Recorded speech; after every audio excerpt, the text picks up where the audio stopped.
feels a blur. Tell me it's all in my head. I'm a hypochondriac. Don't wanna be left for dead when, even when I have a heart attack. We just wanna have a good time, good time, good time, good time, good time, good time.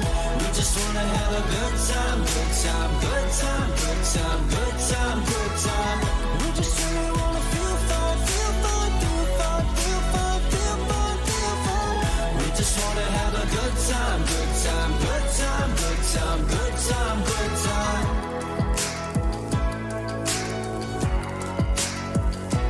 Good time.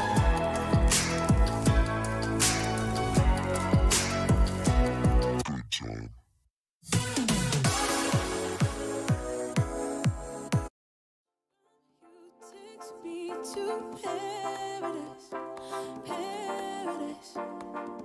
One look from you and I fall in your arms, in your arms. Baby, don't stop, baby, don't stop, baby, don't stop it. And give me your love, give me your love, give me your loving. Say that you want, say that you want, say that you want it. 'Cause this is my love, this is my love. Something about you feels like heaven came along. Baby, can you feel it? Can you feel it? Something that you do makes me feel like we belong. Baby, can you feel it? Can you feel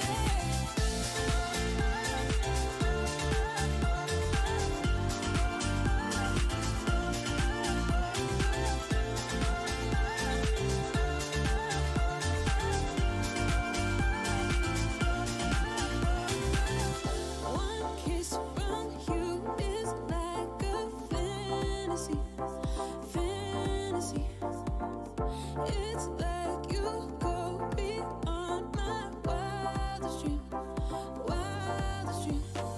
Baby, don't stop, baby, don't stop, baby, don't stop it. And give me your love, give me your love, give me your loving.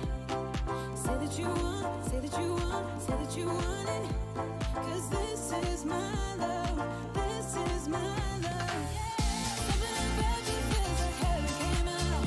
Baby, can you feel it? Can you feel it?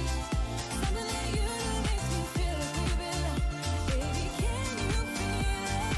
Can you feel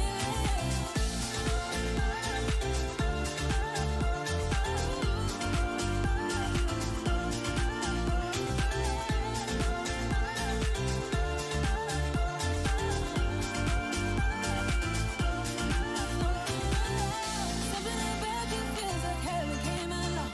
Baby, can you feel it? Can you feel it? Something that you do makes me feel like we belong. Baby, can you feel it? Can you feel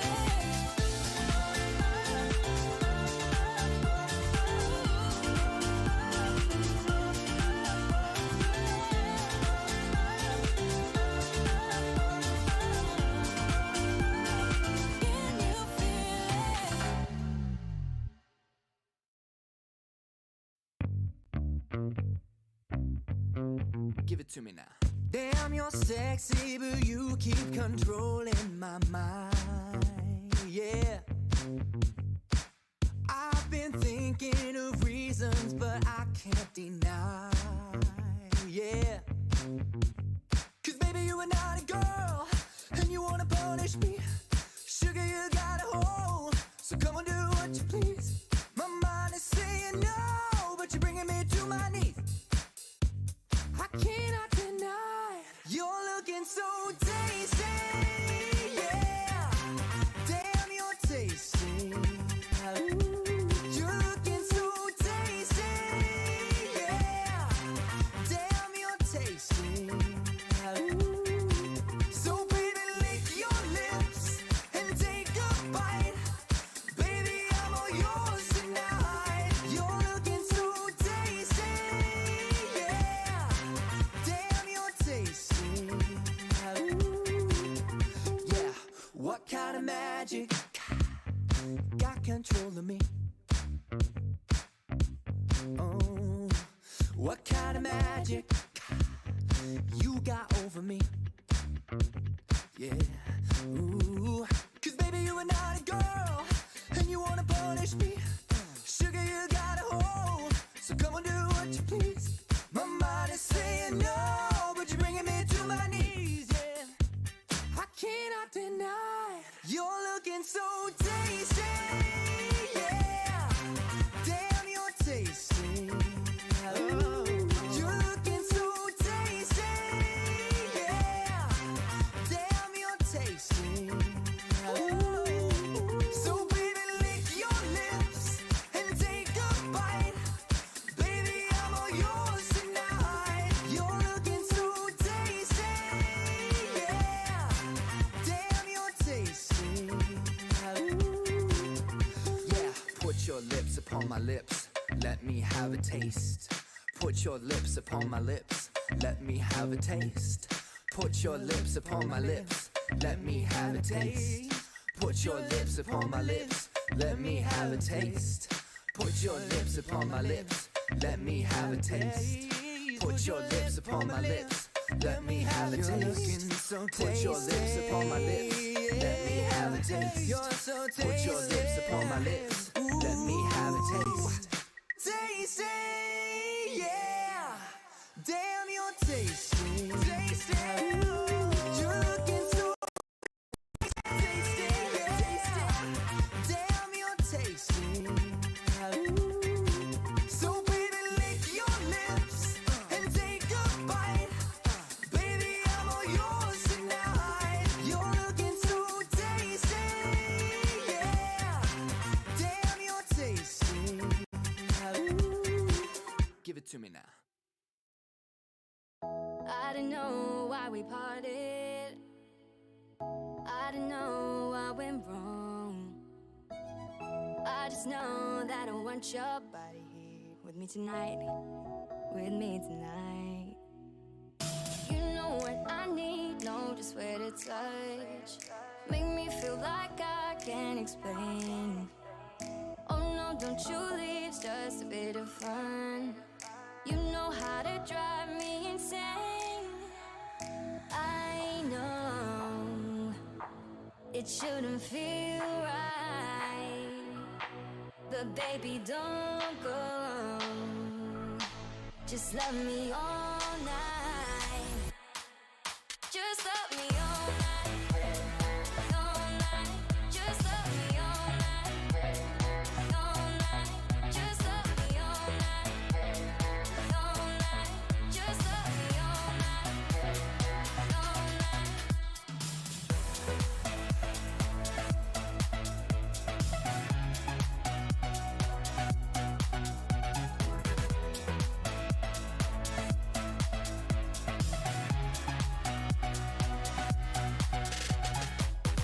Tell me you want me, baby.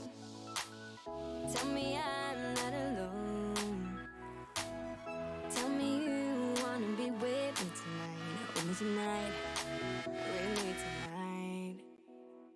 You know what I need, know just where to touch. Make me feel like I can't explain. Oh no, don't you leave, it's just a bit of fun. You know how to drive me insane. I know it shouldn't feel right, but baby, don't go. Just love me all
touching on my. It's a hot, hot, hot situation. It's a hot, hot episode. It's a hot, hot, hot temptation. Temptation.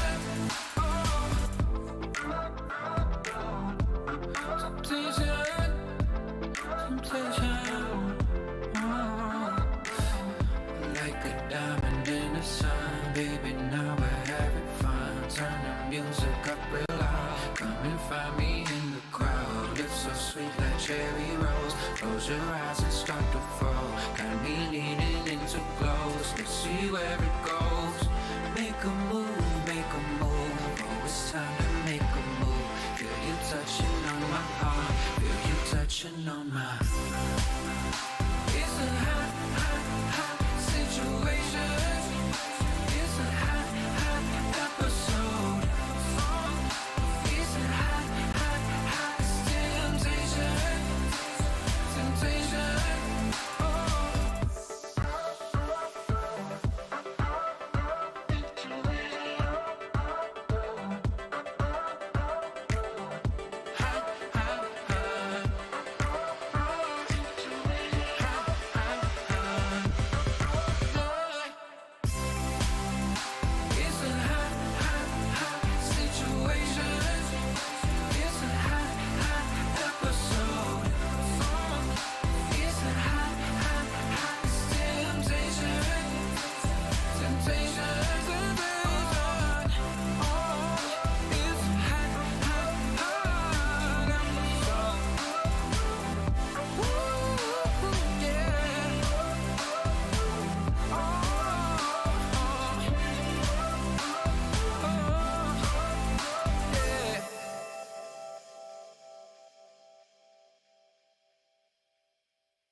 Don't need no thing.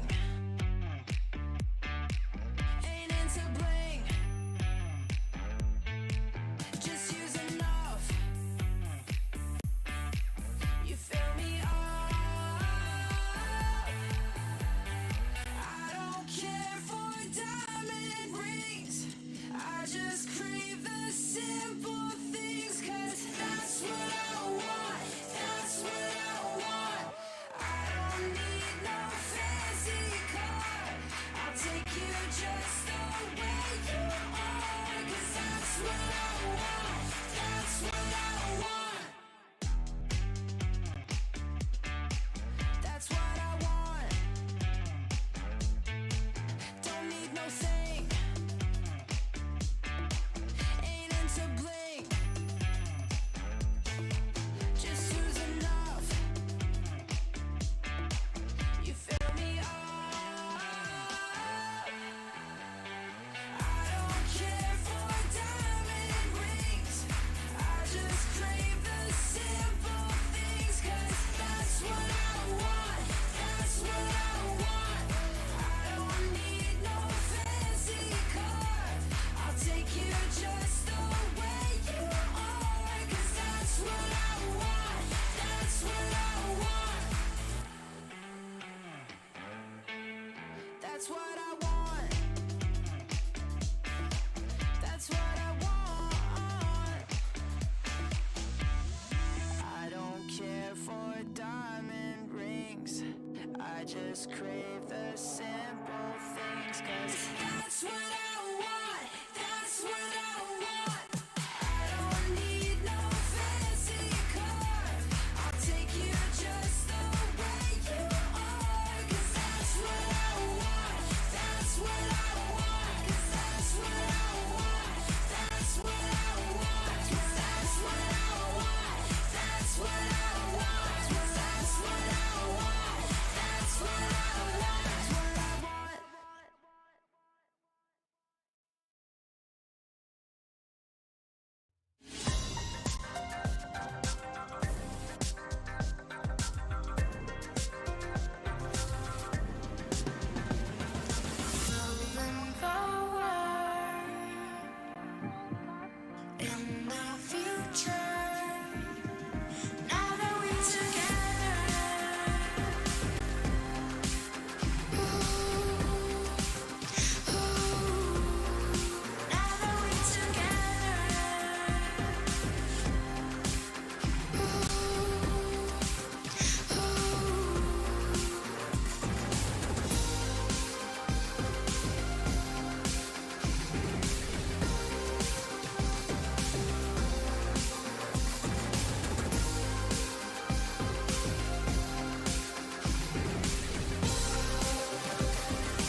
a jump from the ship, but I can't swim. I'm a run from the life that I'm living, like a ghost fading into oblivion. Big win, big win. I'm a joke from a rope I'm swinging, just a bloke made of smoke and some thick skin, cauterized by the wound of a vision. A prison, a prison. Tell me it's all or nothing. Tell me I'll have your word. Don't wanna be good for something if my life is a blur. Tell me it's all in my head. I'm a hypochondriac. Don't wanna be left for dead when, even when I have a heart attack. We just wanna have a good time, good time, good time, good time, good time, good time. We just wanna have a good time, good time, good time, good time, good time, good time. We just really wanna feel fun, feel fun, feel fun, feel fun, feel fun, feel fun. We just wanna have a good time, good time, good time, good time, good time, good time. Idolize, idolize, that's a word game. I am sick of the grip of my thin frame. You can call me my first and my last name. When did I become such an ingrate? Toe to toe, shoe to shoe, I'm a shoelace. I'm a fraud, I'm a zoo in a dark place. Why do I even try to pretend that I can rhyme good? Oh well, I guess. Tell me it's all or nothing. Tell me I'll have your word. Don't wanna be good for something if my life is a blur. Tell me it's all in my head. I'm a hypochondriac. Don't wanna be left for dead when, even when I have a heart attack. We just wanna have a good time, good time, good time, good time, good time, good time. We just wanna have a good time, good time, good time, good time, good time, good time. We just really wanna feel fun, feel fun, feel fun, feel fun, feel fun, feel fun. We just wanna have a good time, good time, good time, good time, good time, good time.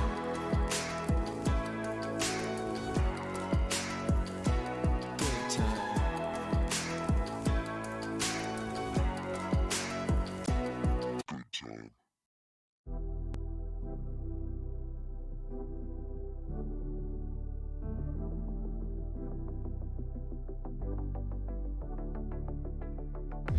Don't you wanna tell me about the time that we felt free?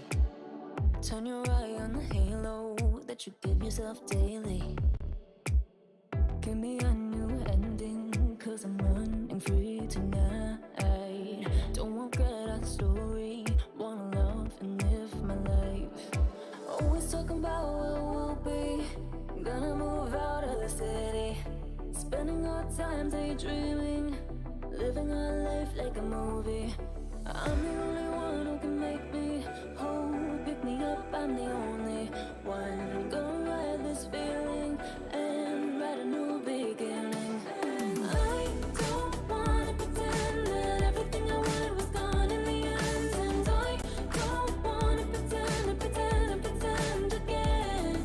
And I don't need to pretend I'm living in this moment, I'm living my best. Cause I don't need to pretend and pretend and pretend and pretend.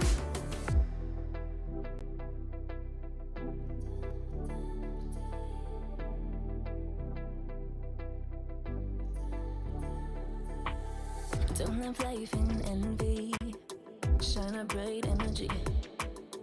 With the waves I'm making, gotta make sure I'm happy. I'm the only one who can make me whole. Pick me up, I'm the only one. I'm gonna ride this feeling and write a new beginning. And I don't wanna pretend that everything I wanted was gone in the end. And I don't wanna pretend and pretend and pretend again. And I don't need to pretend I'm living in this moment, I'm living my best. Cause I don't need to pretend and pretend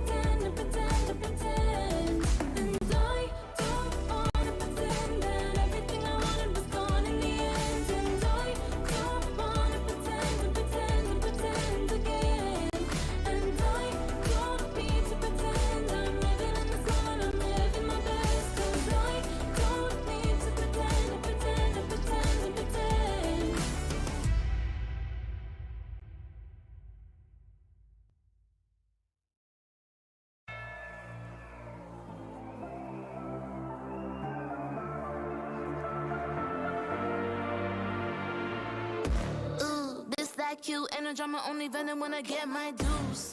Respect, I'm the next tycoon. Got a pad full of greens, couple M's my soon. Unbeliever, do you see the confidence? Got some people waiting for me on the fence.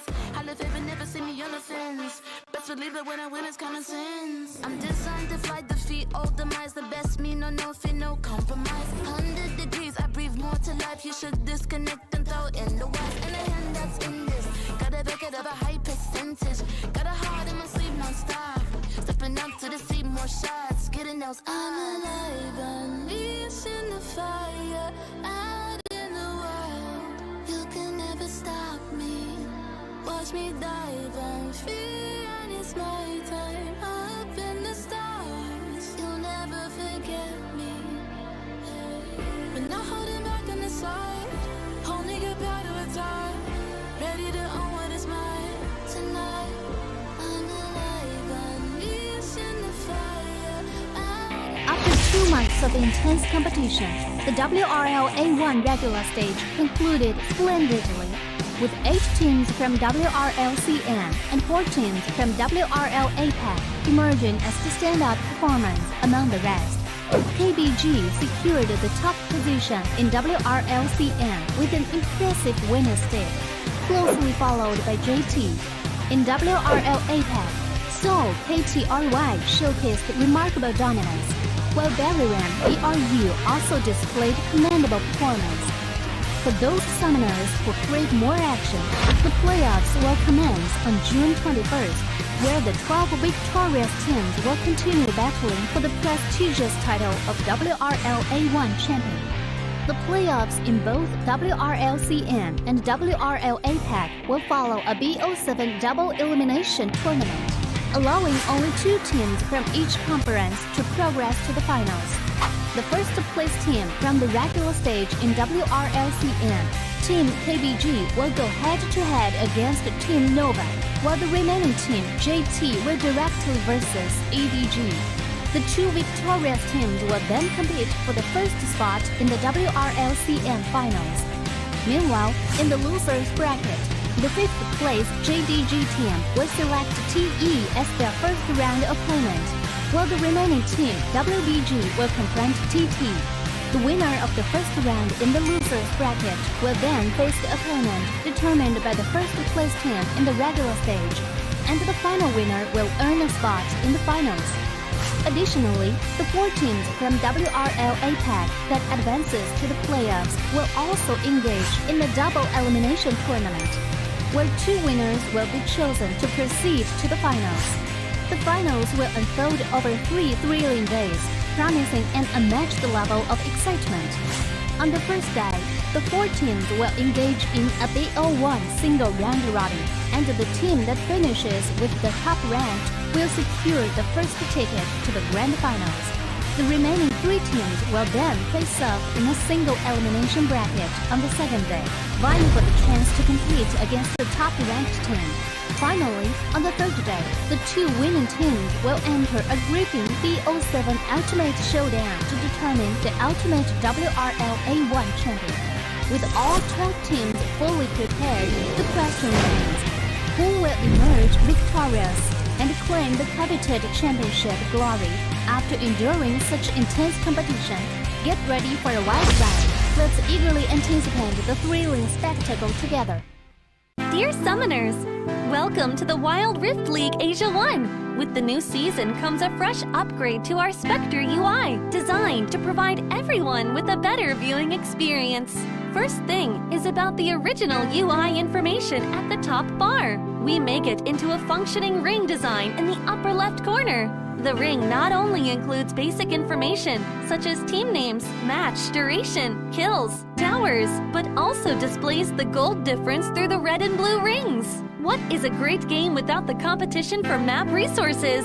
When a team takes down the elemental dragons and gets the buffs, the stunning special effects not only make the acquisition of resources more ceremonious, but the elemental dragon's specific color-coded buff energy blocks will also be intuitively embedded in the corresponding red and blue sides. Whether a team speeds up the match tempo by getting Rift Herald, expanding their lead by killing Baron Nashor, or stealing the Elder Drake for the final victory, the countdown timer special effects and the resource-specific color coding will help summoners watching the game to quickly understand what is going on in the game and capture the critical information. Additionally, we will display the whole in-game map on the top right corner. When the elemental dragons, Rift Herald, or Baron Nashor is about to spawn, the corresponding resources exclusive countdown will appear in the top left corner of the map in real time, providing clearer information on team tactics and map resources. The new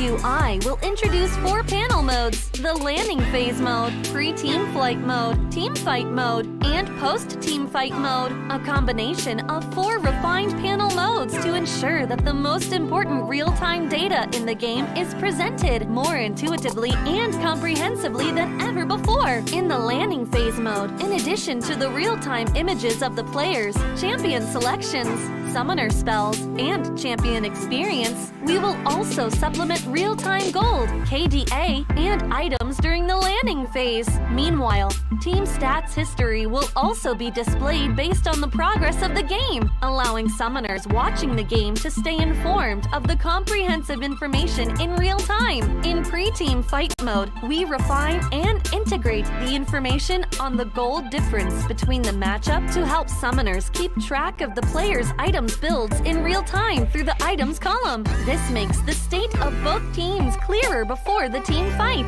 In the highly anticipated team fight mode, we visualize the damage dealt comparison. The real-time dynamic display of champions' avatars can be more intuitively express the damage dealt of each player during the team fight. The closer to the red-blue intersection, the damage is higher. We maximize the screen space for exciting team fights and gameplays. After the fierce team fight, we integrate the damage comparison of each champion to help summoners quickly understand the damage difference between the champions in each matchup during the team fight. Depending on the different game situations, there are more diverse UI combinations waiting for summoners to unlock. Our comprehensive, intuitive, and comfortable UI design aims to provide summoners with a better, more informative, and higher quality viewing experience. The exciting first season of Wild Rift League Asia is waiting for you. Summoners, we'll see you in the Rift. There's something about games. What you doing there gives you real chills. There is one thing that can't be stopped. Feelings. And if you can feel it, It must be real, right? and that's That's real magic.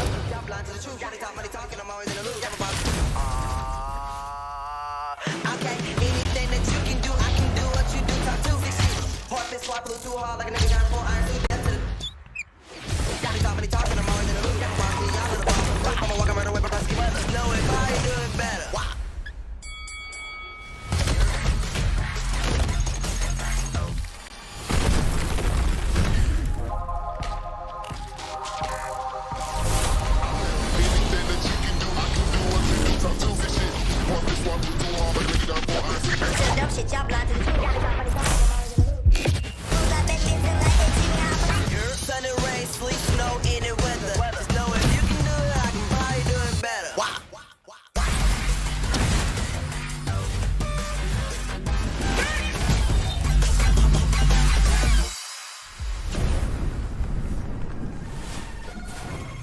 拿下下一个第一，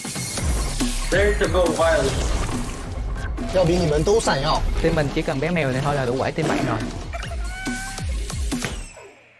给点新颜色，小小。 Let go by. 历经2个赛季的沉浮，终于是完成了自己的机会。我说过我会回来的。任凭浪起。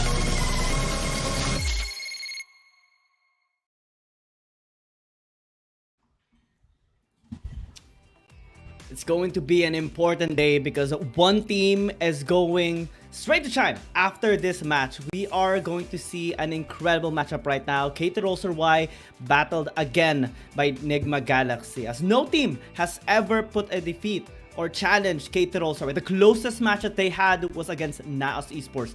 But now is the time to raise the flag of the Philippine squad to try it again. Upper bracket finals.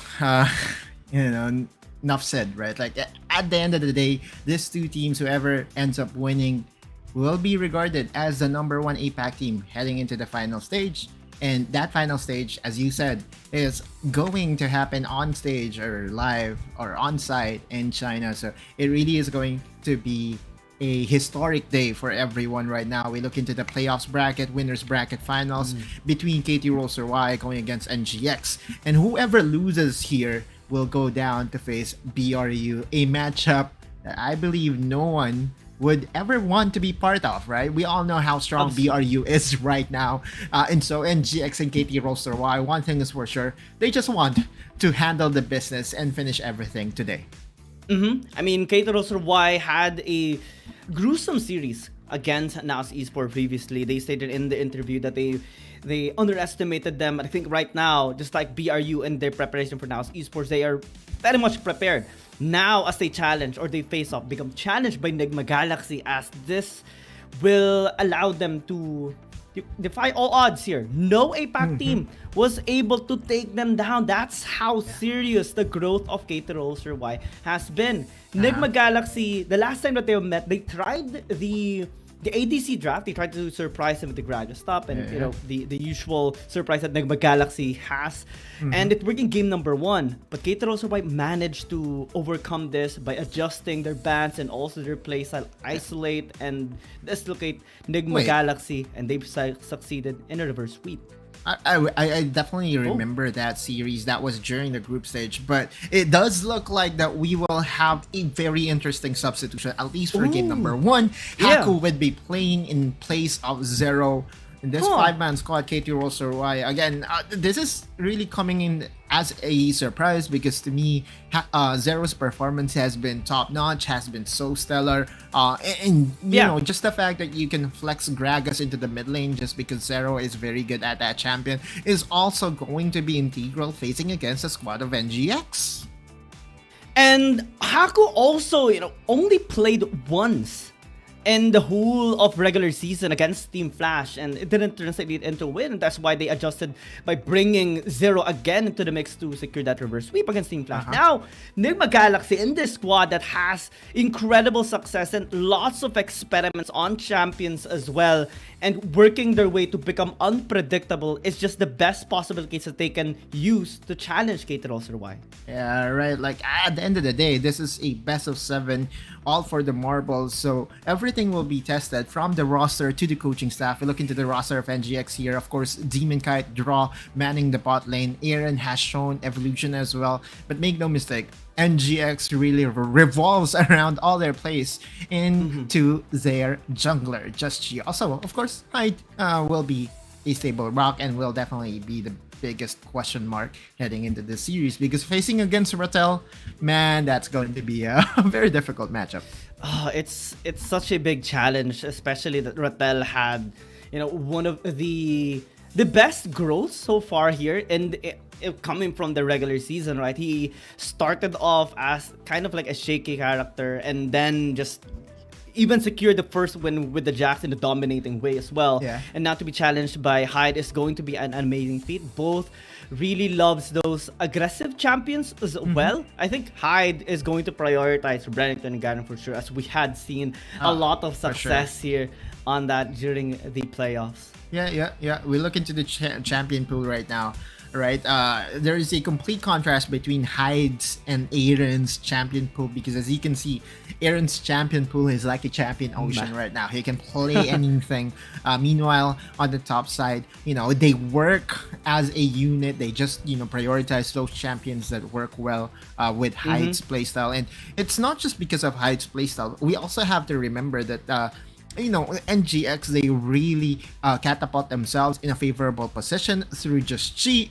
And we all know how to maximize, carry junglers. It's through mid jungle synergy or support jungle synergy. And so, all you really have to have is a very stable top lane.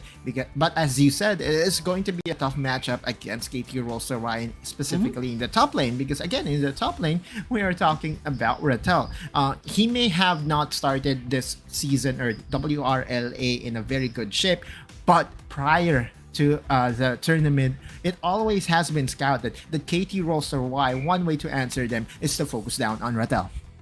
Oh man, the difference in terms of champion, man, it's yeah, like what you mentioned, it's an ocean here for Aaron. And if you look at Zero, right, and take into consideration Haku's one champion that he used as well, is going to be a massive difference in terms of the champs that you can actually use in the game.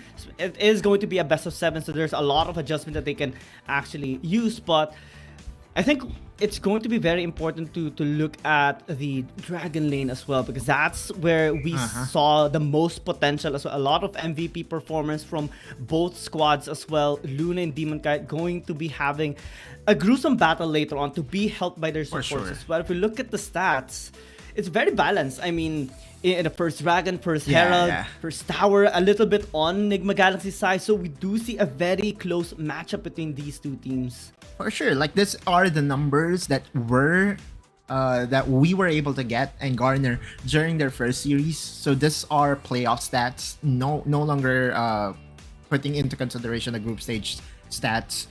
And as you can see, KT.RY with that red side magic, right?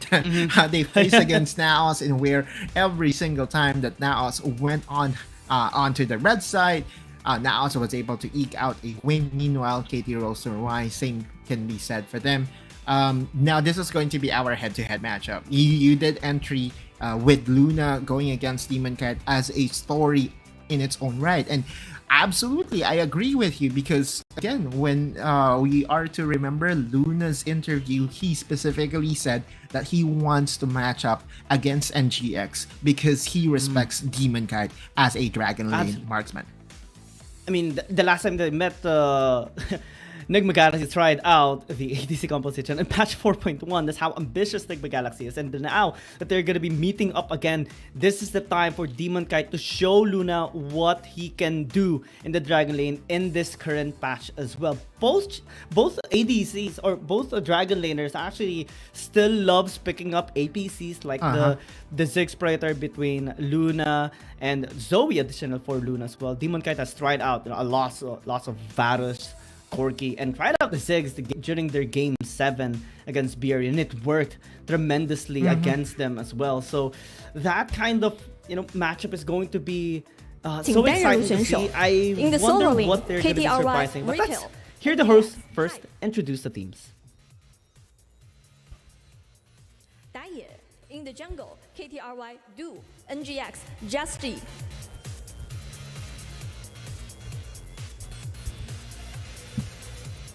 Zhonglu in the mid lane, KT.RY, Haku, NGX, I thought I was just going to be staring at the screen. Yeah. Well, this is really going to be the biggest surprise of all. Haku. Shou in the dual lane, KT.RY, Luna, NGX, Demon Kite. Is it going to be a permanent stand-in, or is it just a situational KT.RY, Nomel, to try NGX, to mess into the minds of NGX? That is the question that we will be closely monitoring as the series progresses.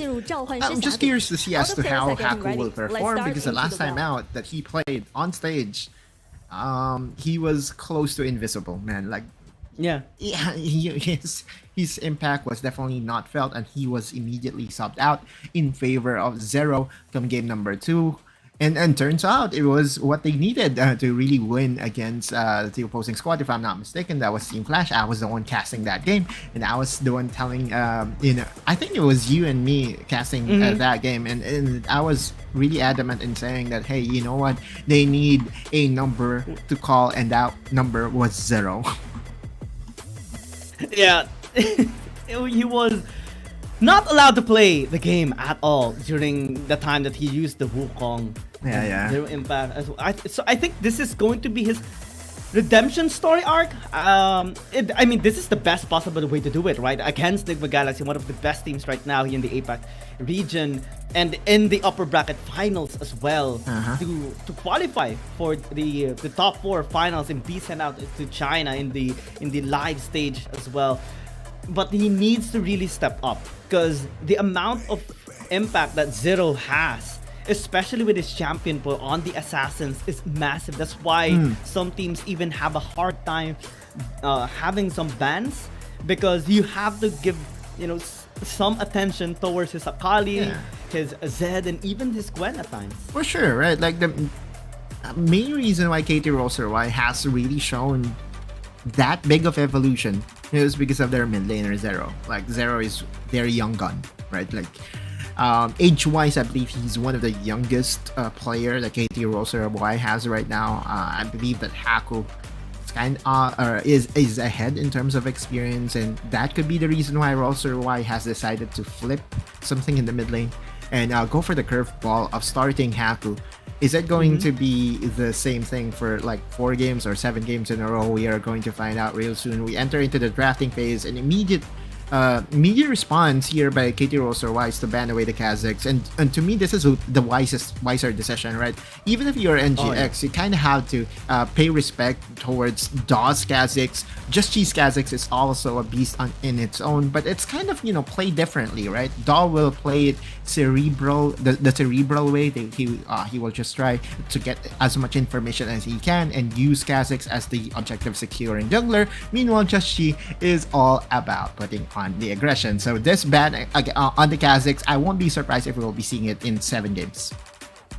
I mean, these junglers as well are able to adapt accordingly depending on the champions that are taken away from them. We see Do and Joshi liking the Xin Zhao as well, and it has really good impact into their games, especially in crucial matches during this playoffs. Jax, definitely an important ban at the very least here by Nigma Galaxy. Rattel has incredible success over the past few games that they had on this champion.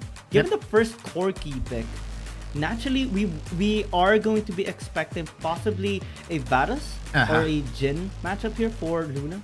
It really depends as to what Nigma Galaxy. Wait, it's allowed? We did not have prior information. Well, we were definitely not ready, and our audience will be as surprised as we are that Ornn gets locked in. It's the first time that we will be able to cast this big giant from Freylord, and this will be very interesting as to how they will be using Ornn, because this is a champion with a very unique passive in where you can buy items even if you are not inside your base. And this is a perfect champion for Hyde, if you are to ask me, because Ornn is that champion that you can play on the weak side, will just be able to put the lane on a static mode, and will be able to buy enough items just to make sure that if there will ever be a dive, he will have enough resistances and HP. Oh my god, what a good day, Oculus. What a good day to watch Wild Rift, to cast this upper bracket finals right now. KT.RY with this composition right now to try and resist the forces here of Nigma Galaxy with the first pick Ornn as well. They utilize securing their Renekton as well to amplify their aggressive playstyle, especially that this champion can be used in the mid lane, because Aaron has really good mechanics to utilize this champion as well. And secure the Varus for Demon Kite is absolutely godlike here to secure so much crowd control for the team fights. I'm really liking the draft of NGX right now. It's open for flexibilities, as you said, because now if you have the Renekton that can be flexed into the mid lane, it can just be there to answer a mid laner that can also be needy from the side of Y. Bans are coming out from Y, and they just want to target down Just Chi. But if there is anything that we know, Giang, Just Chi is that player that you can no longer ban out. Previously, maybe, right, BRU's answer to Just Chi's stellar play is to really just ban him out. But he has proven that he, at the end of the day, after winning against BRU, the arch nemesis, after that 7 games, he can play almost anything. Oh yeah, this guy is just an absolute beast on any champion. Speaking of beast right now, they're not holding back. Nigma Galaxy is banking on aggression, Yeah. push, engage, locking the Ole right now, possibly for Joshi here to just fully utilize it. And I think that this is a champion that has been toned down a little bit in patch 4.8. They're not hesitating at all. They want to land the first blow here against KT.RY. Tone down or not, that is still a champion that you wouldn't want to face against, especially if ahead, right? Like, Yone is that one champion that is a combination of being able to deal AP and AD damage, and also can be the one to play make or engage with his Fate Sealed. But this is a very good champion selection for WRL in going for the set, but they are going for the curveball. Enigma Galaxy goes for the Kai'Sa, so there will be 2 marksmen for Enigma Galaxy, and this is kind of surprising to me if you are to ask me. But Aaron, again, all he has to do is to most likely build AP. I know that you're not a fan of AP Kai'Sa, but in this particular draft, I'm seeing it, just having the unlimited pokes from the Kai'Sa would do wonders for NGX's squad.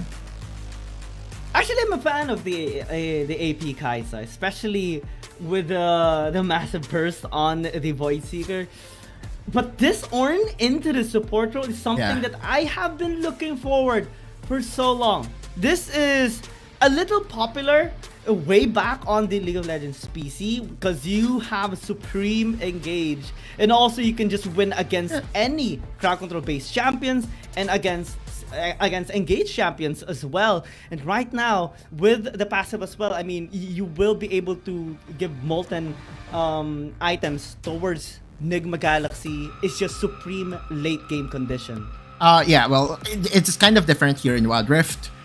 Basically here in Wild Rift, the upgraded passive of Ornn is that he will allow his teammates to buy whatever items even outside the base. I believe like he will be able to give it a certain level. I'm not 100% sure which levels, but there's like 3 stacks that he can give out to his partner if he ever builds an item close to that champion. Then he will be able to give his his own version of passive to that particular player. And so hang on.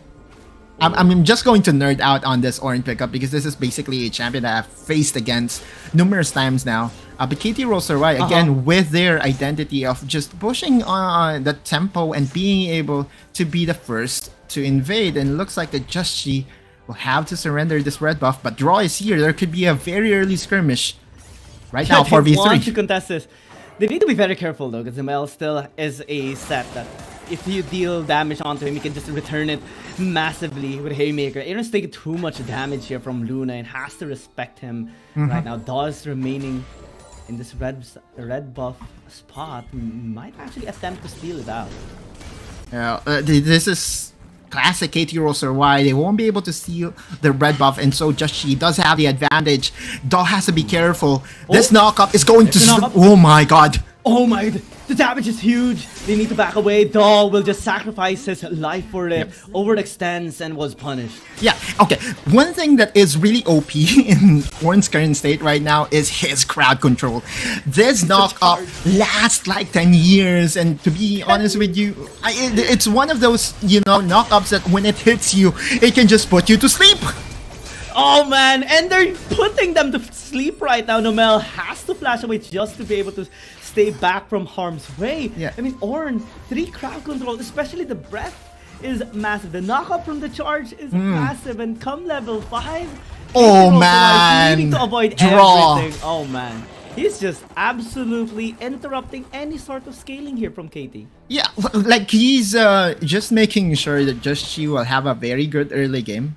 Outside the fact that they were able to secure the first blood, Joshi being given space will be, of course, their late game win condition. And as I did say, right, this Ornn doesn't even have to go home because he can buy items and refill his whatever he needs to do in his inventory every single time just because of his passive.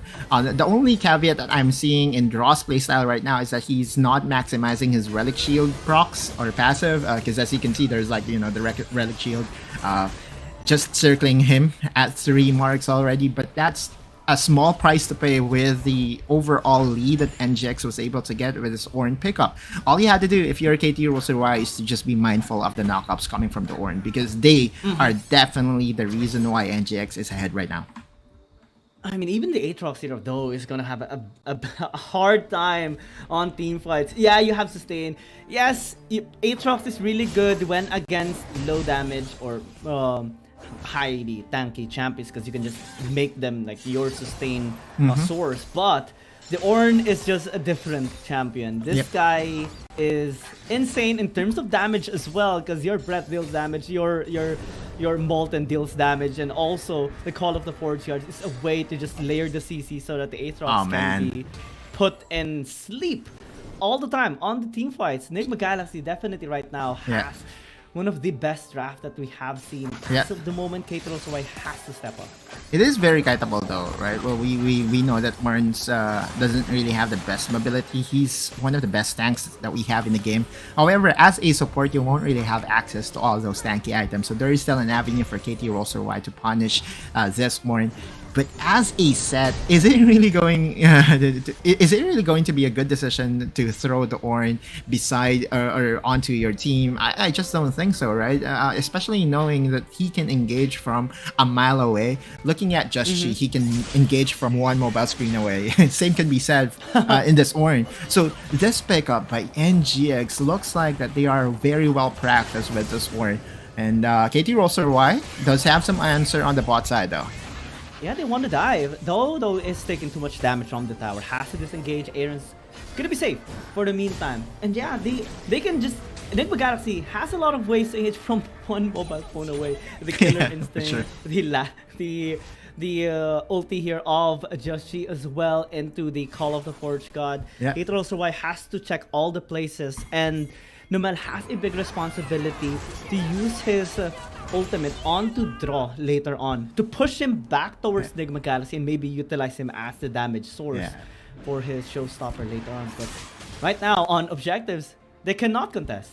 Yeah, well, the priority will definitely be on the side of NGX, not to mention that they were able to win the early game so hard. Even with the package, I don't think Luna is in a perfect position to contest this one out. Infernal Dragon goes over to NGX. And more importantly, if you are KT.RY, you want that to happen. No steal to be had for Hyde. But that was so close. Good job to Hyde. Yeah. Good attempt. Could have been gone the other way. Could have been Enigma Galaxy's RH as well, but the pressure is really stepping towards KT.RY right now. They're down 1,700 gold. Well, they can easily come back on it with the RH spawn into the mid lane, possibly a tower takedown later on as well, but they need to defend their bottom lane and top lane because Enigma Galaxy is not stopping their aggressive playstyle. Haku as well on this Lux is interesting because you have the Lux as a big damage source. But if you miss your shots later on, if you get caught by anyone from Enigma Galaxy, you're gonna be rendered useless. I mean, if Ornn is the one to accept the light binding, he will just be all smiles, right? Like at the end of the day, Ornn is still very tanky, and believe it or not, it is just so hard to find a perfect position to summon this Rift Herald. Yeah, there you go. KT.RY has decided that the only tower that they can attack is the one here in the bot lane. They will be pushing through and forcing the issue here in the bot lane, but NGX is here to respond. Yeah, they want to fight. They want to take them down. It's Shelly unsuccessful in taking this first tower. So at most they got into plates. Maybe they can sneak their way to securing this tower later on as the rest of Enigma Galaxy are going back to their lanes. But KT.RY, Numel with the proto belt. Yeah, showstopper here into the face breaker. Aaron needs to disengage. Killer Instinct to try and get out of harm's way. But Numel is chasing him down. That's going to be the kill here for KT.RY. The Ornn as well is in trouble. Double kill for Luna as Ratel lands the sword here in the mid lane. Suddenly, they secure a tower and 3 kills. KT.RY is just a beast in this game right now. Haku will have enough shields. Yeah, he does have enough shields. Like the prismatic barrier is just so OP right now. NGX had the biggest blunder in the mid lane because that should not happen. There was a dive happening here in the bot lane. Haku with a very well-placed flash light binding was able to catch Demon Kite, and there you go, right? The biggest concern I have in that particular skirmish is not the bot lane, because KT.RY again showed a lot of patience in the bot lanes by making sure that they camp here in this bush. But more importantly, Demon Kite had no business in being that overextended, and KT.RY was there to punish. Had no reason to stay there, but now Enigma Galaxy is trying to enter back here against Rattel. No escape tools this time around, no Demacia Injustice as well. Light Minding? Okay. No final spark damage here on to draw. Still, Enigma Galaxy securing a tower as KT.RY tries to answer back in top lane. It's going to be an equal exchange, but mid lane might be something to look forward to. Yeah. Hyde is wanting to engage onto them. NGX's Aaron is also stacking on the AP items as we predicted, right? Like they need some AP damage source in their lineup right now. 2 towers for 2 as well. We look into the top side, and KT.RY was able to destroy the tower on the top side. And again, entering in the next objective team fight. Wait, Numel? Wow! Incredible setup. No escape anymore here for Demon Kite. This time it doesn't have flash as well, but here comes the sealed. Suddenly Haku's dead. 1 for 1. Yeah. The 1 for 1 is definitely a necessity for NGX to stop the rampage of KT.RY. Numel is still very respectable in his playmaking skills on the set, right? If it's not the Alistar, it's always the set that I'm very mindful of. Numel's champion pool has expanded for sure, but his set is definitely one of the scariest set support that we have here in the tournament. We look into that replay, and you look at how crisp and clean his movements are. Prota belts in, and it's just a good night to Demon Kite. Perfect setup because the minions also allowed him to get that stun off, but Haku though, getting traded out is really good here for Justy. At least get that 1 for 1. Prepare now for the Dragon. Enigma Galaxy, when they're grouped up, they're at their best form as well. KT.RY needs to set up maybe a death brush through Haku. Maybe try to repeat what happened into the mid lane this time against Demon Kite again, so that they can not have that chain of corruption. Package is available, but so is Call of the Forge God, and so this is going to be the first 5v5 in where we will be seeing as to how big the impact of Orange ult is. Currently at level 10. Oh man. And this is just going to be very exciting. Rattel is here, so this is going to be a 5v5 for sure. I love to see the Call of the Forge God here for draw. Looks like they are trying there you go. Here it comes. Who is gonna get hit? It's gonna be a 3-man knockup as Hyde looks to go into the back line with Joshi. Dragon gonna be secured here by Enigma Galaxy for sure, but the double kill by Hyde is just massive right now. KT.RY, they're losing a lot of members. Doc cannot do anything right now in this team fight. It's just too much damage. Luna's what took a shot there from Demon Kite. It's an ace! Gonna be the ace plus a Dragon. Enigma Galaxy is just crisp on that team fight. Plus this tower in the mid lane, NGX was able to find a decisive team fight in the series opener, game number 1. So exciting with this Orin pickup, and his impact was definitely felt. Call of the Force God hitting 3 members, Hyde being there to clean things, Haku being dead immediately with this very good dive coming from Hyde. We'll look into that replay once again. Haku had no chance, right? He was not even able to land his ultimate or whatever, right?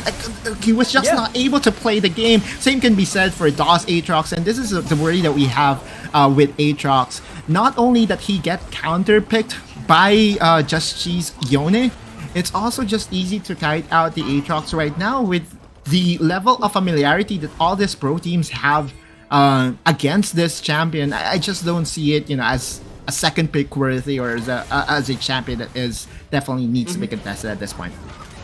And this is why we love the creativity of the Galaxy, right? Because they can just use almost any champion and make it work right now. As they try to engage here against KT.RY, it's just so low. They have to disengage. Give respect to Enigma Galaxy because they're down 5,000 right now. Yeah. Maybe if they can try to take this mid lane, they can try to work their way towards top side security. Oh man. But so far, from all of the fights, whenever you see Enigma Galaxy grouped up, you should just disengage. You have no business with them anymore when they are grouped up. This Orin pickup has just completed the Exodia that is needed here by NGX. Lots of pokes, and now just she's Haku's dead! After that. Oh, no, not good yet. counter though by Rattel. Alright. The silence into the Demacia Injustice prevented all of that. And so now Numel is here to punish. Can he do another very good engage? he will hold back, at least for now, because there's no one to follow up unless Demon Kite shows his vulnerability. So is Aaron. They are both very squishy, and KT.RY is deciding to just flip the Baron. This is going to be very scary for both squads. Yeah, very ambitious take as well by KT.RY, but they are going to be trying. Here comes Hyde. Baron is taking so much damage right now. Out of the Forge God. Oh, he missed. Now missed the bump there towards KT.RY. Now they have no crowd control as much. The Hyde is taking too much damage. Aaron is trying to do a lot here. Oh, but the Haymaker strike from the Haymaker is just massive. The Banner helping them as well with the damage. As they lose 2 members, might actually be 3 right now. Yep. As Haku takes 2, Rattel is patiently waiting for Justy. He wants to land that sword. Silence into the mass and strike. Enigma Galaxy got caught. KT.RY is still a beast in this game and was able to win that skirmish, and now is in prime possession to secure this Baron. Never mind the Call of the Force God if it doesn't hit the members, and immediately KT.RY just goes for broke and was able to deny NGX the sweet advantage that they worked for in 13 minutes in a snap. The goal lead is now 0.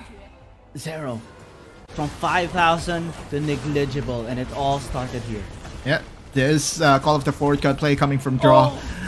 Wide left, wide right. You can say that much. And Hyde immediately got engaged on and was separated from the team fight. Nomel being the one to start everything. And this Haymaker, again, what beauty. Hitting 4 members. That's true damage to 4 squishy members of NGX. And now KT.RY, it's all just methodical at this point. Rattel, like an assassin. A Garen that is inside the bush and is pretending to be an assassin, pretending to be a Kha'Zix, was a final nail in the coffin of NGX. And now they're knocking on to the base here of Enigma Galaxy after taking the mid inner turret, taking the bottom inner turret as well, taking more gold here against Enigma Galaxy and slowly knocking on the base as well. The disadvantage of Enigma Galaxy as well is that they don't have that much wave clear. They have to be close towards the minions so that they can clear it. And that's the luxury that KT.RY also has. But right now, the more important objective is the 3rd dragon. We all know the 3rd dragon win condition is ever much present for any team. If I'm NGX, I won't force this, but they look like that they want to fight. Yeah, it's only Haku that got hit by the Call of the Force God though. Hyde's gonna pop the dominance. They want to contest. They want to engage. But that is just holding the fort here in the fight. But again, the showstopper into the Haymaker. And when it's down already here on the Enigma Galaxy, Aaron as well is running for the high hills. They are successful in taking the dragon, but at what cost? Luna is hunting him down now. Well able to hit one as Aaron gets blasted off. Justy with the heroic play, being able to steal the dragon. That's 3 dragons for NGX. If they can weather the storm, scaling is definitely on their side. 2 marksmen with 3 dragon stacks. If KT.RY won't be able to finish this game right here, right now, they are definitely on the back foot. And so now KT.RY just wants to finish here in the bot lane. Yeah, 25 seconds before Aaron spawns up. Draw is trying to do a really good job holding the door. What a fate sealed! Now they do get the Corki, but still, Stasis is gonna be used to buy enough time. Luna still flashing out. The knock-up is gonna take him down. But is Draw gonna be able to get one more? The knock-up onto 2. While waiting for the rest of the members. Crazy guy. Here they go. Chain of Corruption as well onto the Frostfire. As Somel falls down. Enigma Galaxy is mad. The desperation play by KT.RY did get punished, and this time Draw was accurate with his Call of the Forge God, was able to connect onto 1 member, and immediately the swing back. NGX is in the lead and now has 3 dragons to work with. Scaling wise, you can easily say, right, at this point, even though the gold lead is not there anymore for NGX, with the amount of stats that they were able to get with these 3 dragons, it's almost as if they are really poised to win this game. We look into this replay again, and this is Draw again flashing in that knockup. Very timely from Draw once again. I believe that Draw is very well practiced on this champion, man. Like, this is one of the newest champions that we have. In fact, it is indeed the newest champion that we have alongside Volibear. But Ornn being used in this way, being used in this fashion, just goes to show that NGX came in this lineup very well prepared. Absolutely. 100% agree with you, Oculus. And right now, with the security onto the late game with 3 Dragon Stacks, they're posing right now to secure the Baron as well. They want to bait them out as well. Because they have the Call of the Forest God. That is the scariest thing about Nigma Galaxy. That's why KT.RY is taking their distance apart from Nigma Galaxy. But they want to also draw them into the Elder Dragon. Because with that, they can win team fights. And they can just nullify that Baron. Yeah, for sure, right? Like at this point, since both objectives will be alive, KT.RY can force a decision by NGX if they want to secure just one. But if you're NGX, all you have to do is to land your pokes as Aaron. And once they're so low, or once they are low enough, Call of the Forge God would be initiated by right away by Draw. By the way, at level 13, the last stack of his passive has just been gifted to his teammate. So that's a total of 15 stacks, by the way. For every viewer out there, if you haven't tried Orin, try it now because it's so fun to play. And that's making me regret picking the Volibear instead of the Orn on the event thing. And now, Nigma Galaxy, with this Orn pick, can have a good access towards this Elder Dragon fight right now. They're just waiting for them to be collected, to be grouped up. Hyde as well is wanting to have a good side engage. That's a good knock-up by Draw once again. Fate Seal not connecting onto anyone, but they managed to get Rotel already. Luna's trying to kite out. Stasis to buy some time, but they might actually get Aaron. Never mind, he gets one. He might actually get the Catherine onto the A-Shot. Man! Triple kill. Massive team fight by Nigma Galaxy, and they just have the simplest strat right now. Run it down mid. Yeah, overpowering KT.RY, stats-wise, gold-wise, scaling-wise. Aaron cleans house. NGX, a 3-man squad is here to take game number 1. And they will secure game number 1. What an explosive way to start the series. The debut of the Orn here in the Wild Rift League Asia 2023. Definitely an exciting series to watch out for. Man needs to be banned for sure, right? Like at the competitive level, the value of Orn just being able to knock up opponents for a long duration, being able to buy items, not just for himself, but also give his teammates access to buy items outside the base can easily be abused by the best of teams. And we are down to the last 3 teams in APAC, KT.RY and NGX, battling for that top APAC spot and a chance to fly to China. And Kyung, in the next game, right, like we know for sure that Zero will be called upon because Haku's performance in that game is again close to invisible, right? Like I don't want to single out a particular player in that particular matchup, and we all know that NGX really did so well during the early game. But again, right, like at this point, Zero was the reason why you were the number 1 during group stage. Why change now? Absolutely. Haku actually had really good improvements coming towards this game. Had really good pickups towards Demon Kite on Aaron as well. And against some of the ganks that Just wanted to have in the mid lane too to take him down. Had decent damage as well. But it's not enough to take down Nigma Galaxy. They really need to call on the mid lane god here of KT.RY. Because one adjustment can actually be made here by KT.RY to nullify frontline champions like the Orn. He is very fond of Gwen, Akali, which can be fully utilized to threaten even the backline of Nigma Galaxy. Yeah, that's the concern that we have right now. You have to threaten Aaron because at this point, I just don't think that Haku's Lux was a threat to Aaron at all, right? He just wanted, he just farmed, waited for his items to be online, and at that point, you know, in that last team fight, he was able to 1v2, 1v3. Just Kai'Sa things. Late game Kai'Sa is still a beast right now in the game, and Giong, wonderful draft coming from NGX. They take game number 1, and KT.RY has some revisiting to do because that Orn really warrants a ban. Absolutely. I mean, the impact of the Orn is massive, and to be utilized by Draw as well is just incredible impact towards this game number 1.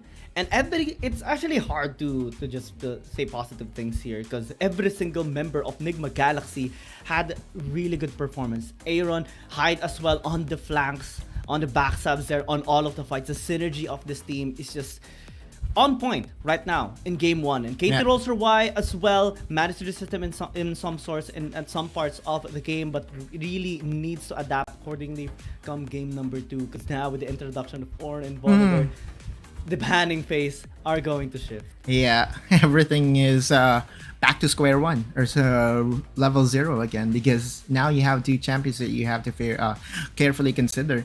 There is also a potential that NGX would have something prepared, like a Volibear instead of just Ornn, and very well deserved MVP. I have to give it to Draw, because during the early game he was the reason why they were able to win, and in all those objective team fights his Call of the Forge got, except for that one time on the top side, was just so pure. So Draw very well deserving of the MVP, and just has shown Numel that hey, you may be the set master, but call me the Ornn God.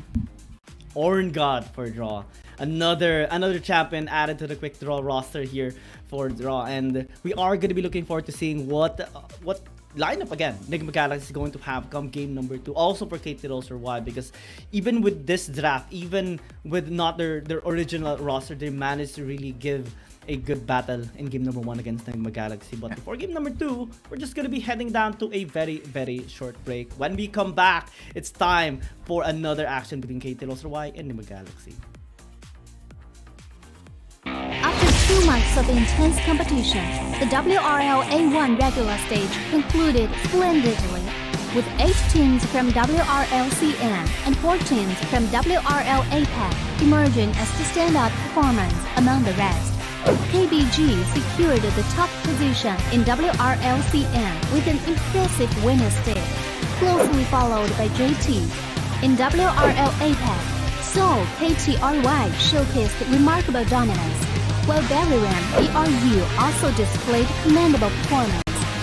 For those summoners who crave more action, the playoffs will commence on June 21st, where the 12 victorious teams will continue battling for the prestigious title of WRL A1 champion.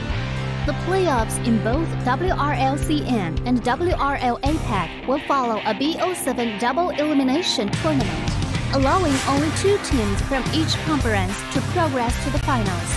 The first place team from the regular stage in WRL CN, Team KBG, will go head-to-head against Team Nova, while the remaining team, JT, will directly versus EDG. The 2 victorious teams will then compete for the first spot in the WRL CN finals. Meanwhile, in the losers bracket, the 5th place JDG team will select TE as their first round opponent, while the remaining team, WBG, will confront TT.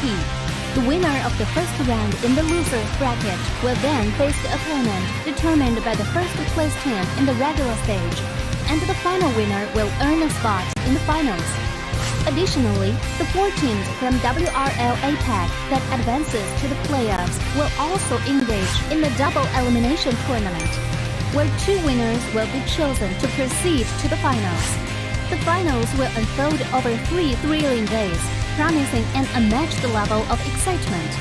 On the first day, the 4 teams will engage in a BO1 single round robin, and the team that finishes with the top rank will secure the first ticket to the grand finals. The remaining 3 teams will then face off in a single elimination bracket on the second day, vying for the chance to compete against the top-ranked team. Finally, on the third day, the 2 winning teams will enter a gripping BO7 Ultimate Showdown to determine the ultimate WRL A1 champion. With all 12 teams fully prepared, the question remains, who will emerge victorious and claim the coveted championship glory after enduring such intense competition? Get ready for a wild ride. Let's eagerly anticipate the thrilling spectacle together. Dear Summoners, welcome to the Wild Rift League Asia 1! With the new season comes a fresh upgrade to our Spectator UI, designed to provide everyone with a better viewing experience. First thing is about the original UI information at the top bar. We make it into a functioning ring design in the upper left corner. The ring not only includes basic information such as team names, match duration, kills, towers, but also displays the gold difference through the red and blue rings. What is a great game without the competition for map resources? When a team takes down the elemental dragons and gets the buffs. Game number 2 is a time to adjust. KT.RY, after receiving a loss against Nigma Galaxy, this time will recognize the potential of these champions as Raw had an MVP performance. Again, we are your casters, Giang and Nautilus. We're excited for Game 2. Yeah, and now we have received word from our production team that Oren is the only one enabled in the series. Volibear, not yet. So that will really put a dent into the planning of both these teams. KT.RY choosing blue side 2 games in a row just emphasizes one thing. They want the priority, or a first pick priority. So now that the Oren is KT.RY has just been reminded that Oren is available to be picked. Are they confident to first pick and snag it away from Nigma Galaxy is the question. Yeah, because if they don't take it for the first pick, then Nigma Galaxy is just going to grab it, because Draw secured it without hesitation a while ago during the first pick phase. Jack's gonna be removed, very similar to game number 1, the same bans.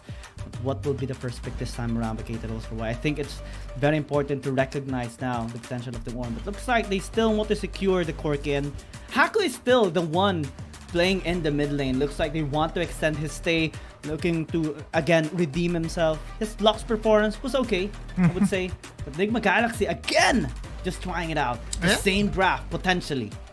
There is no need to change anything, right? Like at this point, you can go for this, but ROY does have the opportunity to go for the Varus and immediately snag away, right, the double marksman duo. Because as we remember during game number 1, Nigma Galaxy's third pick was the Varus, and it was also very instrumental. It balances everything out. They have a good amount of damage plus a good amount of crowd control, and there's really nothing to change here. Now ROY also going for the Garen is also limiting Ratel's performance as well. We all know that Ratel can carry on the top lane, can go for the Fiora, can go for something else outside the Garen, but it does look like that he's on Garen duty, at least for this series. Yeah, and since KT.RY has to ban away the Lee Sin and the Vi once again for Joshi, they can just, you know, have a lot of options here for Aaron. Not only is he full capable of using the Kaisa, can also utilize something like a Zeri, or maybe his Seraphine once again in the mid lane, or even the Swain. That's one of the things that we just love from Aaron. And I believe he has the highest, the most champions used in this tournament as well, higher than Anran? Even Andran. Really? Okay, well that's a very interesting trivia. But KT.RY's adjustment in this game is to take away the Yone, which is a very good counter pick to the Aatrox, and so now Nigma Galaxy is just also going for a champion that also wants to be in the face of the opponents in the Xin Zhao. We all know that Just Chi's evolution as a player was specifically mentioned during that series against BRU, because BRU's game plan every single time that they face against Nigma Galaxy is to just ban away Just Chi. Now Just Chi has another champion in the Xin Zhao, and ROY they have the opportunity to go for a caveat here, and their curveball is to put Haku on the Corki and would put the Jin for Luna. And so this is going to be a double marksman duel between the two teams, and again, the only thing that I have is if Nigma Galaxy will have access to the same early game that they were able to do during game number 1. I just don't see ROY having enough scaling in them to really be on par to Kaisa and Varus, right? Like at the end of the day, Kaisa is one of the long game queens that we have in the game, and also Varus is being built different now, right? Like Varus is no longer the poke type champion that will go online at 2 items. It's a hybrid build of the on hit of having that scaling as well in him. So draft being settled here, I'm liking the draft more now by KT.RY, just because it's no longer the Lux, but still I'm giving the one up to NGX just because of that Ornn pickup.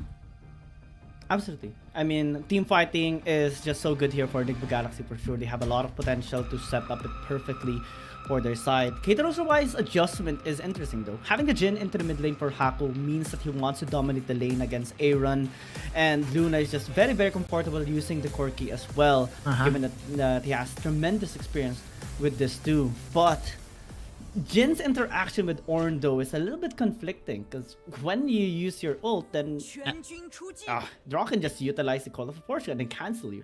Same can be said with Nami's Tidal Wave, right? Like it's an easy target for you to just press that long range engage. But KT.RY again with their early game invades. NGX is just so prepared, and then every single time that DAW is going to invade, NGX's task for Hyde is to get information, and he's getting information right now that DAW is starting to go limbs and is trying to snatch this away. And with that, NGX would have the perfect opportunity to respond however they want. They can go immediately, or just she can go immediately here in the bot lane to do the same thing, to steal away the resources from KT.RY DAW. Yeah, and since Draw and Demon Cat are here in the bottom lane against Ratel, they can just easily deal with him as well, getting some plays and helping out Joshi. In retrospect, it's still a net positive for Enigma Galaxy, and KT.RY needs to really step up right now. One of the ways they can actually patch this up is maybe trying to focus in mid lane, since Aaron for sure is going to have a hard time.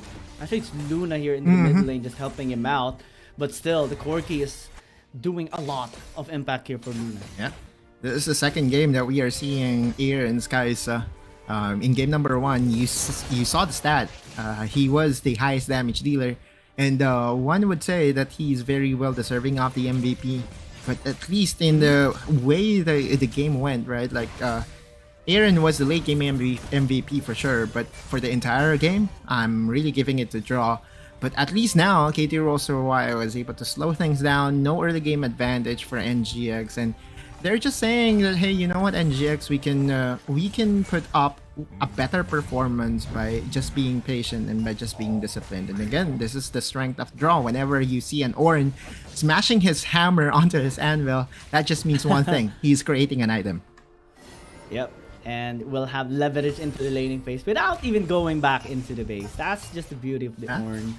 Haku on this Jhin being helped out by Nomel is actually good, because now they can just negate the pressure that normally a Renekton provides in the lane, and forcing Draw to actually be here as well. That creates opportunity now for mid lane, possibly for bottom lane as well. We do see Joshi though rotating here a little bit deep on the red side jungle of Daw. Yeah. Be careful though.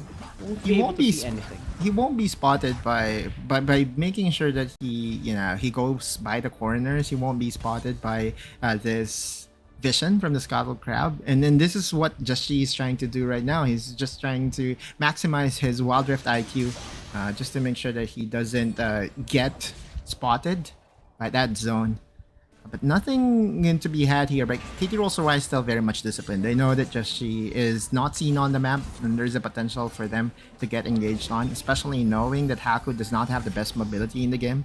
Wisely, they just back away and just let the Renekton do his thing. And this Renekton is going to be similar to game number 1, in where his task is to go into the backline just in time to provide that immediate burst, especially knowing that, you know, this Renekton could be manning or it could be using very annoying cancel. But again, just going back to my point, Renekton with Kraken Slayer as his rune choice can really burst down the squishy members, and there are two targets for KT.RY that Hyde wants to pressure: Corki or the Jhin.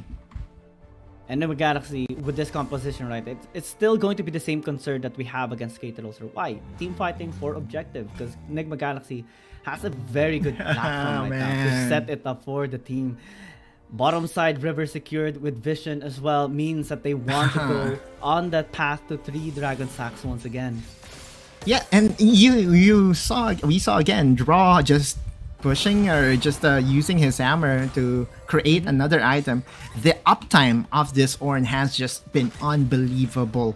Right, his efficiency to be on the map. Meanwhile, right, his counterpart Nomel has to go back. Is one of the reasons why NGX is enjoying a small lead right now. You look at Aaron. It was not just Aaron. I think it was Demon Kai that was able to get like multiple plates here in the bot lane. That's one plate advantage that NGX is enjoying right now. Or I think 2 plates advantage. Yeah, 2 plates advantage, because on the top side, KT.RY was only able to get 1. Meanwhile, NGX was able to get 3 in the bot lane. And again, Draw Hammer time. Let's go. Yeah, I mean, it looks funny, but the impact that it has actually has it bigger than other people would expect. Because since you don't have to go back into the base, you can just utilize the time that normally is used to go back. Oh, into the Hyde, base and back no, into the lane okay. to do this stuff. But Hyde getting caught though is a little concerning. Only uses the slice and dice to back away. That is fortunate here for him. They want to contest this R8. Yeah, and so Hyde, I believe, is still pretty much healthy to go for a dominance play and catch the squishy members off guard. Joshi is going to be the target. Chain of Corruption used defensively as Nomel is trying to tank it for the team, but it's taking too much damage. Gets chased out by Draw as well. Lands the sword here by Retel to get that 1-for-1, but Hyde is just utilizing perfectly his position to prevent anyone from accessing this RH. It's a 1-4-2. NGX was able to win that skirmish. Hyde was able to isolate Haku on the backside. Good job, Hyde. Again, that's the job of the Renekton, to try to find the squishing members on the backside and make sure that they won't be able to help at all. And again, that team fight was won by NGX. It started so wrong for NGX because if you pay attention as to how the Chain of Corruption was used, it did not hit anyone. Imagine if it actually did hit a priority target, it could have spread like a virus on towards KT.RY. But again, NGX, Draw being at the forefront of everything, was even able to absorb a lot of the skills coming from KT.RY. NGX with a massive win on the top side. Because they denied the RH, right, that they can just use into the mid lane. Plus, right now, since it's still the same situation in the Riverside, they can potentially just get double objectives. KT.RY cannot contest this, and they will get this Ice Dragon absolutely free. They have secured the tower into the mid lane. This is again an incredible start by Enigma Galaxy. Yeah, and as much as I want to really hype up KT.RY, there's really nothing I can hype up right now. Yeah, Numel is doing so well with his engages, but there's this X factor that is currently missing in their lineup right now. Call of the Forge God being used by Draw. No one's gonna get hit. Numel still just backing away for the meantime. They have no business with Enigma Galaxy so far. They have to wait until Daw is ready for fighting, until Luna is set up with 3 items possibly. Because every time they try to fight, it's going to be in favor for Enigma Galaxy all the time. Sure, I mean, you look at what is happening right now. 5-man squad from NGX on the top side. No Call of the Forge God this time, but with 5 stacked in the top lane, the knock-up still massive. Forced 2 members of KT.RY to actually flash away, but that will give the tower to Enigma Galaxy. They're happy with what they're getting because they're forcing KT.RY to always escape, to always flee from them. Yeah, but faster with the tempo right now, punishing is KT.RY. They will be sending 3 people here in the mid lane, and I think this is enough to take down not just one tower in the bot lane, but also this important tower in the mid lane. So overall, net positive for KT.RY, some signs of life. At least get something, salvage anything across the map. Buy some time for Luna to scale up. Haku is not yet being threatened that much yet in the backline so far, at least in the laning phase. Team fights, we haven't seen any impact from the Jhin just yet. Maybe a proactive curtain call can be used to isolate the members here of Enigma Galaxy, make them hesitate in engaging while Draw uses the Call of the Forge God. Good use by Luna to split push the top lane as well to secure at least a tower. But NGX is just forcing the issue here in the bot lane. Nomel is waiting for an opportunity, but it will be called off as Raw. Again, one use of his ult, everyone runs away. For sure, right? Like if you ever get hit, the follow-up from all the members of NGX is there. But I believe it was just used to disengage to scare them off. So again, that's another flexibility of this Ornn pickup, right? Now, you also have another way to disengage by calling the Forge God. It's just easy for you to scare off your opponent. And now, you look at the gold lead. NGX is currently enjoying a small amount of gold lead, around 2k. But that could balloon soon enough if they ever win another team fight here. We all know the next objective is going to be the Infernal Dragon, and this Infernal Dragon is definitely a very juicy target for double marksman composition, which both the teams are currently employing right now. I mean, we saw that happen in game number 1, right? As same gold lead by Enigma Galaxy, and then a team fight happened on the second dragon, and it ballooned to 5k. Nomel right now is taking too much damage, but Joshi is the one to fall. The Chain of Corruption a little bit too late. KT.RY is demanding respect from Nigma Galaxy. Yeah, well, it's just too hard. It's still hard to burst down a set, and we all know that, you know, with the help of the Game Maker, you can get a lot of shields. Aaron is going to get Dophier by Daw. Force a Flash away will be safe, but that is a key summoner spell denied now for Aaron. Yep, tempo being slowed down by KT.RY. Again, NGX is just thought that he had it, thought that he's damaged. Plus Demon Kites is enough to burst down Numel. But that is a good realization that this set is still very much tanky, especially in patch 4.2a. He's one of those champions that did really get buffed by a whole lot by Wild Rift, and so now NGX is just going to play patient. The objective to fight for is this next dragon. If this next dragon ever goes over to NGX, then we all know that, you know, the story of them pressuring the third dragon, win condition will definitely be there. But if you are KT.RY and if you are a fan of them, you want KT.RY to stabilize everything, and by securing this Infernal Dragon, that is the best way to do it. But they did do it so far, neutralizing some of the gold lead that Nigma Galaxy earlier had, and now they are setting up some vision in this bottom side river. Props to Luna and Haku for doing the necessary damage, not being that much scared whenever Draw engages onto them, especially with Just G. But right now they need to be extra careful. Again, hide on the flanks is just pristine. They have spotted him out with a ward. Will be easily slicking away from them. Yeah, he will be using the dice as well, which means that his Fury is less than 50. But Draw could get engaged here any moment. They were able to let the package expire, and that's a net positive for NGX. NGX was also able to secure this blue buff, and so if you're NGX, all you have to do is to just be careful of this. That pushes Numel is now here, and we all know that the engage potential of Numel set is just an absolute right now. Aaron? Your curtain call. Gonna be used for Repel. Okay, Haku got hit. Damage. Oh no, this is going to be really bad. Justy though is being chased away. Wait. That's a knock-up right there from the charge, but they took so much damage from Numel, and now they need to be disengaging. Justy is still trying to tank it for the team. The damage is huge. Haku flashing in. Haku, he flashed in, but misses the damage to execute. Aaron is gonna get punished as well. Triple kill by Demon Guy. It's a disaster for KT.RY, but they're trying to get one more kill onto Draw. Luna as well, using the barrages to poke out Demon Kite. They might have lost the fight, but at least they bought enough time to reset the dragon. It's a 3-4-3. Daw still alive, which means that the jungler could still threaten to take this down. We all know that the timers has just increased the current patch, and KT.RY with the net positive there. Haku flashing in was pushed by the dragon was a blunder in its own right. And KT.RY, I just don't think that there will be a contest here. There you go.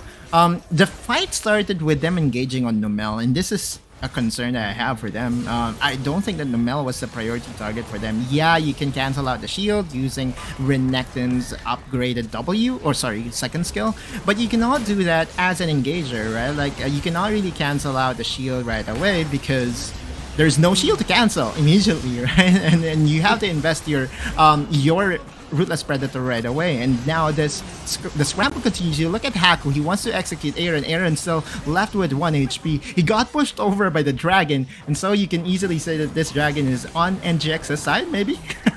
Demon Kite's damage is not enough to equalize on Luna, but looks like we have another fight. Yeah, the showstopper gonna be denied. Whoa! No damage whatsoever. It actually helped hide. You close the distance even more. Nigma Galaxy, they need to back away, but they want to go in. That's a two-man knock-up right there from Draw. The follow-up is also pristine. Aaron free hitting for days now, untouched as he is. And KT.RY starting to lose some members, but now the damage from Haku though needs to be respected. Luna is here as well, slowly creeping onto them. They're timing it right. The damage is high from Nigma Galaxy nonetheless, even if they lose some members. They're gonna be happy with what they got. What a scramble. KT.RY is refusing to surrender this game, right? Like, at this point, you can easily say that KT.RY is just waiting for the perfect opportunity to still win this. It's still winnable for both squads. KT.RY still was able to get a minor prize in getting that blue buff. I thought that was a perfect fight for NGX. Turns out KT.RY still has enough bullets. we look into the state of the game, Luna is currently ahead of the pack right now, 3-0-3. Same can be said for Demon, guys. So the battle between the Dragon Laners, which we highlighted prior this year starting, is starting to heat up in game number 2. I mean, the main carries, the main damage dealers definitely are going to be them. But the platform has to be layered, and that's why we look at Draw and Nomel so many times. The impact of Nomel is tremendously high, especially with that Haymaker through damage onto the backline. And it's forcing Nigma Galaxy right now to start hesitating a bit. And that's a minor win here for KT.RY. Now they're able to just set up vision proactively more onto the map. And maybe just like the last Dragon fight, maybe they can start turning things around and maybe be the one to actually get it. At least now KT.RY does not have to face the threat of NGX securing 3 dragons in a row, right? We all know that the power of 3 dragons stacked onto one's team is just absurd right now, and it's definitely a win condition. And KT.RY denying the second dragon is a good for them. Now this Baron can easily be threatened by both the teams, because we all know that since both of them are running double marksman composition, they can melt this Baron so fast. I mean, in mere 10 seconds, right? The Baron is just going to be shivering in fear, especially right now in this current meta. KT.RY holding the door so long right now and able to just keep up with the pressure of Nigma Galaxy is something to be respected for them. Keeping the gold below 2,000 all the time and able to get such good angles into fights as well through Nomel, providing so much protection for Haku too. Now they're trying to get onto high. That's good damage into the showstopper, but forces the slice and dice away. One more shot will be his demise. Forces the flash. They're going to be fine with that. Yeah, Hyde really tried to outplay it as much as he can, but the biggest misplay there is trying to traverse in dark areas in where Nomel is there waiting to punish, and immediately he was able to get not just the flash but also the ult of this Renekton, which means that NGX has to be mindful in the next few minutes, because if you're the Renekton, the most vital part of your combo is that flash. You won't be able to really reach the backline without that flash, and his task here is to get into the backline, be that nuisance against Haku, against Luna, just to make sure that they won't have an easy time to free hit in the backside things. And so if you're in high, you just have to do better. Because Luna started to deal so much damage, right? This is a massively scaling champion of Quirky that can easily shred through the armor and the MR here of Nigma Galaxy. If Hyde is unsuccessful in any flank on any team fight, then that's gonna lead to the demise here of Nigma Galaxy. So now they're focusing on stabilizing their vision, at least on the objectives. They want to secure for sure the last dragon that is going to spawn here into the game, the last elemental Drake. KT.RY having really good stability on Haku as well. Props to this guy to think that he didn't have the best of times during their match against Team Flash, and in the game number 1 as well, he managed to improve, but right now he's looking very solid. No third dragon, because the third dragon is now the other dragon. I believe the supposed third dragon did despawn with the amount of time that it took KT.RY and NGX to secure that second one. It often happens in a competitive match because of how patient the teams are.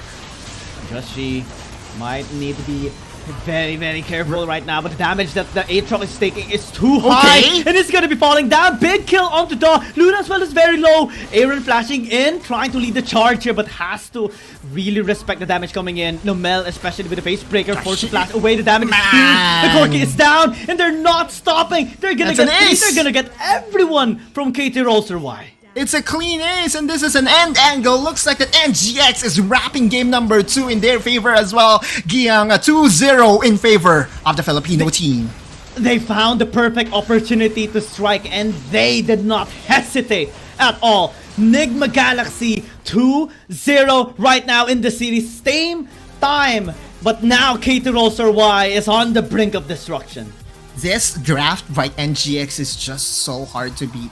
The amount of engage and damage as well by this team is top-notch, and they are playing it beautifully, perfectly, and you would see every single time that Aaron has an angle to go in with the killer instinct, he will not hesitate. He will go in for the kill. Luna was deathless at that point, and still, Aaron was able to get into the backline and was able to surprise him. It initiated with Daw trying to get the head of Just G. We have to remember that. But immediately, NGX was there to respond. And the amount of burst that a Xin Zhao can provide against the Aatrox, and this is really my gripe against the Aatrox right now. Like, Aatrox, to me, is a scary champion, when fed, went ahead, but when behind, it's an easy target for all those crowd control, all those damage coming your way. And with the double marksman composition that NGX is playing right now, one thing is for sure, Coach TG is all smiles.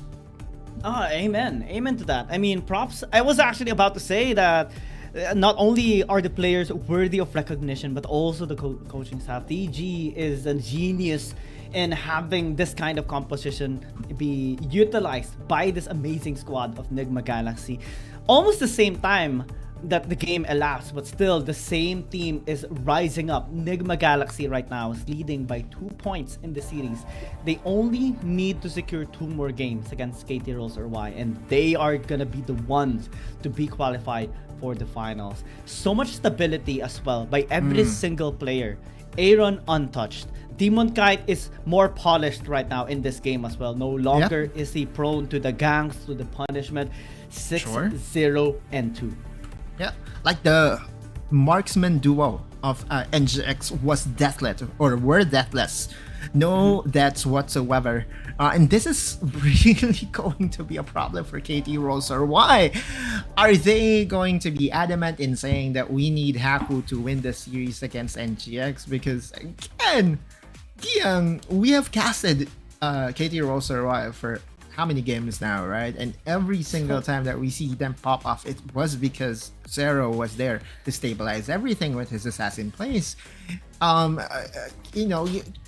Now it props up the question: were the results of the scrimmages that bad that they are forced to bench their star mid laner? Because to me, Zero was the final piece as to why KT.RY is a very scary team right now from APAC. I mean, this is definitely an asterisk, quite a questionable response right now by KT.RY, not having their star mid laner right now. And I think they really need to call the hero Zero here for game number 3. His impact is something that they definitely are craving for, something that they need, the missing piece right now for the stability for the late game. Props to Haku. He is growing. He is doing a really good job, but I think they need a star player. And one of which is the star here for game number 2 is Aaron. Just the damage, the stability of this guy. Perfect balance for the team. Yeah, it's 100% kill participation for the guy. 34% damage and AP on an AP Kai'Sa, which is going to be just as deadly as the AD variant, right, come late game. At the end of the day, it doesn't matter what build you choose with your Kai'Sa, just as long as you know how to prioritize the right targets, just as long as you're not afraid to hit that killer's instinct in the sweet spot, then you will be able to clean house, and that's what Aaron did. And they're not going to be changing their draft anytime soon because it keeps working against KT.RY. But let's see if they're going to be changing something this time around come game number 3. Before that, we'll just take a short break. We'll be back after this one. After 2 months of intense competition, the WRL A1 regular stage concluded splendidly, with 8 teams from WRLCN and 4 teams from WRL APAC emerging as the standout performance among the rest. KBG secured the top position in WRLCN with an impressive winner stake, closely followed by JT. In WRL APAC, Seoul KT.RY showcased remarkable dominance, while Berryland BRU also displayed commendable performance. For those summoners who crave more action, the playoffs will commence on June 21st, where the 12 victorious teams will continue battling for the prestigious title of WRL A1 champion. The playoffs in both WRLCN and WRL APAC will follow a BO7 double elimination tournament, allowing only 2 teams from each conference to progress to the finals. The first place team from the regular stage in WRLCN, Team KBG, will go head-to-head against Team Nova, while the remaining team, JT, will directly versus ADG. The 2 victorious teams will then compete for the first spot in the WRLCN finals. Meanwhile, in the losers bracket, the 5th place JDG team will select TE as their first round opponent, while the remaining team WBG will confront TT. The winner of the first round in the losers bracket will then face the opponent determined by the first place team in the regular stage, and the final winner will earn a spot in the finals. Additionally, the 4 teams from WRL APAC that advances to the playoffs will also engage in the double elimination tournament, where 2 winners will be chosen to proceed to the finals. The finals will unfold over 3 thrilling days, promising an unmatched level of excitement. On the first day, the 4 teams will engage in a BO1 single round robin, and the team that finishes with the top rank will secure the first ticket to the grand finals. The remaining 3 teams will then face off in a single elimination bracket on the second day, vying for the chance to compete against the top-ranked team. Finally, on the third day, the 2 winning teams will enter a gripping BO7 Ultimate Showdown to determine the ultimate WRL A1 champion. With all 12 teams fully prepared, the question remains, who will emerge victorious and claim the coveted championship glory after enduring such intense competition? Get ready for a wild ride. Let's eagerly anticipate the thrilling spectacle together. Dear Summoners, welcome to the Wild Rift League Asia 1! With the new season comes a fresh upgrade to our Spectator UI, designed to provide everyone with a better viewing experience. First thing is about the original UI information at the top bar. We make it into a functioning ring design in the upper left corner. The ring not only includes basic information, such as team names, match duration, kills, towers, but also displays the... We are back again on the series of Nigma Galaxy and KT.RY, and this is the first time as well that KT.RY has lost 2 games in a row. The closest series they had was against Naos, and it was jam-packed action. Yeah, it's a neck-and-neck win by battle. KT, win by Naos, win by KT, but now it's the momentum is on Nigma Galaxy side. They really need to call the hero. He has been calling as well. He wants him to be the one performing here against Nigma Galaxy, but we will know that later on come the pick and ban phase. We now have the information actually, yeah. The only change that Roll.RY will be doing right now is to flip over to the red side as their side selection. But Haku will remain on the starting 5, which means the Nigma Galaxy now will be presented of an opportunity to showcase themselves on the blue side. We all know that Roll.RY's record on the red side has been perfect so far in the playoffs, and it really came as a surprise to us, Giyong, that Roll.RY has prioritized blue side twice in a row. At least now it's a level playing field, and Roll.RY has recognized that Nigma Galaxy is unstoppable on the red side, so they're flipping things up. I mean, maybe this time around we can see them try to prioritize picking up the champions that Nigma Galaxy has loved using on red side. Maybe they want to threaten the 2-pick on the Renekton and the Ornn this time around, because Shaw will always lock it in for himself for sure whenever it's available. I mean, that's the only concern I do have with Ornn, if ever it get picked by Roll.RY, is how practiced are they on the champion? Because we were surprised by Draw's ability to play the champion, and it's a new champion. It was released like over 1-2 weeks ago, so not enough practice time to be had for all the teams. And so now, if you're in Nigma Galaxy, do you prioritize the Ornn? Looks like that they just want Hyde to be on Renekton duty, and I would understand why, right? This is also my gameplay. whenever I'm on RG, I go for a pick. I take my Renekton with me. Yeah.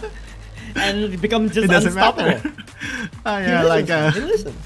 Yeah, for sure. like this is a perfect opportunity for Hyde to really showcase his skill. In fact, back when I had him as the Rookie of the Year during his stint here in the Philippines, it was his Renekton that really was eye-opening for me during his stay with RRQ. And so there's really no need for them to change. But KT.RY is also not changing, which means that Ornn, again, for a 3rd game in a row, is open.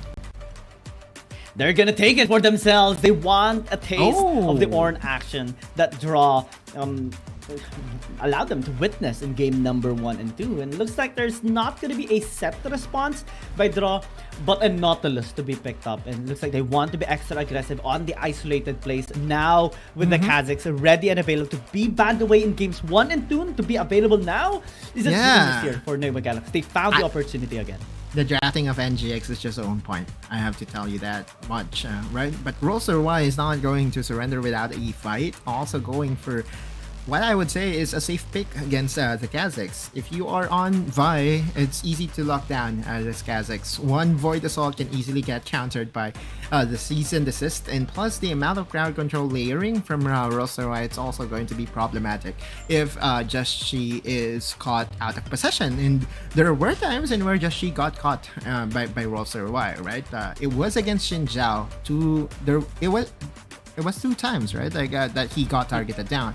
But the second time around, NGX was ready to respond right away. Also loving this ban coming from NGX. They're taking away Ratel's favorite champion. They knew like at this point that Ratel will try to carry the game and will not go for Garen duty 3rd game in a row. And respecting it by banning away the Fiora is a good call. Yeah, just force him on the Garen and not be able to pop off, because the Jax and the Fiora are just his signature champions with perfect utilization as well. What will be the last ban here for Nigma Galaxy? I think it's going to be a focus on Ratel, since they have no problems with Haku here into the mid lane. They can just allow him to pick any of the champions.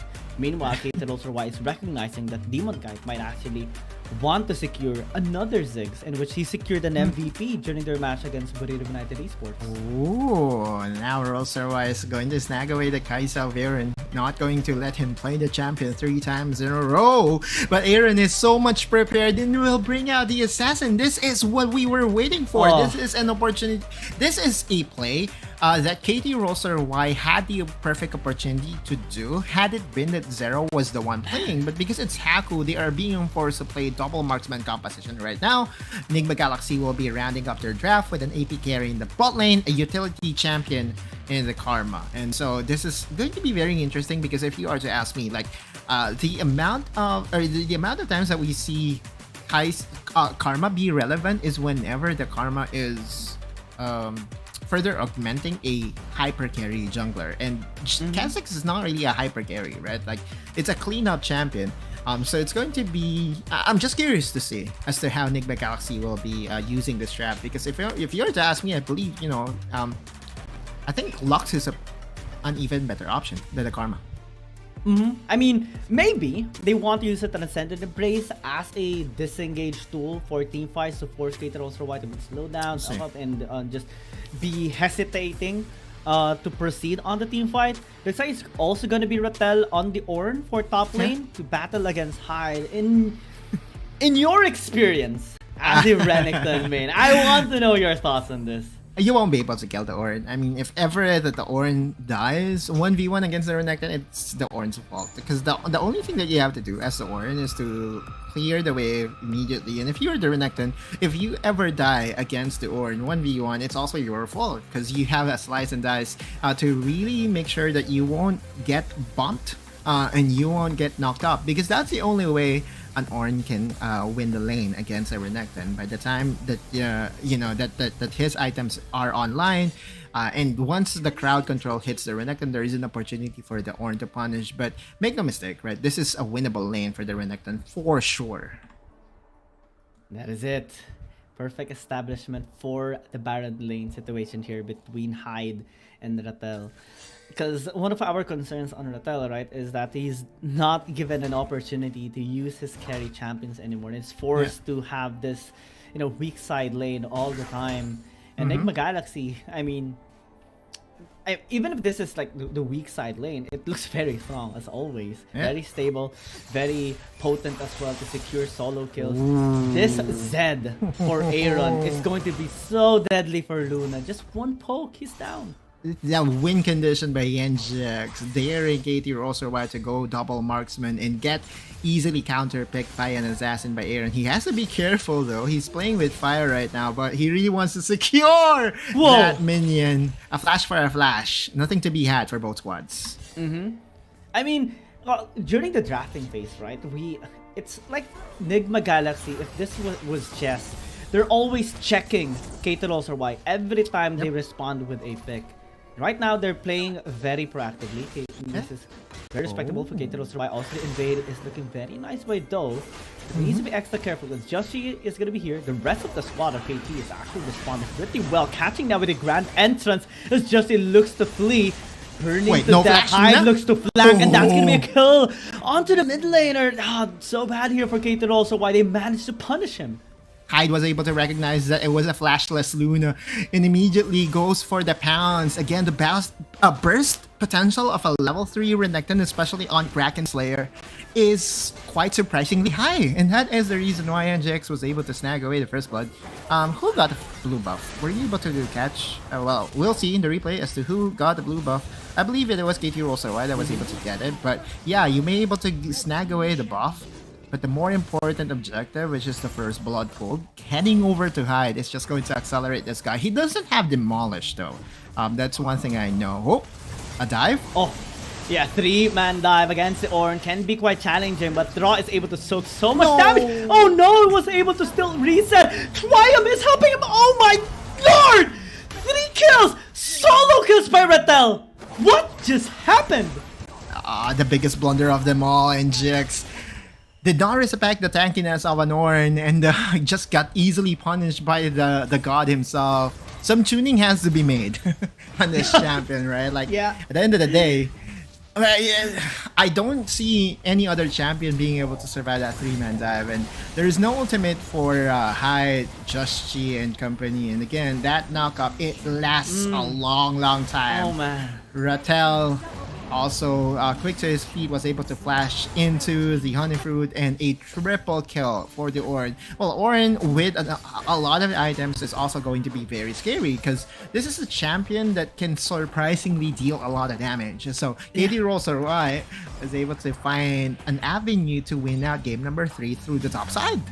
And if Nigma Galaxy is unsuccessful using 3 people to take him down, what more with a buffed up Ornn here for Rattel? This is definitely a win lane right now for him, and Nigma Galaxy has to look for other avenues on other lanes.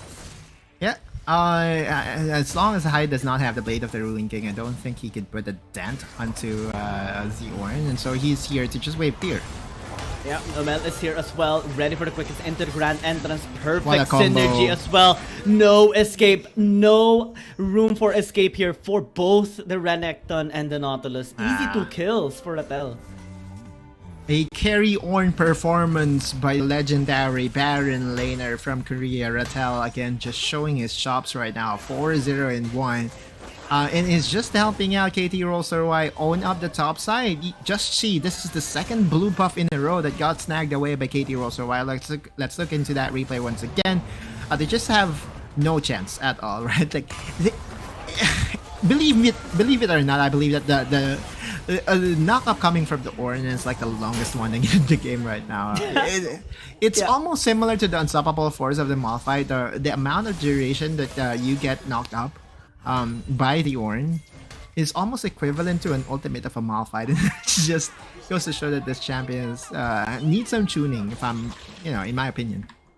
It's the only champ that can contest the CC duration and the AoE impact of the Galio as well. That's why this champion is just so good. And one of my favorites back in the day as well, to just be stable in a lane. Now Rattel is more than stable. He is 4-0-1, able to take down a turret absolutely free without any resistance from Hyde as well. Just he's looking for other avenues in the bottom lane as Aaron takes a tower down as well.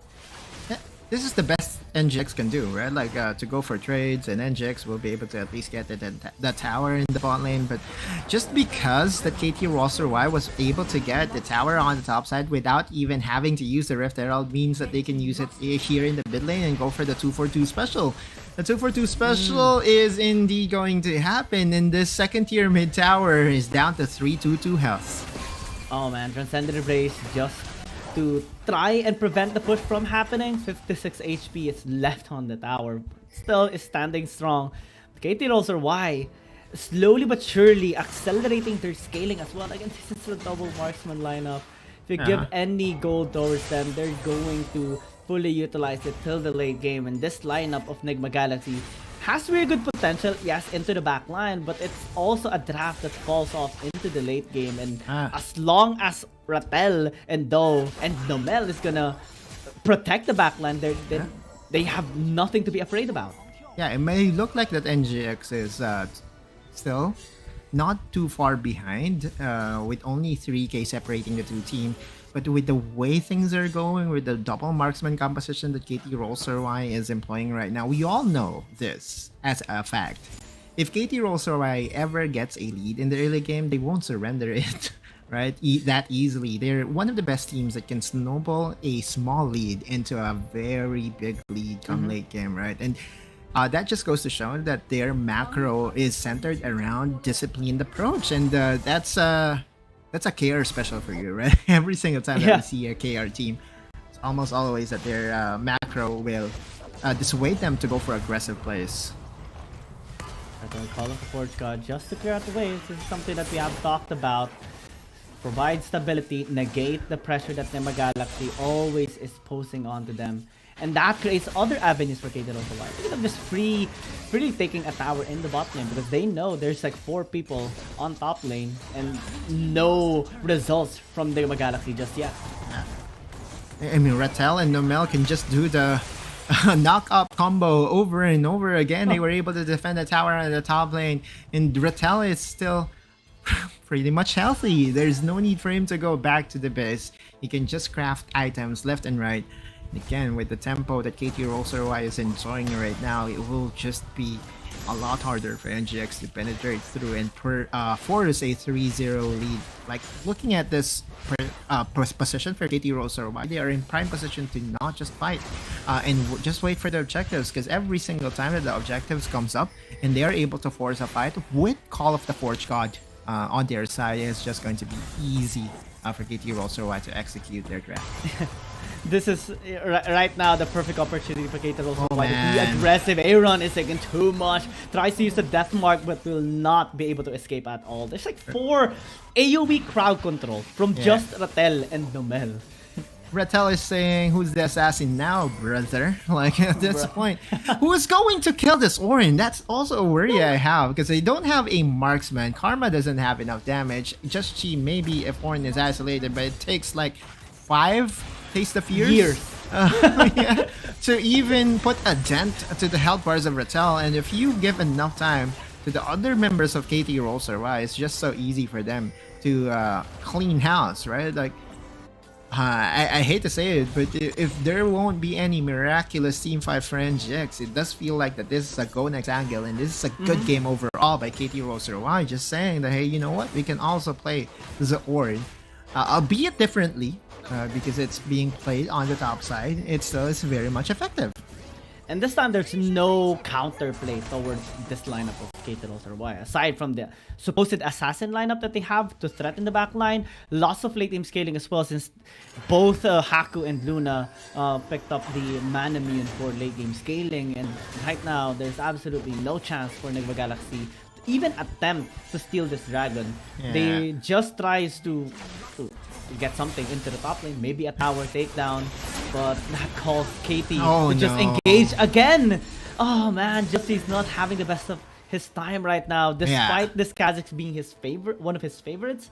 KT has an answer. I don't fault the Kha'Zix pick though. It was just because of that botch dive on the top side, right? We all know that had it been that it could convert it into a kill, that if Ratel was the one that got assassinated on top side, we could be casting a totally different game. But again, you have to give props where it's due. KT.RY is just quick to their feet.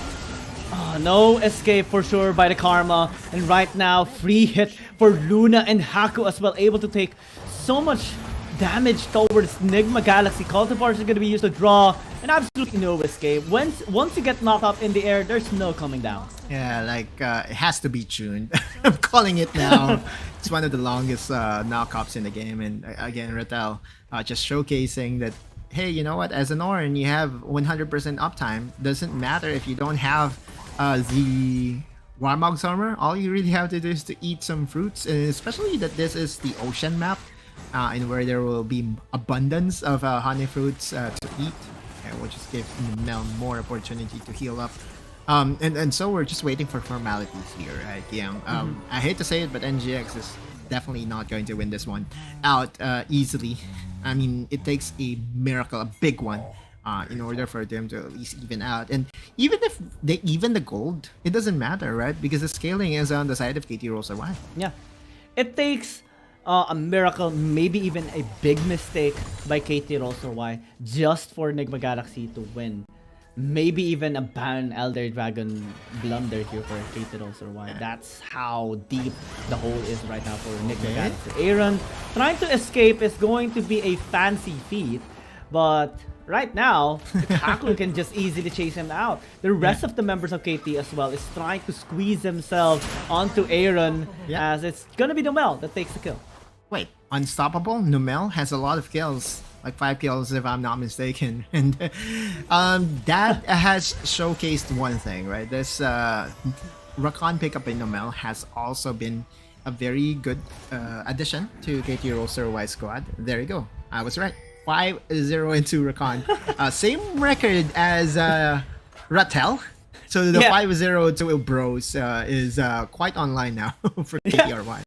The CC Bros are here to just carry the game and not allow Enigma Galaxy to do anything in all of the fights. Now Numel is just extending the vision that they have established into this topside river. NGX, I don't think they can contest it even if KT.RY starts this with them having vision, because they can just easily turn onto them with just one Call of the Forest God. And since they don't have any counter plays, any counter CC aside from the Transcendent Embrace, team fighting is so complicated for Enigma Galaxy. It is indeed. I mean, the only chance that they have is if there you go. If KT.RY tries to go for an early Baron and they get depleted armor-wise. Now they turn. They're on to draw. They're trying to answer back. Just taking too much damage from Luna. Now the backline has been breached. Damage isn't so massive though from Enigma Galaxy just yet. Ratel doing a really good job with the knock up into the grand entrance. The damage is pure though from Enigma Galaxy. They're starting to fall off. One by one, bodies fall from KT.RY. How is this happening? The isolated praise, the macro there by Enigma Galaxy, just so good. And KT.RY also is confused right now. Yeah, like you look at how Just Chi played it. He played it perfectly. Goes in, goes out, knows that there is a stasis for Corki, doesn't go over committed, and was just able to outplay the members of KT.RY. But still, again, the thing that has to be said over and over again, this was only made possible because of the I would say the debuff that Baron Nashor was giving to the opposing side, because you look at KT.RY, their armor was depleted by the acid corrosion of the Baron. In fact, Ratel went down in the process, and it was almost a clean ace for for NGX. Had it been that the Void packs connected, I know for a fact that Just Chi will go again in that instant, but some signs of life for NGX. Oh man, I saw it now as well. Just a perfect utilization of the lack of vision of KT.RY. That allowed them to be so sneaky in that fight and bait them multiple times as well. But right now, KT.RY wants to establish two controls.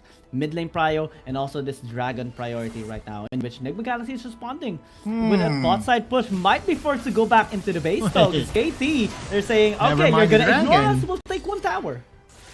Yeah, that's the inhibitor open for the taking. Just Chi again, just quick to his feet. That's going to respect Numel's crowd control chain. And this is again a revelation that no matter how behind NGX is, Just Chi is still going to be a threat to them. But right now, with the amount of lead that KT.RY was able to get, even opening up the mid lane, that's an easy Baron takedown for the squad of KT.RY. NGX would be settling for a trade once again, going for the dragon. But that's not a favorable trade, especially knowing that KT.RY could just use this Baron to open the remaining inhibitor towers. Top side and bot side, right? The KT.RY is wanting to bash more of the base here of Enigma Galaxy, and with this ban it's perfectly possible. It's just a consolation prize that Enigma Galaxy secured with the second dragon for themselves. But it's so difficult now to actually wave clear, since KT.RY can just again fully utilize this Ornn pickup the moment they see an angle. They're just using the pokes right now from Luna. Quickness, immediately Karma is Team dead. Kite is dead. Oh my, Just She trying to be sneaky but will be threatened by Do. As now KT.RY successful in bashing this inhibitor tower. Will be squeezing their way maybe into the bot lane because there's a wave building as well right there. But now Numel going in once more. Death Mark gonna be used as a response. Forced to use the stasis here for the core key, but Haku might actually be threatened. Never mind, the damage is so huge here for KT.RY. They're just wanting to end this game right now, and they will. 2-1 scoreline now. Nigma Galaxy still ahead, but KT is slowly catching up. KT.RY fights back, gets game number 3, and more importantly, has denied a 3-0 lead for NGX because it was so close to match point. We all know that, Kyung. And again, that wonderful draft of selecting the Ornn for Rattel. We know that the Ornn was used by Draw as a support for 2 games in a row. In this 3rd game, Ornn got picked up, was able to secure a triple kill on the top side, and from there on, no looking back. Yeah, triple kill alone in the top lane as well. Perfect outplay, I would say, against the three members of the Nigma Galaxy that tried to kill him. And from that on, it's basically how it rolled here for KT.RY. And now they're on the path to tying up the score here in this series, potentially denying any more wins by Nigma Galaxy because that performance by KT is just so good of an improvement as well, coming from the 2 games that they have lost. And right now, I think Red side is still remaining with a 100% win rate for KT. That's the 5th time that they have selected the red side and 5th time that they have win as well during the playoffs of WRLA. We look into the stats, and highest damage dealt, of course, is Luna. Haku, respectable, especially knowing that he struggled quite a bit, especially knowing that it was against the Zed. It was an okay performance. You know what? I kind of expected higher damage from Rattel, but turns out that 11,000 was enough to really put a dent into NGX's future in this particular game. We'll look into the head-to-head matchup, and although it started with a first blood for Hyde, the last laugh was on Rattel's side. Oh yeah, this guy is unstoppable on the Ornn. And no matter how much investment Nigma Galaxy put into the top lane, it wasn't enough to actually take him down. That provided so much avenues here for KT.RY on the other members as well. Hack was very safe in lane farming, Luna as well. In the team fights, they were perfectly safe in the backside. And let us remind everyone that, again, when talking about Roster Y, Rattel is always going to be a force to be reckoned with, right? He's originally the carry Baron laner for the Korean squad. Not to mention that regardless of what champion it is, he will find a way to make himself effective. Rattel will most likely get the MVP unless you have other thoughts, Kiang. No doubt, no doubt. It's all Rattel. That's from the 3v1, triple kill. He deserves the MVP for sure. The impact on team fights was massive as well. But if anyone would threaten, maybe it's Numel a little bit just on the plays, but definitely it's going to be Rattel. At most, it's just the SVP as well as helping him out. The duo 5-0 at the start, 5-0-2 on their scoreline as well at the very start. They're the main carries of KT.RY this time around. Yeah, for sure, right? Like now the next game, it entails the question as to what would be the priority for NGX's coaching staff. Because as we remember, the loser of the previous game gets to choose the side selection for the following game, which means that KT.RY would not have the same we would have the same choice, right? Game number 4. Now, I think also another thing that I kind of have to take note for the viewers as well is that it's only the Ornn that is available. Volibear is not yet playable in this playoffs. So KT.RY, Rattel, deservingly so, gets the MVP. And for sure, right, Nigma Galaxy is going to want to secure red side this time around so they can threaten with the Ornn pick. Especially now, this time, dual purpose. They have to deny it from Rattel because he played it perfectly with MVP performance, Numel on the Rakan, and the rest of the squad here vacated also for a while. Let's see what is going to be the adjustment here by Nigma Galaxy come game number 4. But we'll be going into a very short break. Sit back and relax and wait for us to come back. 2 months of intense competition, the WRL A1 regular stage concluded splendidly, with 8 teams from WRLCN and 4 teams from WRL APAC emerging as the standout performance among the rest. KBG secured the top position in WRLCN with an impressive winner stick, closely followed by JT. In WRL APAC, Seoul KT.RY showcased remarkable dominance, while Bariram BRU also displayed commendable performance. For those summoners who crave more action, the playoffs will commence on June 21st, where the 12 victorious teams will continue battling for the prestigious title of WRL A1 champion. The playoffs in both WRLCN and WRL APAC will follow a BO7 double elimination tournament, allowing only 2 teams from each conference to progress to the finals. The first place team from the regular stage in WRLCN, Team KBG, will go head-to-head against Team Nova, while the remaining team, JT, will directly versus EDG. The 2 victorious teams will then compete for the first spot in the WRLCN finals. Meanwhile, in the losers bracket, the 5th place JDG team will select TE as their first round opponent, while the remaining team, WBG, will confront TT. The winner of the first round in the losers bracket will then face an opponent determined by the first place team in the regular stage, and the final winner will earn a spot in the finals. Additionally, the 4 teams from WRL APAC that advances to the playoffs will also engage in the double elimination tournament, where 2 winners will be chosen to proceed to the finals. The finals will unfold over 3 thrilling days, promising an unmatched level of excitement. On the first day, the 4 teams will engage in a BO1 single round robin, and the team that finishes with the top rank will secure the first ticket to the grand finals. The remaining 3 teams will then face off in a single elimination bracket on the second day, vying for the chance to compete against the top-ranked team.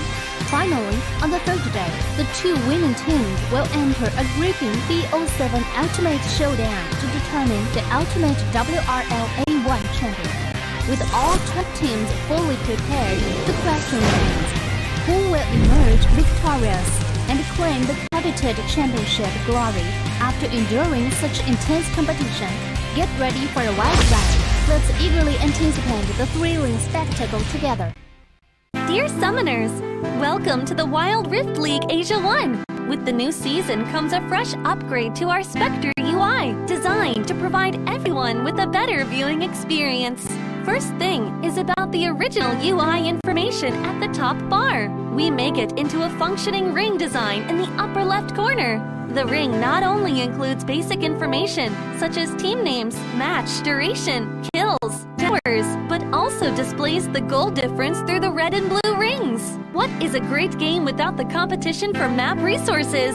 When a team takes down the elemental dragons and gets the buffs, the stunning special effects not only make the acquisition of resources more ceremonious, but the elemental dragon-specific color-coded buff energy blocks will also be intuitively embedded in the corresponding red and blue sides. Whether a team speeds up the match tempo by getting Rift Herald, expanding their lead by killing Baron Nashor, or stealing the Elder Drake for the final victory, the countdown timer special effects and the resource-specific color coding will help summoners watching the game to quickly understand what is going on in the game and capture the critical information. Additionally, we will display the whole in-game map on the top right corner. When the elemental dragons, Rift Herald, or Baron Nashor is about to spawn, the corresponding resources exclusive countdown will appear in the top left corner of the map in real time, providing clearer information on team tactics and map resources.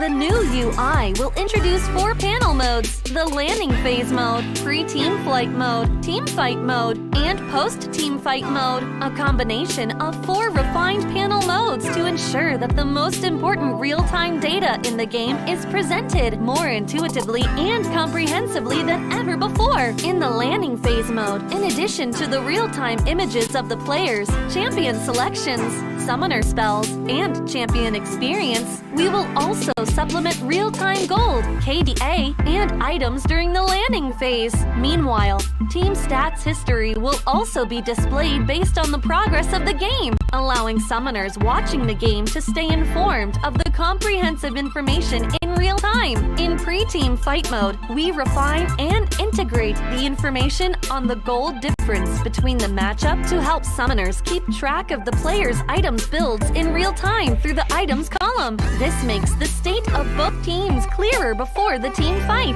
In the highly anticipated team fight mode, we visualize the damage dealt comparison. The real-time dynamic display of champions' avatars can be more intuitively express the damage dealt of each player during the team fight.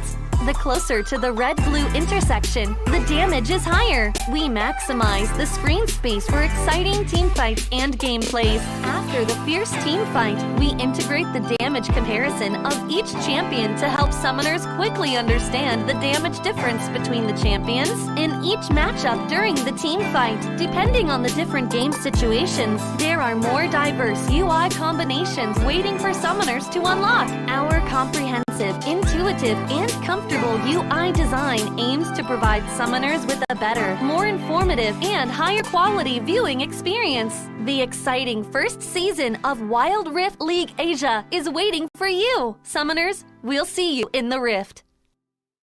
After 2 months of intense competition, the WRL A1 regular stage concluded splendidly, with 8 teams from WRL CN and 4 teams from WRL APAC emerging as the standout performance among the rest. KBG secured the top position in WRL CN with an impressive winner stick, closely followed by JT. In WRL APAC, Seoul KT.RY showcased remarkable dominance, while Bariram BRU also displayed commendable performance. For those summoners who crave more action, the playoffs will commence on June 21st, where the 12 victorious teams will continue battling for the prestigious title of WRL A1 champion. The playoffs in both WRL CN and WRL APAC will follow a BO7 double elimination tournament, allowing only 2 teams from each conference to progress to the finals. The first place team from the regular stage in WRL CN, Team KBG, will go head-to-head against Team Nova, while the remaining team, JT, will directly versus EDG. The 2 victorious teams will then compete for the first spot in the WRL CN finals. Meanwhile, in the losers bracket, the 5th place JDG team will select TE as their first round opponent, while the remaining team, WBG, will confront TT. The winner of the first round in the losers bracket will then face the opponent determined by the first place team in the regular stage, and the final winner will earn a spot in the finals. Additionally, the 4 teams from WRL APAC that advances to the playoffs will also engage in the double elimination tournament, where 2 winners will be chosen to proceed to the finals. The finals will unfold over 3 thrilling days, promising an unmatched level of excitement.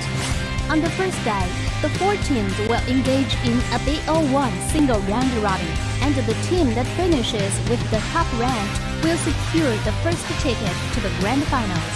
The remaining 3 teams will then face off in a single elimination bracket on the second day, vying for the chance to compete against the top-ranked team. Finally, on the third day, the 2 winning teams will enter a gripping BO7 Ultimate Showdown to determine the ultimate WRL A1 champion. With all 12 teams fully prepared, the question remains, who will emerge victorious and claim the coveted championship glory after enduring such intense competition? Get ready for a wild ride. Let's eagerly anticipate the thrilling spectacle together. Dear Summoners, welcome to the Wild Rift League Asia 1! With the new season comes a fresh upgrade to our Spectator UI, designed to provide everyone with a better viewing experience. First thing is about the original UI information at the top bar. We make it into a functioning ring design in the upper left corner. The ring not only includes basic information such as team names, match duration, kills, towers, but also displays the gold difference through the red and blue rings. What is a great game without the competition for map resources? When a team takes down the elemental dragons and gets the buffs, the stunning special effects not only make the acquisition of After suffering 2 consecutive losses against Nigma Galaxy, KT.RY was able to pick up the slack, and now they're on fast track in securing or at least equalizing the scoreline right now in this series. Again, we are your Southcasters, Giang and Nautilus. We're ready for Game 4, especially with Ratel's amazing MVP performance on Ornn. I think that is something that they really need to respect. And speaking of respect, Hacker's gonna be out. It looks like the hero has been called in. Okay, now everything is changed, right? Like, you know, I have to commend Rose.RY in preparing something that no one expected, not even the viewers, maybe not even NGX, in fielding in Haku as their starting mid laner for 3 consecutive games. And in that 3rd game, in where Haku's performance was, you know, okay at best, I think it's time that Rose.RY has decided that it's time to bring out the assassin Prince in the mid lane. Wait, Haku is still the one? Let us confirm it in a bit. Is it Haku or Zero? Because it does look like that. At least in the overlay, it's Haku. Yeah. Hopefully it is Zero. It is gonna be performing right now or playing right now for game number 4. Because if we were to think about it, game number 3, Haku wasn't there, or Zero wasn't there, but NGX got obliterated the moment that Ratel secured a triple kill into the top lane with a double marksman composition. To think that when Zero gets put in, then looks like he is. And right now we see him on the screen as well. Hero. It is plays. Zero. Never mind the typo. Never mind the typo. It is indeed Zero playing. With the jersey number 0, it's hard to miss this guy because he has been the starting mid laner for Rose.RY for the majority of the season. Now Nigma Galaxy is borrowing some of the plays that Rose.RY is doing by first picking the Corki, but now look at the response by Rose.RY. They're banning away the Ornn, which opens up the Camille.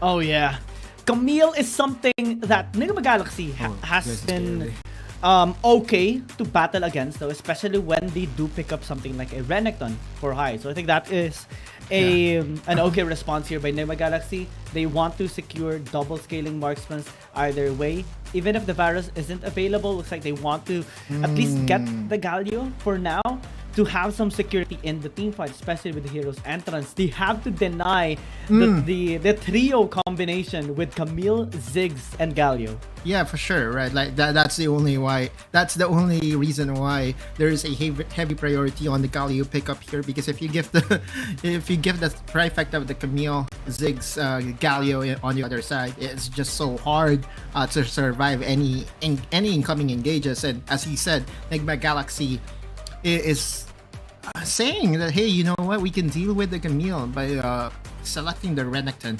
But the only concern I do have here, Guillaume, is we are talking about Ratel.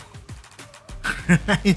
Like, no offense to Zipper. I know for a fact that Zipper is one of the best laners, best Baron laners that we have in Southeast Asia. But I believe, you know, my bias in me is saying that Ratel is just a different beast. And whatever success that NGX was able to find on the top side through Renekton side, the challenge will be doubled, maybe tripled, when facing against Ratel. This guy is just full of talent, full of really good execution. Whenever he's given a carry champion, he will prevail. And even if you offer him the weak side champion a while ago in game number 3, was able to perform significantly better, especially with the opportunity that was handed over to him to secure that triple kill. And now they are removing a lot of champions for Jussie. A lot of respect ever since like game number 1. They always respect his champions. Jinzhao is still open, which is to me one of the better ways to answer a Ziggs Camille matchup, right? Because if you ever get Hextech Ultimatum You only have to push her over the hexagon to get out of the cage. Olaf is going to get benched away by Enigma Galaxy. Have recognized that there is no way to stop an Olaf if it ever gets locked in by Roser-Y. And this is wise drafting coming from Enigma Galaxy. But again, the concern I do have is Xin Zhao. There you go. Because it can also be used by Roser-Y to its great lengths. And so now, Enigma Galaxy, what do you have? Do you go for the Lee Sin and go ultra early game? Is the question. And this is a champion that Do has incredible success with as well.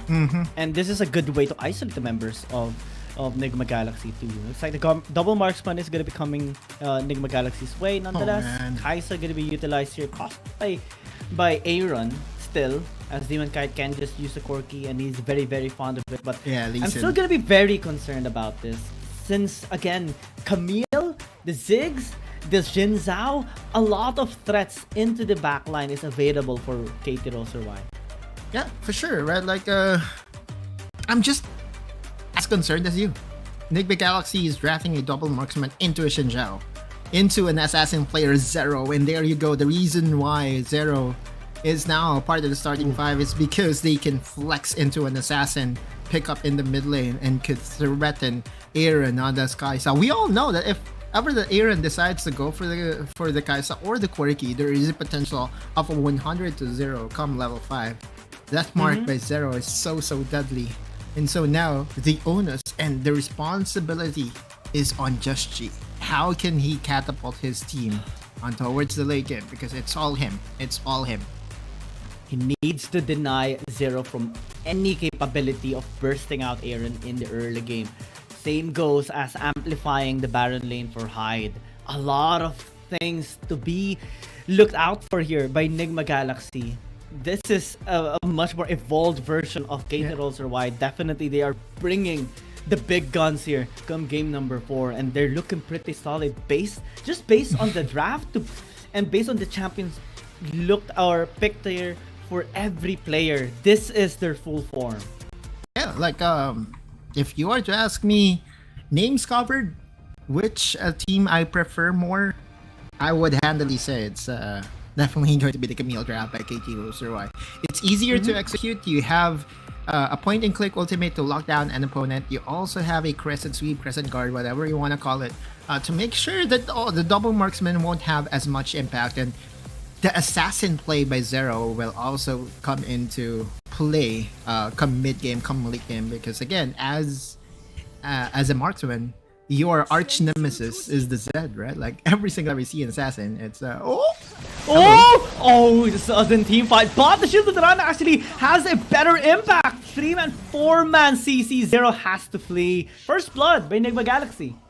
That is unexpected, an explosive start to a rather quiet game number 4, but looks like the NGX is just banking on that Just Chi is just a better early game jungler. Draws here. Very critical in health, has to flash away. 1 HP left, but it's still Just that managed to secure the blue buff. Zero is here to try and help out, but looks like the fight is done. All they need to do is go back to their lanes. They're all level 1, and you know what? Just She is still here, trying to cut the wave, and wisely just backs away. But you are seeing now that NGX is enjoying a small lead by being able to steal that blue buff. Just She can easily transition and get a 3 buff start. Look into that replay once again. Again, this is Draw using the Shield of Duran, taunting 4 people right away. The first one to go down is Numel, and again, this Nautilus being at the forefront of everything will most likely absorb a lot of damage from all the members. And that's one of the job at least done here by NGX, and that is to secure an early game. The only question is, are they able to continue this advantage that they have? Because again, it is pretty much needed by every single lane that they have right now, except for Hyde's lane, because I know that Renekton has a favorable matchup against the Camille, at least in the first few stages of the game. NGX, especially with their double marksman, is still not out of the water. They need to keep up the pressure here against KT.RY. Come minute 5, surely KT.RY is going to strike against Enigma Galaxy, and surely it's not yet the time for Aaron and Demon Kai to actually fight them back as well, especially with the composition that RY has. Right now, there is going to be a fight into the mid lane as the Nautilus again will fall down. Another pick off here by Just-Chi. A 0-2 start for Nomel, but more importantly, they are getting tower plates here in the mid lane. Now, Just-Chi is just saying, hey, you know what? I own you, Daw. And is just pushing him away from his very own jungle. And this is, again, a revelation that NGX is willing to draft this Lee Sin-centric lineup and is just in full confidence that Just-Chi can do the work. And a perfect example of why Enigma Galaxy should never be discounted, even if the draft is so good here for KT.RY. The execution of Enigma Galaxy will always shock any opponent that they come across with. We'll look into the replay as to how it all started. Nomel is level 3 and Just-Chi was spotted by a ward, but Draw, again with a quick draw moment, 4 people converging here in the mid lane, was able to secure that second kill and second death of Nomel. So again, if you're Nomel, especially knowing that you don't have a flash in 2.5 minutes, you have to be mindful of your precision.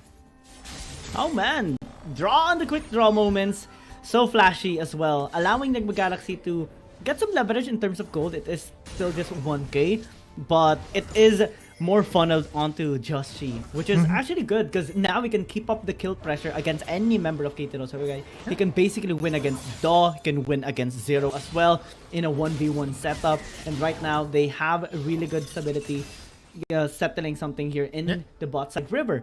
Perfectly safe for Aaron as well to safely farm in the laning phase, not being threatened at all by this Zed. Yeah, same could be said for Hyde, right? The amount of time that NGX was able to at least find Daw in his own jungle gives enough information that, hey, you know what, we're safe and we can just continue on the pressure. And if you are the Renekton, that is a God's gift to you. Every single time that you know that the jungler is on the other side of the map, you can just press on your advantage and just be aggressive, and that's what Renekton wants in his lane. And the win condition here of Enigma Galaxy is like, for the solo laners, if Hyde continues to be ahead against Rattel, then no matter how much scaling this Camille has, he will always lose against the Renekton. And even if he engages, similar to how Enigma Galaxy was able to counter the Renekton pick during their match against Burrito United Esports in Game 7, it's pretty possible for them to just continue the onslaught. Aaron is having the best of his time as well. Scaling up in this game, oh man. 3 plates in the mid lane, and they are just answering this Zed pickup by Zero so beautifully. NGX is just in full control of the early game. I mean, even on the top side, they were able to spot Daw, and so immediately what Hyde did, so just back away. That's the only thing that you have to do. No need to be over aggressive. Just play the map correctly, get information, and that's what NGX is doing in the first few minutes of this game. Now NGX knows that, hey, you know what, KT.RY is not here in the Dragon. Maybe they're over in the Rift Arrow, then let's just go secure another objective for ourselves, because why not, right? Like, they have an early game lead. Yeah, they can basically deal with KT.RY at the stage of the game. If there was no kills, no early lead, then it might have been a different story. But now, Draw again on the taunt. They won't be able to steal the Dragon, but at what cost now is the Dragon takedown? Looks like they are still able to get 1 kill. Never mind, Draw still remains alive as Just-Chi penetrates the backline. Now Luna's gonna be in trouble, forced to back away, but is kicked by the Lee Sin. Zero as well, trying to flee, but burning to death from Aaron's wrath. Enigma Galaxy traded out an objective for more kills and even a tower in the mid lane. Yeah, they can even force the issue. Oh, they are backing away. Rattel was able to finally find the head of the support player of Draw inside the pit, but again, that is mitigating the impact of this Camille pickup, because what you want to do with the Camille is to be the one to engage against the squishy members. But when the marksman is too far forward, is dealing with your backline, there's really nothing that you can do as a Camille, right? Let's look into that replay once again. Draw lived with 1 HP, exactly 1 HP. Rattel going in and finally finding a kill, but outside of that kill by Rattel, 0 impact at all. And this is how NGX is controlling this Camille pickup coming from KT.RY. Yeah, you can abuse Camille's Hextech ultimatum here and there, but if we don't give you an opportunity to do so, what's the reason for that draft? Yeah, zero impact just yet here for KT.RY, especially for Zero, who was completely negated in that fight. Well, just forced to disengage and took so much damage from the members of Nigma Galaxy. The kick onto Luna was so good from Joshi, to putting him in harm's way into the wrath of Aaron and the rest of the squad. Now they are up by 4,000 gold. Man, this team is really defying the odds here, okay, KT.RY, despite the Camille pickup, despite the counter to the double marksman with this Zed pickup. They're the ones controlling this game. Every single time that we see Lee Sin, all we have to be wary of is the early game.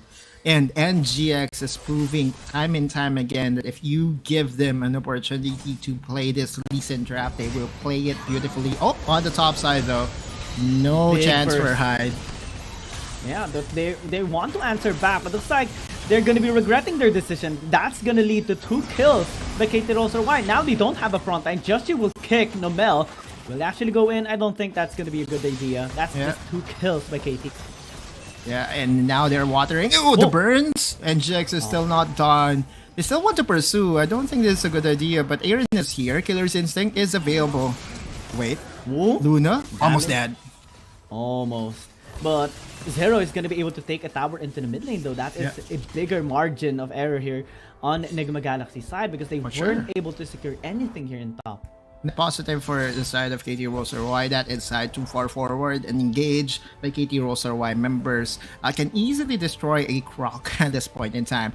I just want to note one thing down, right? Renekton is not the tankiest champion in the game, especially knowing that the first 2 items that the Renekton must buy is a Blade of the Ruin King plus a Black Cleaver. There's really not much HP to help him survive all those engages, so he has to be mindful, like right now. Oh yeah, especially that the depth charge is going to be used. Looks like the rest of the squad is here to help him out. Fortunately, he is going to be safe, but has to answer the topside push that Ratel is slowly starting. Yeah. Ratella is enjoying a 2-0-1 performance right now. He is definitely going to be the win condition, but Yoshi's not yet done, forcing the flash off Numel. Now in 45 seconds, Dragon is going into spawn up. The fight continues for KT.RY, and Rattel being their win condition in the side lane. We'll just do this over and over again. With the Camille, with the Divine Thunder, it's easy for a 1 versus 1 against anyone here by Rattel. But now they have caught Joshi, forced to use the kick. Fortunately, he will be able to disengage successfully. Draw used the hero entrance as well. But that's 2 key ultimates no longer available for Nigma Galaxy. And Aaron has to be a lot more careful now. He took so much damage from Luna. Yeah, the pressure is on, and Jerks. The tower on the top side suffering too much, but it still gets to live another day. Meanwhile, Zero is still doing his thing, right? Split pushing every single time that NGX forces a few of most of their members onto one side. Zero is there to respond on the other side of the map, and this is how we knew in KT.RY. We all know that KT.RY is one of the best macro teams that we have in APAC, and they're showing just right about now that their Camille pickup is definitely going to be a very deadly combination. There you go, another macro advantage. A tower for an Infernal Dragon though is quite beneficial for NGX, because we all know the double marksman really is the enjoyer of the Infernal Dragon, but still no 3 dragon win condition available for NGX in this game.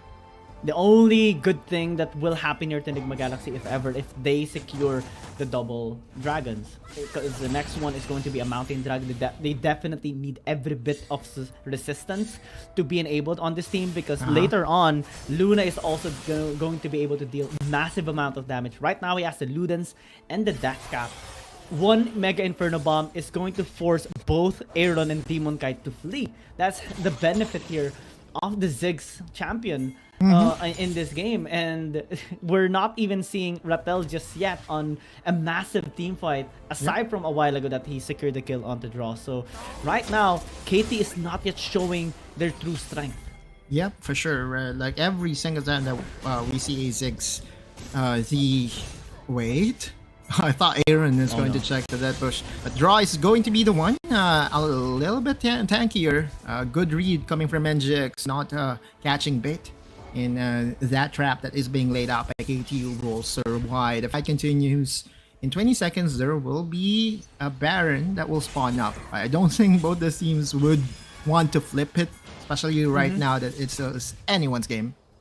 Especially with the lineup here of KT.RY. Right? Having a double marksman lineup may be a preference here for Enigma Galaxy to start the Baron, since they can just easily burst it down. But they're also easily bursted down by the members of KT. So I'm just gonna wait for the Dragon, most possibly in the next 45 seconds.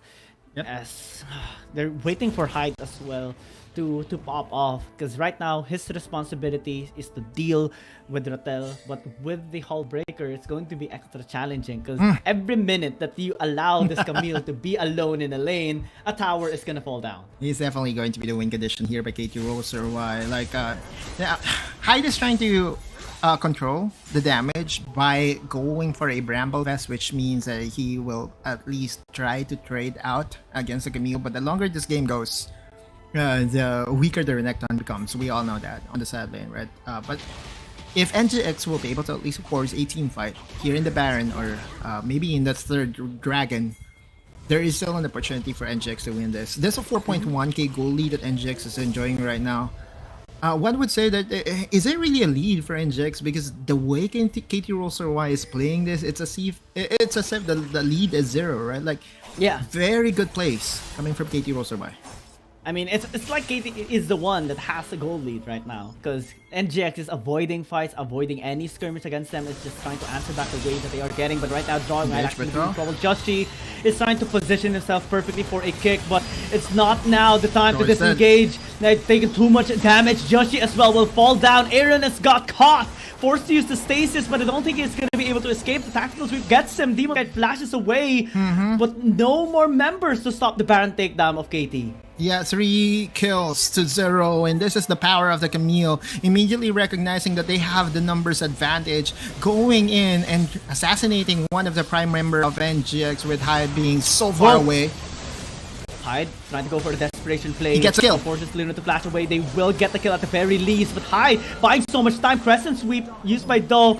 2 kills picked up. They still can take this Baron, but Nomel might actually get taken down. Looks like he still has the shield, and it doesn't matter. Fine. Yeah, it doesn't matter even if they die. In the current patch, if you die with the Baron buff on, by the time that you revive, you will still have access to the buff. And we look into that replay once again.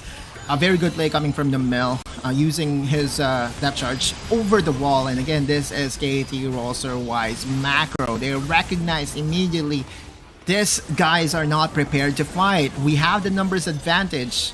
And NGX, the lead that we saw from earlier, is now in the favor of KT.RY. Yeah, the 4,000 goal lead is nullified with one team fight, one Baron takedown, and now they can just easily take this Mountain Dragon as well. Enigma Galaxy cannot fight at all. It's not at the time, but they might catch 0. That's the stasis used by the Zed, but will fall down at the very least.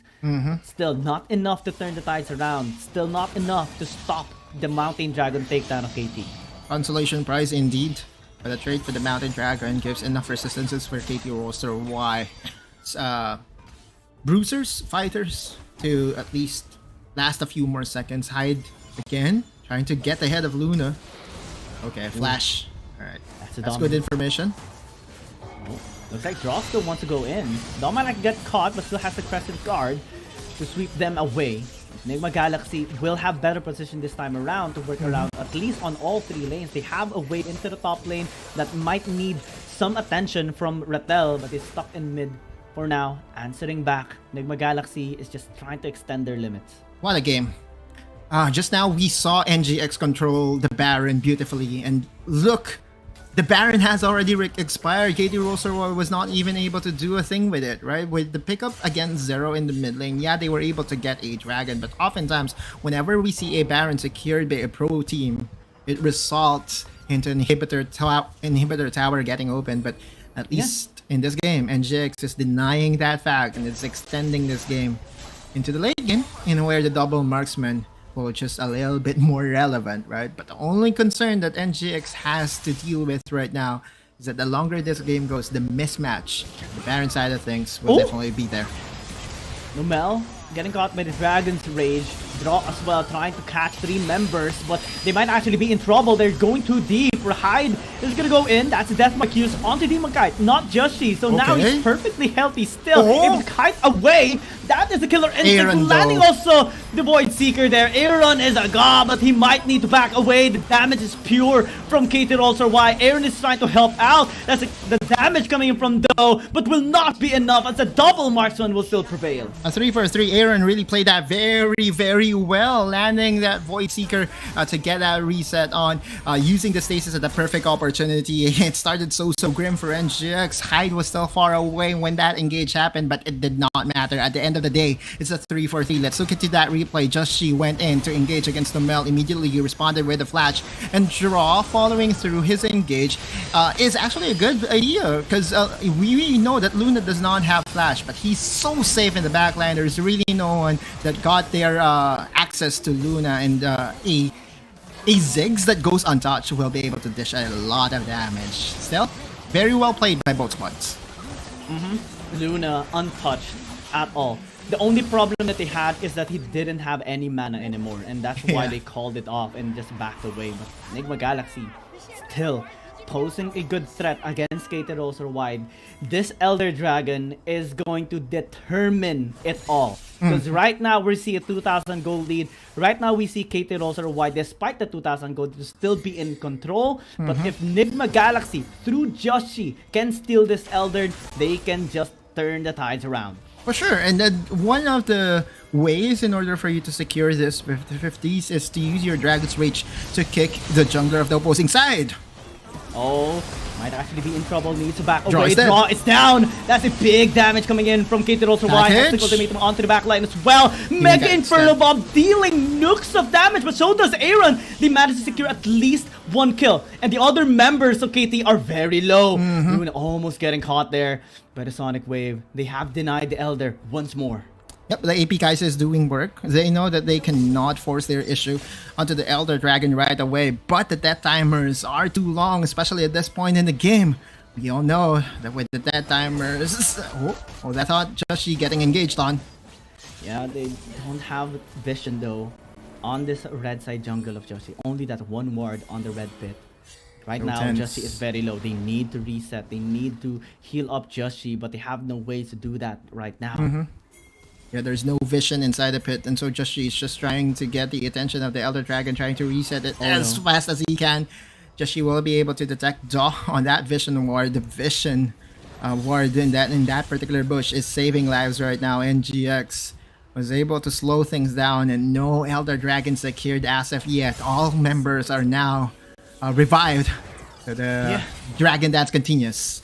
Everything is balanced. The waves are perfectly in place on the side lanes, but it's slowly building a huge wave for KT.RY. Enigma Galaxy has only a few minutes of time to take this Elder Dragon, or maybe force a fight, because come 20 minutes, maybe those waves are gonna post a tower takedown. Oh man, there is indeed a pause, and we're going to figure out as to who called the pause. Yeah.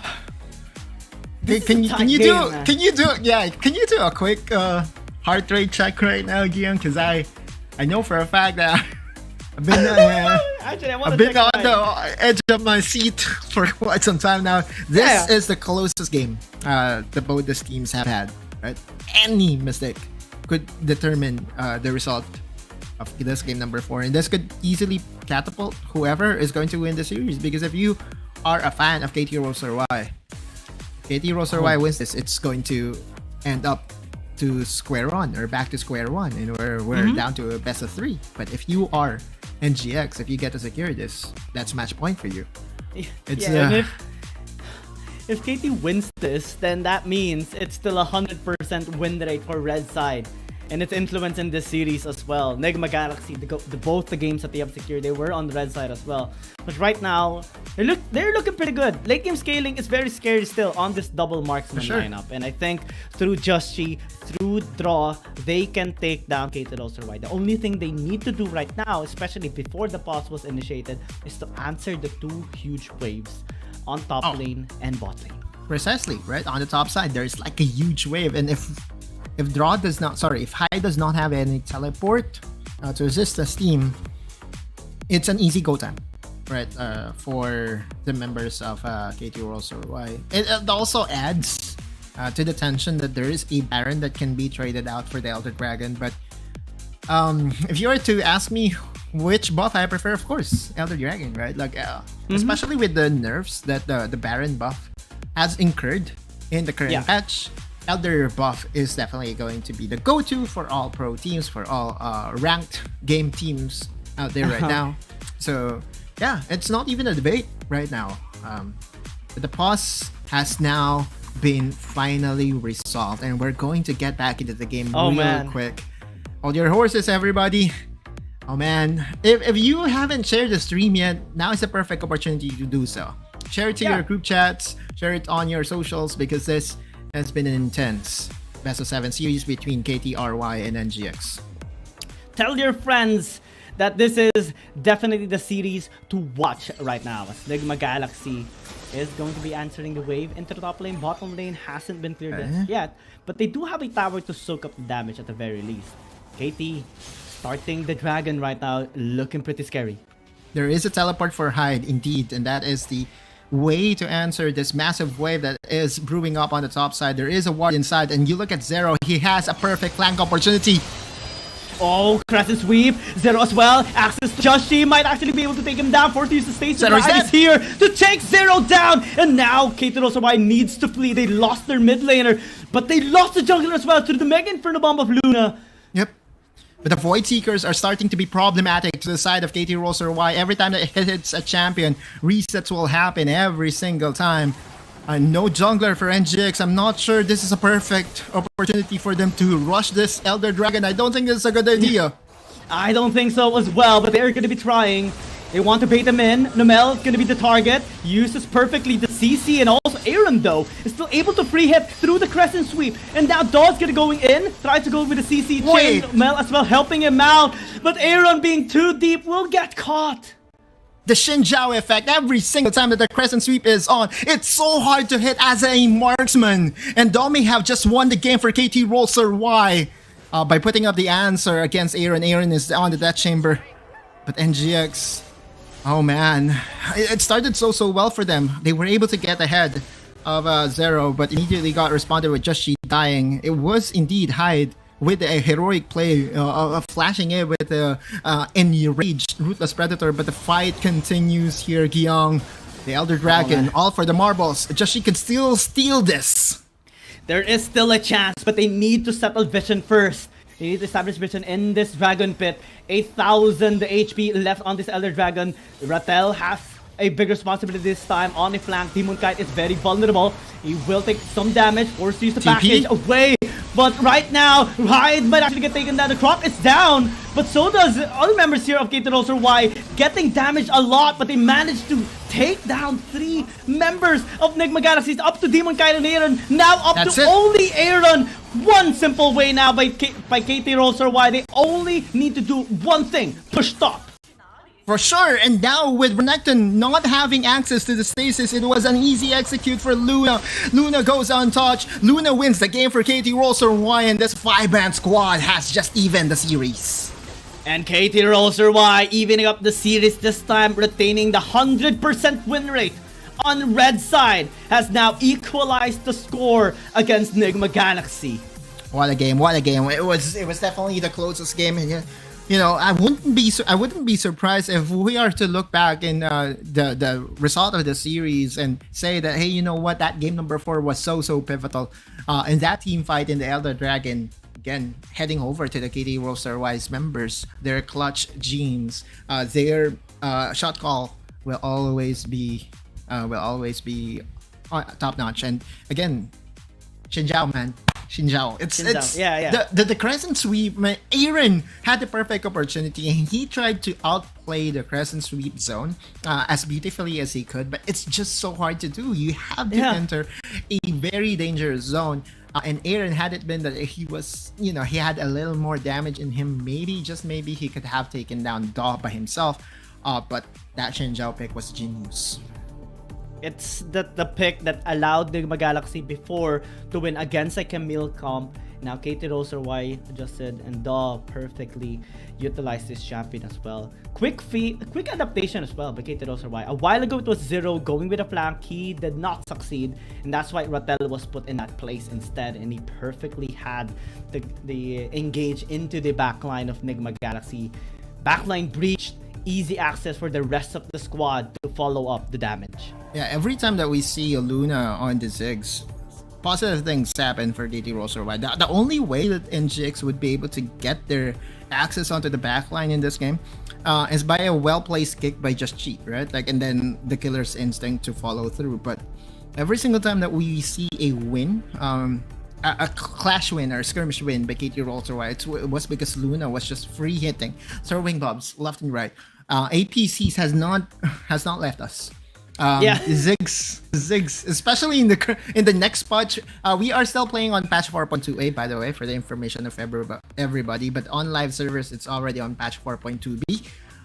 But in patch 4.2a, regardless of it being the unbuffed Ziggs, because in patch 4.2b, just for the information of everyone, the success has just gotten buffs, and now you're now seeing the reason why KT.RY is so scary. Especially in the next patch, right? The Ziggs buff definitely, and even without it, Luna had tremendous impact in the game as well. And Nigma Galaxy had really good strengths. At least in the early game, they were able to secure 4,000 gold lead, able to control the early to mid game. At the moment that KT.RY had opportunities, they did not hold back, and the way they were able to do that is just what makes KT so scary as a team. The way they evolve mid-game as well, the way they were able to adjust and improve mid-game is what makes them the top contender right now in the APAC region. And we're still going to be seeing a long series here. The score is tied. High possibility for sure. I mean, we have estimated that this is going the distance, possibly game 7, and it is manifesting as that. Looks like that we will have the full package of the 7 games, because if that game is any indication, both teams are already online, right? We know that NGX wants to play aggressive, especially during the early game. They will go for skirmishes. Meanwhile, KT.RY will try to pick their fights and win the late game team fights, and where they were able to do in game number 4. The MVP in that game will most likely fall and will most likely be given to Luna, but Rattel's impact is also something that needs to be respected. I just don't think that NGX would let go of the Camille pickup by KT.RY for 2 games in a row, because that is definitely going to be a problem for whoever is going to face it, be it a CN team or be it an APAC team. It's just put the position that, hey, you know what, he has to win the early game, and it's just so hard to do against Rattel. Yeah, Luna getting the MVP, but massive performance for the rest of the squad still, right? Rattel, also Daw, Zero as well, despite being bullied a lot in the early game and gotten taken down a lot of times, was still able to threaten the backline and help out with the finishing touches in every team fight. And that is one thing that we are going to be looking forward to seeing on NGX side is, again, maybe the red side priority is time to be recognized again. Yeah, for sure, right? The red side magic. Every single time that the team goes for the red side when facing against KT.RY, things are on the positive side. Things Zero also subbing in for Haku was a very good adjustment for the side of KT.RY, because now they can flex into an assassin in the mid lane, and they just have showcased that they can still play the Zed. Although the impact of the Zed was easily controlled by Aaron, come late game, his flanks was still very deadly. Yeah. I wonder what will Nigma Galaxy this time around adjust so that they can have one game this time on game number 5. But that will happen after this short break. We are your casters, Kiyoung and Nautilus. We'll see you in a bit. After 2 months months of intense competition, the WRL A1 regular stage concluded splendidly, with 8 teams from WRLCN and 4 teams from WRL APAC emerging as the standout performance among the rest. KBG secured the top position in WRLCN with an impressive winner's stake, closely followed by JT. In WRL APAC, Seoul KT.RY showcased remarkable dominance, while Bariram ARU also displayed commendable performance. For those summers who crave more action, the playoffs will commence on June 21st, where the 12 victorious teams will continue battling for the prestigious title of WRL A1 champion.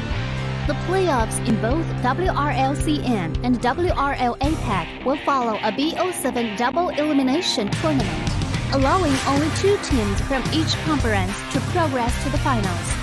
The first place team from the regular stage in WRLCN, Team KBG, will go head-to-head against Team Nova, while the remaining team, JT, will directly versus ADG. The 2 victorious teams will then compete for the first spot in the WRLCN finals. Meanwhile, in the losers bracket, the 5th place JDG team will select TE as their first round opponent, while the remaining team, WBG, will confront TT. The winner of the first round in the losers bracket will then face the opponent determined by the first place team in the regular stage, and the final winner will earn a spot in the finals. Additionally, the 4 teams from WRL APAC that advances to the playoffs will also engage in the double elimination tournament, where 2 winners will be chosen to proceed to the finals. The finals will unfold over 3 thrilling days, promising an unmatched level of excitement.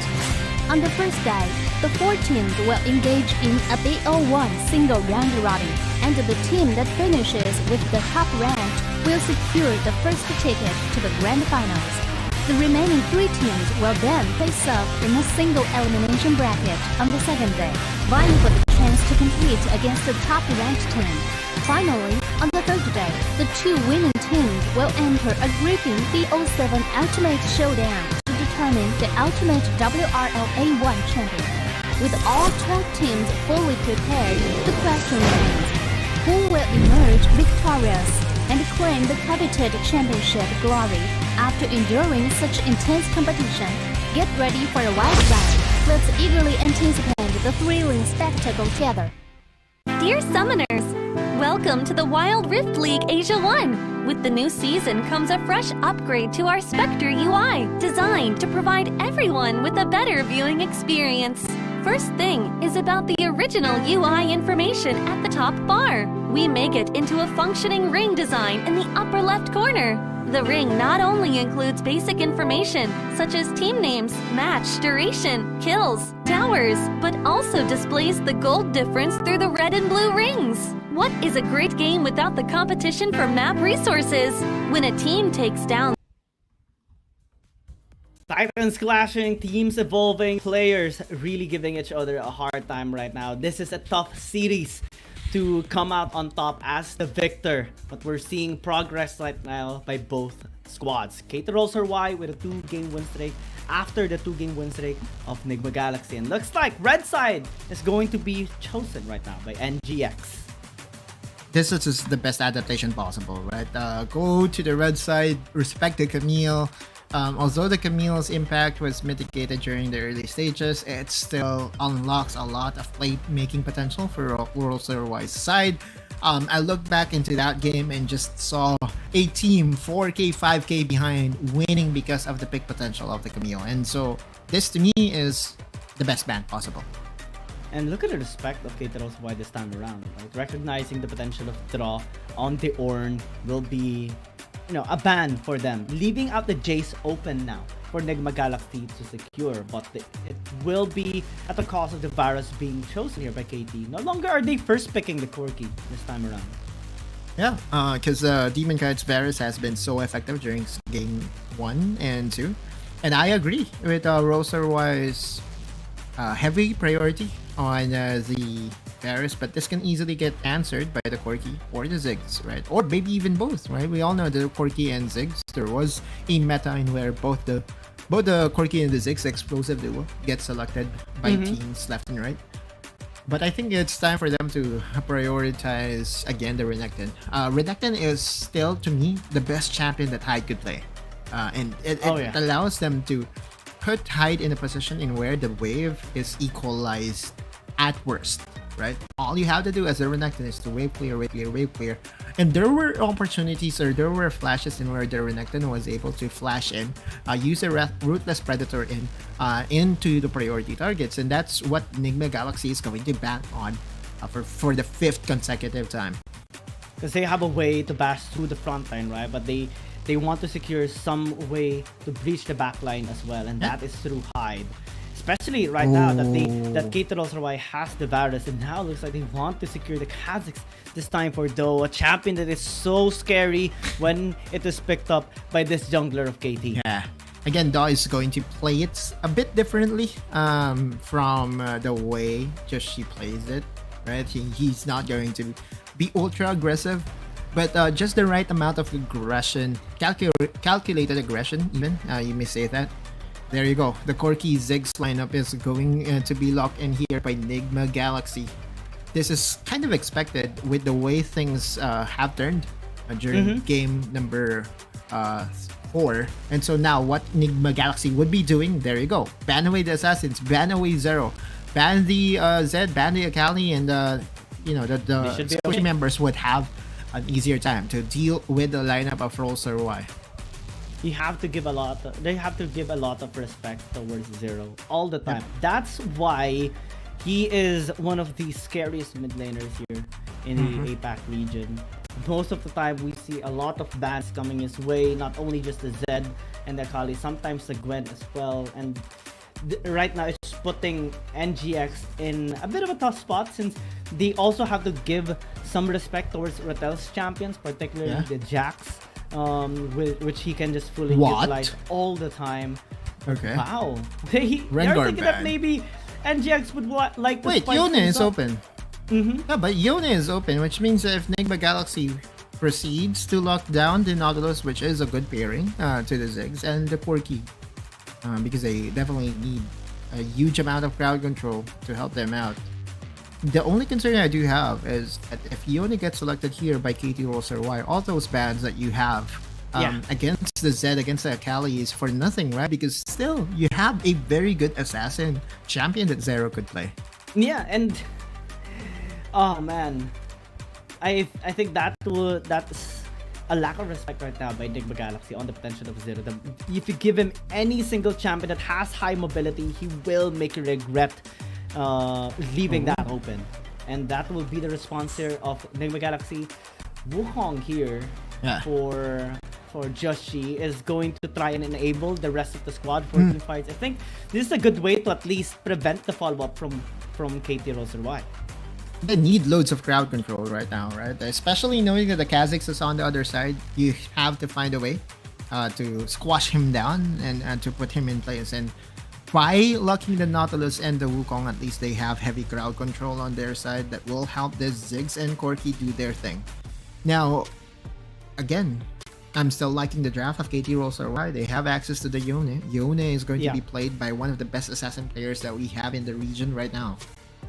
And this pivotal game will basically determine as to who gets the match point. Yeah. Oh man, Giang, it's so close. I actually checked my heart rate a while ago. It was quite high, and I'm just nervous here. I mean, this is a series that is so intense. It will determine whoever is going to not only be sent off to China, but also is the one to determine who is a team that can actually take down KT.RY, because a lot of teams tried, but they are only close, but not successful. And also gets to avoid PRU in the bottom of the food chain, right? Like, NGX trying again the same play that they did during game number 4 won't be as successful this time around. Oh man.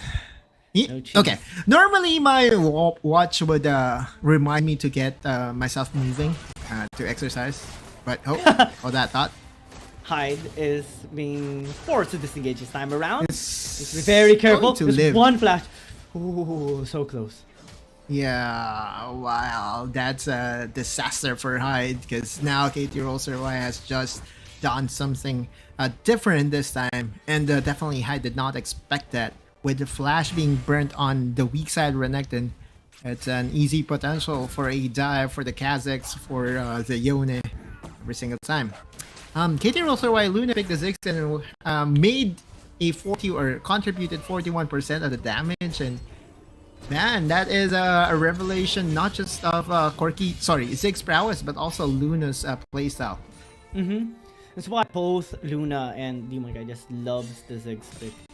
And they're just so good in fully utilizing this champion as well. But the early lead that KT.RY is getting right now is forcing NGX to respond accordingly. Just swap the players here at least on their lanes and have a Hyde battle with Ratel is the goal.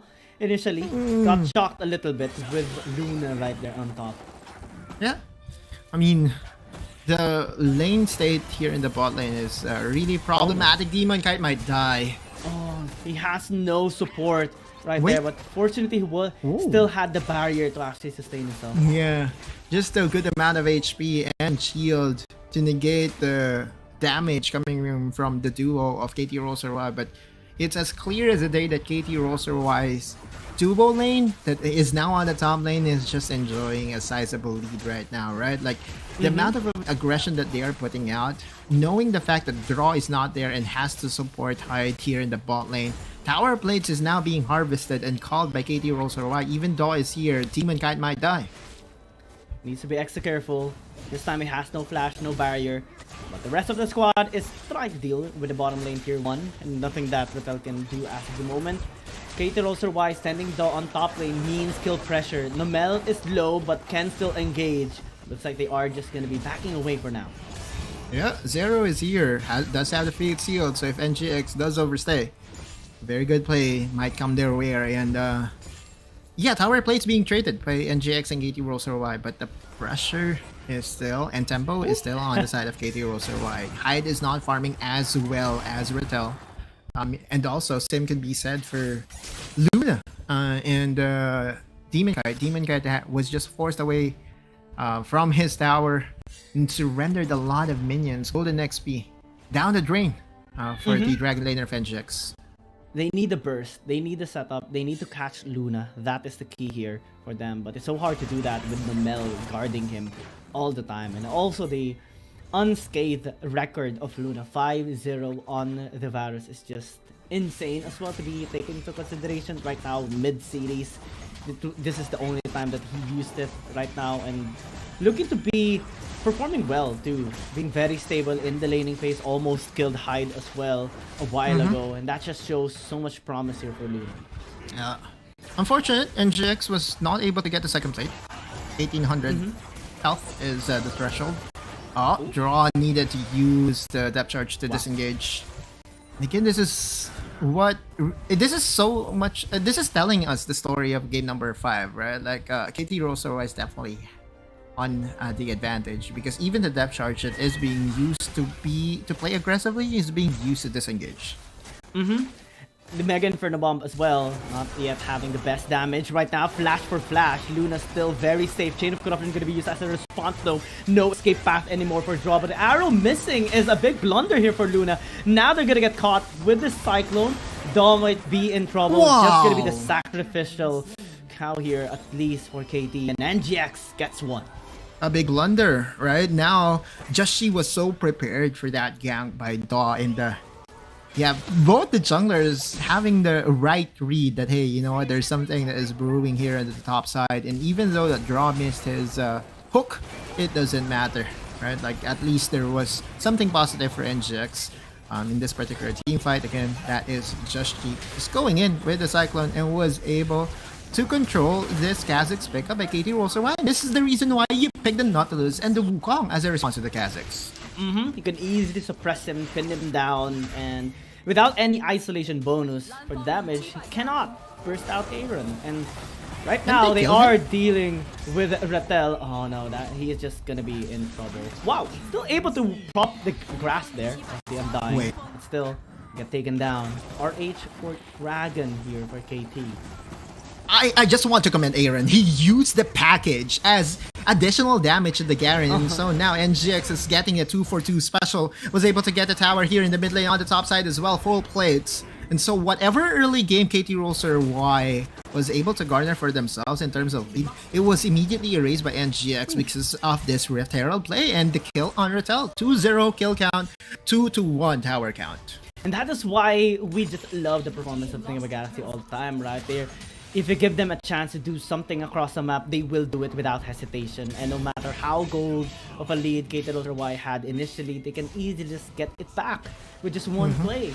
One team fight, one pick off. Massive swing right now for Nigma Galaxy with the goal turning on their side. And the only thing that KT.RY needs to do is maybe avoid the group ups of Nigma Galaxy and try to scale up for Dragon. Because right now they have secured the mountain. Yeah. They need to get more. Yeah, the next dragon is going to be the Infernal Dragon, which I believe NGX would not hesitate to contest. Hyde using the Dominus. Oh, Joshi as well engaging. Dominus Big burst onto Nomel, immediately punishing his grand entrance. Couldn't escape anymore due to the suppression. Wow. And all the while, Aaron is being left to get another set of tower plates here in the bot lane. Have we ever casted a game, a playoffs game, in where all the plates from all the towers was eaten for breakfast by a specific team? Well, NGX was just able to do that. And again, is enjoying a 2.7k goal lead just because of tower plates. They basically had a buffet on those plays. Lots of plays taken, and the gold lead keeps on ballooning for Nigma Galaxy. Plus the 3 kills that they have gotten is a big shutdown to KT.RY. That's why we're seeing them very hesitant on all of the fights. And looking like this right now is not actually a good sign for KT, because come next minute, or next minute or so, then Nigma Galaxy can just get the dragon for themselves and will deny again another stack for KT. KT.RY still forcing the issue here on top side, and finally NGX is going to surrender this top lane tower. Like, it took a lot of effort for KT.RY to finally break down the tower that they got easily got easily chunked down by KT.RY. But look at the response by NGX. They're now pushing the second wave and can easily dive down Rattel if they choose so. They have Demon Kite, they have Draw. Daw is gonna be here to at least help him out. Actually, recklessly goes in. Fortunately, it still has his ult to back away, but that was weird, I would say. Wait, Joshi? Mega Inferno Bomb as well. Daw is in trouble. Joshi gonna be safe here on the backside. Just uses the clone to bait them out, but Draw is very low. Fate Sealed off the tree! And that's big damage already, but will trade out Rattel at the very least. Yeah, it's a 1-for-1. The support goes down, the Baron laner goes down. Again, the play is coming from NGX, just maximizing the field of vision that they do have against KT.RY. They know that Daw does not have the ult and flash, and so Joshi is just playing so aggressively right now. Hyde is here as well. Wasn't able to use the Ruthless Predator on Mel, but they're happy with the blue buff that they have taken. We look into the replay, and that's a 3-man Cyclone coming from Joshi. And again, the follow through by NGX may not be there yet. And the Chains of Corruption may have hit Draw in the process, but that's a lot of investment for just one kill that can easily get traded out by NGX. So far, this game has really revolved around NGX being able to persevere through the bad early game that they had, and immediately once they got their footing, they're not really letting go. They know, KT.RY knows that NGX can just punish them in another overextension if they overstayed in that previous fight, and that's just how scary Nigma Galaxy is. And now they're establishing control on the bot side river. Oh man, KT.RY is answering back in the top and just trying to get a couple of gold through the tower, but I don't think this is going to be a worthy trade, because they're also investing right now a push into the mid lane, which Rattel will try to answer. He's gonna be there with the help of Nomel, but as the time goes by, again, scaling factor here of Nigma Galaxy is just supreme. Yeah. They both have very good scaling, but the way NGX is playing right now is that they are definitely ahead, and they're forcing KT.RY to respond to them. Luna's impact has also been mitigated so far by the tanky front line of NGX. Like, Draw has always been drawing the attention of Luna. Rattel also is not doing the best job as a Garen right now. And again, the double damage duo of NGX is now online. Oh, Fate Seal used to disengage this time around. Nigma Galaxy, they have the Mega Inferno Bomb. Not really the best target selection there. Was able to hit the crucial members of KT. It's like they are going to be disengaging for the meantime. They managed to scare them off at the very least. But I think they want to go for a reset, possibly to prepare for the next dragon. Hyde, successful. The rest will follow. Yeah, that was a little bit scary for Hyde, because had it been that there was a cancellation of his recall, he'd have been a very dead croc. Draw is getting engaged on here by KT.RY. Again, the tandem of Daw and Numel. When it comes to 50-50s, we all know that Kha'Zix is very good when it comes to objective takedowns. But NGX, before that 50-50 even happens, they will force the team fight. They have a very good team fighting jungler in the Wukong. And plus, Draw is there, not going to hesitate to pull the trigger right away. Yeah, it was just one Cyclone, right? It will be followed up by a Mega Inferno Bomb. 2 items completed, Ludens and Deathcap. And Aaron as well is starting to be scary on this Corki. He is going to deal lots of damage to whoever will try to penetrate their front line. Hyde is really tiptoeing on, scary stuff right now. But Raw is here. Good up charge here onto the Rattel. The backline is going to be breached into a Fate Sealed. Aaron is dead. And now Nigma Galaxy has to back away. But it looks like they will just start to scramble here into the fight. 2 kills, 3 kills right now by KT.RY. Joshi is in trouble. They're chasing him down. But this can signal the Baron as well. Joshi is trying to stay alive. Luna is going to be here. 1 more arrow into an auto attack. Draw tries to help him out, but will be unsuccessful. KT.RY's team fighting again is just proving to be superior at this point. Perfect flank coming from Numel and Rattel. The L duos handing the L's to NGX. Oh, into the Fate Sealed as well, right? It's just picture perfect team fight engage that puts Nigma Galaxy on the back pedal. There was no counterplay for even Aaron. Yeah, they cannot just do anything right now. Like, if you look at Numel, that was a perfect opportunity for him to engage on the squishing members. And although NGX, the duo did prioritize the Stasis Enchant, it's not going to really help you survive those engages. Maybe the Quicksilver Enchant might have been different, because that at least would cleanse out the charm coming from Numel. But what a play, what a beautiful play coming from Numel. MVP worthy indeed.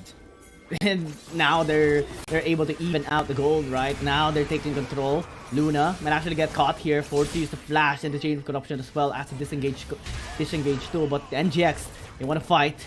Cyclone has been used by Justy too, but looks like KT will be safe. They're just pushing them away, just trying to burn the Baron buff. Oh, good knock up there on to the Yone. Will be forced to disengage. Aaron though going in, it's very questionable. He is very vulnerable. All alone here in the front line. Will try to stasis away.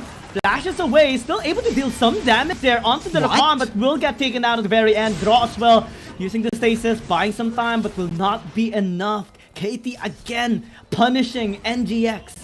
Yeah, Aaron wanted to kill Zero, but Zero, with the stasis available, it's not that easy.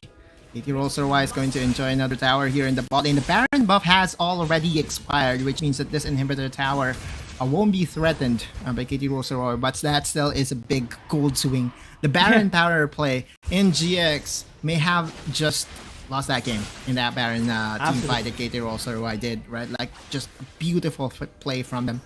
Joshi is here. He's going to contest this dragon. This is going to be very difficult to do so. Mega Inferno Bomb going to be pasted as well onto the backline as Zero takes 1 kill.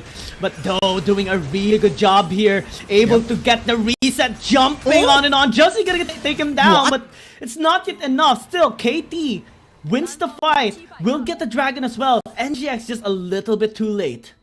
Yeah. Even though that there is, I believe that there was a package that Aaron could use. The objective has already been secured by KT.RY. That's 2 dragons to them. Joshi is still doing his part and trying to control Do. I never imagined that Joshi can out damage Do in that particular instance, but Do may have just bitten more than he can chew. Let's look into that replay once again. The Fate Sealed by Zero once again, finding Joshi and slowing him down. Like Demon Kite does not have any opportunity, but does not have any option but to flash in, right? He was immediately assassinated by Do. And the threat by the Kazakhs is just problematic right now for the squishy members of NGX. And now, initially, NGX was leading by 4k. Now it's KT.RY, 3,000 gold lead, 2 Dragon stats. Provided they got the Baron, but now they may actually get a catch onto the Rakan. That is perfect timing for them to maybe start this Baron. And they did not even use the big ultimate of Joshi. So this could easily be the signal for NGX to force a team fight here. They have the opportunity to force a Baron, but Joshi is going for the flank. Will be able to spot Daw. With the Edge of Night, I don't think there's going to be any engage, and so NGX will just be happy to take down this tower in the top lane. Meanwhile, KT.RY, you look at their macro, they're moving into the mid lane right away. They know that they can trade up towers. Are we going to be seeing a base race right here? No team is hesitating. No team is falling back. Groups of 5 here by NGX, though. They can easily take a tower down. It looks like they will be backing away, respecting KT.RY. At least it's an inhib for inhib. Zig's advantage, though, for sure, right? Like, if it ever becomes a base race, you would take this Zig's team over and over again. Not to mention that there's a man advantage for NGX's side. So that's a trade for off inhibitor towers in the mid lane and on the top lane. Oh man, game is so close. It is indeed so close. Oh man, the series, this game, everything is just so close right now. Nigma Galaxy and KT.RY definitely giving us a run for our time, as now, given that they have secured the top lane inhibitor tower, waves are naturally going to be pushing into the top side of KT. Means that NGX can actually pose for Elder. Yeah, this is again where KT.RY did a very beautiful clash, right? On the top side, inside the jungle of NGX, there was no vision to really protect NGX at that point. And the Elder Dragon is going to spawn up in 10 seconds as well. NGX has a better position, but I don't think that they can easily pin down and eliminate the Elder Dragon in an instant, because their damage profile is not really the best when it comes to epic monster of the takedown. Nomel going in. Yeah, that's draw, getting caught a lot there, but not able to take him down just yet. Face Sealed, not really on the best target. Luna gonna be in trouble as well, onto the back line. It's now Joshi killing him at the back. Never mind, he's still alive. He managed to take down the Wukong as well. The peel coming from the Garen, coming from all the members of KT.RY. They know that Luna is getting ganked and getting aggressed on by Joshi, but in the last second, that Demolition Justice was enough to save Luna's life. It could have been a disaster for KT.RY, but disaster has been averted, and we are still in even game. The gold lead, though, is starting to catapult into the favor of KT.RY. I mean, clutch plays, I would say, for KT and the rest of the squad. Luna staying alive is the biggest of importance, but now has no stasis, no flash, has no barrier as well. Needs to disengage, managed to dodge this red line, but now Demon Kite almost got taken out right there. Forced to use this flash too. It's a flash for a flash. Both Dragon laners right now are at their most vulnerable state. Yeah, for sure. And again, it is Zero with a heroic play. This is the difference of KT.RY fielding in Zero and fielding in Haku. Every single time that Zero is on an assassin, it has to be respected. It has to be respected by the Squisha members, by the carries of NGX. And time and time again, those Fate Seals has always been so on point, and KT.RY has been living off of that. Oh yeah, picture perfect engages by Zero all the time. His core line as right now is perfect too. 6-0-3, untouched. No death just yet, and this guy is making Nigma Galaxy regret leaving Yone open. This Elder Dragon is going to get started soon. Nomel goes for the engage. And Draw can actually be in trouble. He took Silence, too much no! damage. That's the most injustice invested as well. Aaron is on the back foot. Is trying to deal some damage onto Numel, but might need to be extra careful because Numel can just easily go in on him. Has the GA, but they need to catch the wave in mid. The layering of CC, and if I'm not mistaken, here in Wild Rift game, you won't be able to press the stasis if you are silenced. And you know what Garen is good at? Silencing opponent. Draw was not able to press that golden button. And so now the man advantage towards KT.RY would be very pivotal in the next few minutes. Ratel is in the top lane, trying to answer the big wave. Doesn't have the best wave clear ability since most of his items revolves around sustaining himself for a team fight. That means NGX still has a good angle. This time, Draw is alive, and they are actually starting the Elder. Yeah, this is just making sure that they get the patience of the Elder Dragon, right? Like, it's not going to get secured, but Aaron has to be careful. Zero, Daw, everyone is here. Yeah, they want to catch Daw. Good knock up onto the front side here. Numel interrupting the back line, but he managed to take down High immediately right now. Demon Kite is very vulnerable as well, but returning into the front line. Face shield onto them, dealing lots of damage. GA has been popped by Aaron, but still is trying to stay alive. Daw is here. No isolation damage for the Kazakh, but Demon Kite trying to kite away the Garen of Ratel. NGX, they are winning this fight. They're kiting them in. Luna trying to salvage the story and will be able to take down one. KT.RY redeems himself, but they need to answer the wave in the top lane. Yeah, the inhibitor will be broken down to pieces on the top side, so everything is back to normal, but Joshi is getting engaged on. If he dies here, it's over. No. But he's trying to stall for time. Draw is here as well. Joshi trying to sustain himself. Has a Cyclone will get taken down. Sword has been dropped too, but there's a huge wave in the top lane trying to bash the Nexus. Luna wants to go back in the base. Will be catching the recall and will be able to at least buy time. That's a lot of dead timers though. That's a lot of dead timers, and yeah, even the Nexus, it doesn't matter. Whatever HP is left on that Nexus, even at 1 HP, as long as the Nexus is alive, it still remains to be a positive point for your squad, right? As long as the Nexus lives, there is an opportunity for us to win. And now that the jungler is down for 17 more seconds, this Elder Dragon gets secured by KT.RY. Opportunity arises and they take it without hesitation. KT, this is the closest game, one of the closest games that they've had ever since their match against NAS Esports. Enigma Galaxy is still alive in the game. They only lost the mid inhibitor tower. They still have waves crashing all the time in the top lane. They only need to find one perfect engage to breach the backline, take Luna down, and maybe they can turn things around. It's still so hard though, especially against the Elder Dragon buff that can easily just destroy your health bars in an instant. All those arrows, even Numel would be able to dish out a huge amount of damage, and so now NGX has to be worrying the upcoming team fight. If they overextend, if they don't have stasis, they won't have the ability to survive the Elder Dragon buff. That's a call. That's a weakness into the Fate Seal onto the backline. Zero doing a lot of damage there, but Justy's still safe. Demon Kite as well. Daw is very low. He needs to back away. They're going to be leaving Numel in harm's way. A sacrifice on the support just for the rest to escape. Lots of stasis being used, and KT.RY engaging from a mile away did allow NGX to just fight it front to back. And that is a good sign. If you're a fan of NGX, all you have to do is to burn the Elder Dragon buff and you are back to square zero. Zero again. The Fate Sealed, at least in that instance, did not really help the team that much. Aaron still has a package, and Daw, oh no, again. This Kazakh's pick up by Daw, man, every single time. Oh no. Oh, he might actually get dead. He's dead. The Ziggs is taken out, and this is opportunity again here for KT.RY to breach the backline. Justy's being chased out.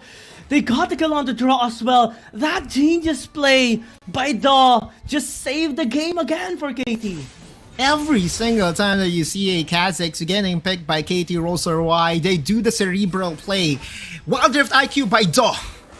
And now this is the last stand by Enigma Galaxy. They're trying to defend but the Elder Dragon is still helping them so much. Time expired, but still the numbers advantage. They only need to do one thing.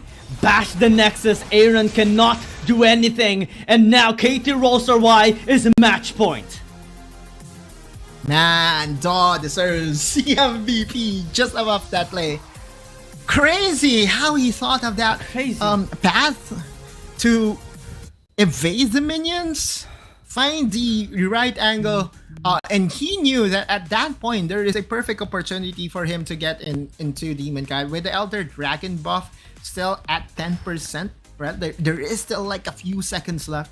One jump in, one taste of fear with the burn damage is enough to easily erase the threat coming from NGX, and not every team will be capable in doing plays like that. And NGX again did not anticipate that to happen. 2 times in that particular position of the map that KT.RY has displayed mastery of what to do when it comes to the clutchest of moments. It takes so much courage to be able to do that without hesitation, and he did perfectly. And that resulted to the game being won by KT.RY. Definitely, like what you said, it's MVP worthy. It's just so good here for KT.RY because they were having the hardest time. Even with the Elder Dragon, NGX was able to take a kill onto Numel, and all 5 members were able to stay alive on their side. But with that sneaky play by Doe, they were able to turn things around and just push mid. Daw is just an absolute monster on the Kazakhs, right? Never mind the aggressive plays, never mind the 1v5, you know, getting to assassinate everyone that comes your way. If you are able to pull off that genius play over and over again, oh man, that's... I know that the champion mastery that we have is only at level 7. I won't be surprised if Daw is already at level 9, right? At this point, it's because it's just so good on the Kazakhs, man. Like, recognizing the fact that he will not be spotted in that particular instance and finding that game-winning pick, all Daw. Amen. Definitely deserving for MVP. Just give this guy the award already because he is a genius on this Kazakhs. The rest of the squad as well of KT.RY was able to always follow up to every setup that Numel had. This is the incredible thing about KT. They have a lot of ways to win a fight, no matter what the condition is, no matter what is happening against them, whether they are 4k gold ahead or if they're 4k gold behind. They are always able to execute a proper team fight, regardless of any situation. KT.RY, the #1 team from the group stage, at least in APAC conference, is 1 win away from booking their tickets to fly over to the final stage, which will be held in China. And again, Gyang, it's somehow expected, right? Regardless of the results here, we'll be content because that just goes to show that we are sending the best team from APAC.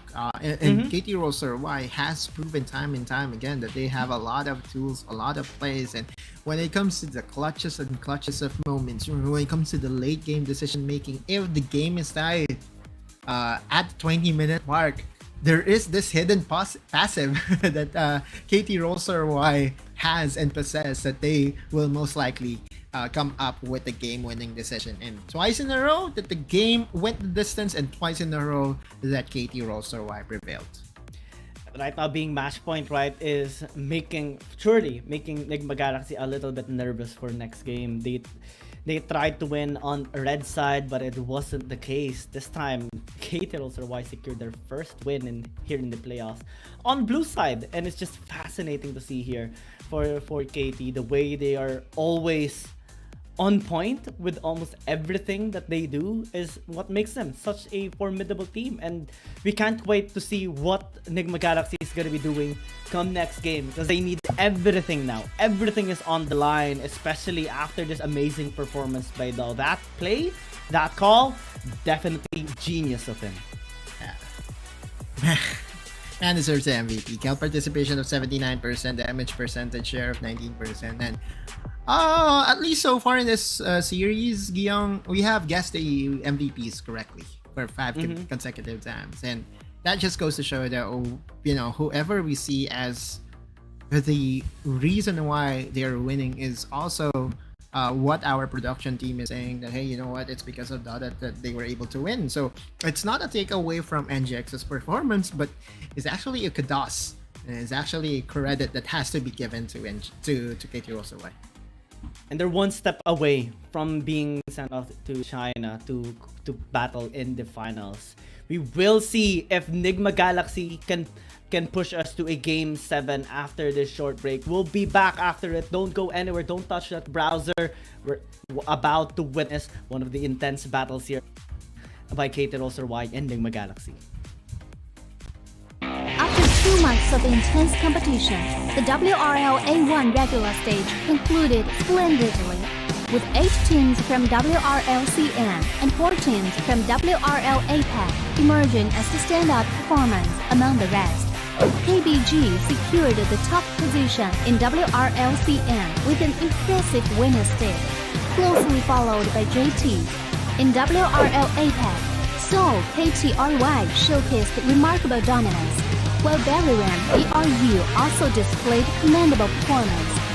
For those summoners who crave more action, the playoffs will commence on June 21st, where the 12 victorious teams will continue battling for the prestigious title of WRL A1 champion.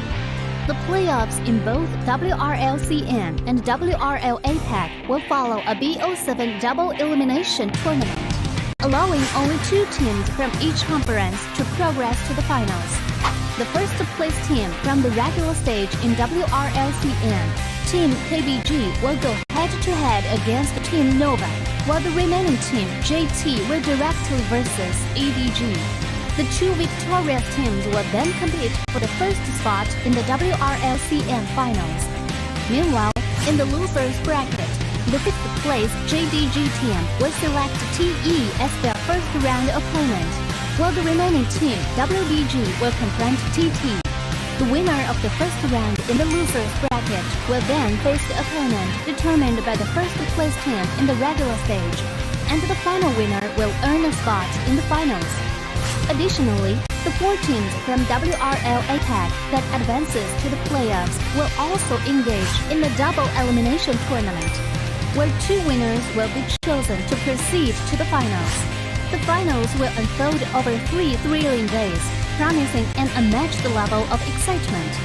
On the first day, the 4 teams will engage in a BO1 single round robin, and the team that finishes with the top rank will secure the first ticket to the grand finals. The remaining 3 teams will then face off in a single elimination bracket on the second day, vying for the chance to compete against the top-ranked team. Finally, on the third day, the 2 winning teams will enter a gripping BO7 Ultimate Showdown to determine the ultimate WRL A1 champion. With all 12 teams fully prepared, the question remains, who will emerge victorious and claim the coveted championship glory after enduring such intense competition? Get ready for a wild ride. Let's eagerly anticipate the thrilling spectacle together. Dear Summoners, welcome to the Wild Rift League Asia 1! With the new season comes a fresh upgrade to our Spectator UI, designed to provide everyone with a better viewing experience. First thing is about the original UI information at the top bar. We make it into a functioning ring design in the upper left corner. The ring not only includes basic information, such as team names, match duration, kills, towers, but also displays the gold difference through the red and blue rings. What is a great game without the competition for map research? We are back in the series, potentially to witness the last game here by KT.RY and Nigma Galaxy, as KT right now is on match point. Nigma Galaxy has to really invest everything right now, as every game from now is going to be match point for KT.RY. If they can get this to Game 7, then that is going to be good, but they need to answer a lot of things here. Ratel, Zero, and also Do right now is posing to be a big threat. The drafting will definitely be a prime concern for everyone right now. For everyone viewing, it has been a hot topic as to why we are seeing the same champions over and over again. But these are the best of the best support staff and they know that the best way to win, or what really is giving them the best percentage of winning this particular game, is to go by their draft. And KT.RY again with a masterful play of just picking the Yone. It doesn't matter if you ban away the Akali. It doesn't matter if you ban away the Ziggs. We still have that Yone pickup. And again, in this particular match, or in this game number 6, we will have another opportunity to really read the draft and see to it that, you know, the both teams, whatever their adjustments are, can be laid out for the viewers. The side selection for KT.RY, sorry, for NGX in this game number 6, it's game 6, right? Is blue side for NGX. Oh man, blue side again. KT.RY back on red is again a scary situation to put them in, because they have 100% win rate on this.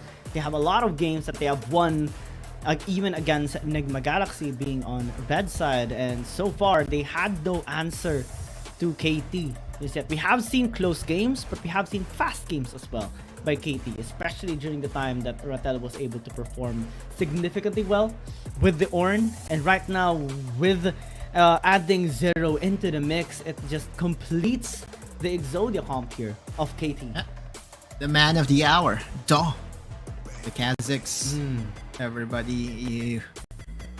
The win rate of this guy on the Kazakhs, I believe, is around above 80% or 70%. On playoffs, it's definitely 100%, because every single time it gets secured by Do. Positive things happen. The NGX did actually draft well against the Kazakhs. They have the Nautilus and the Wukong to just to try to contain the Kazakhs. Session pickup. Okay, so with the Jax being banned away, it's definitely going to be a Renekton once again, as a priority for Enigma Galaxy, because that's the only way, that's the only reason why you ban away the Jax. If you are going to plan to draft the Renekton, Jax is actually a staple pick against the champion. Hyde has to constantly pick this Renekton for himself. That is the way that they can breach the backline, go into a flank, and also secure at least a lane for Enigma Galaxy.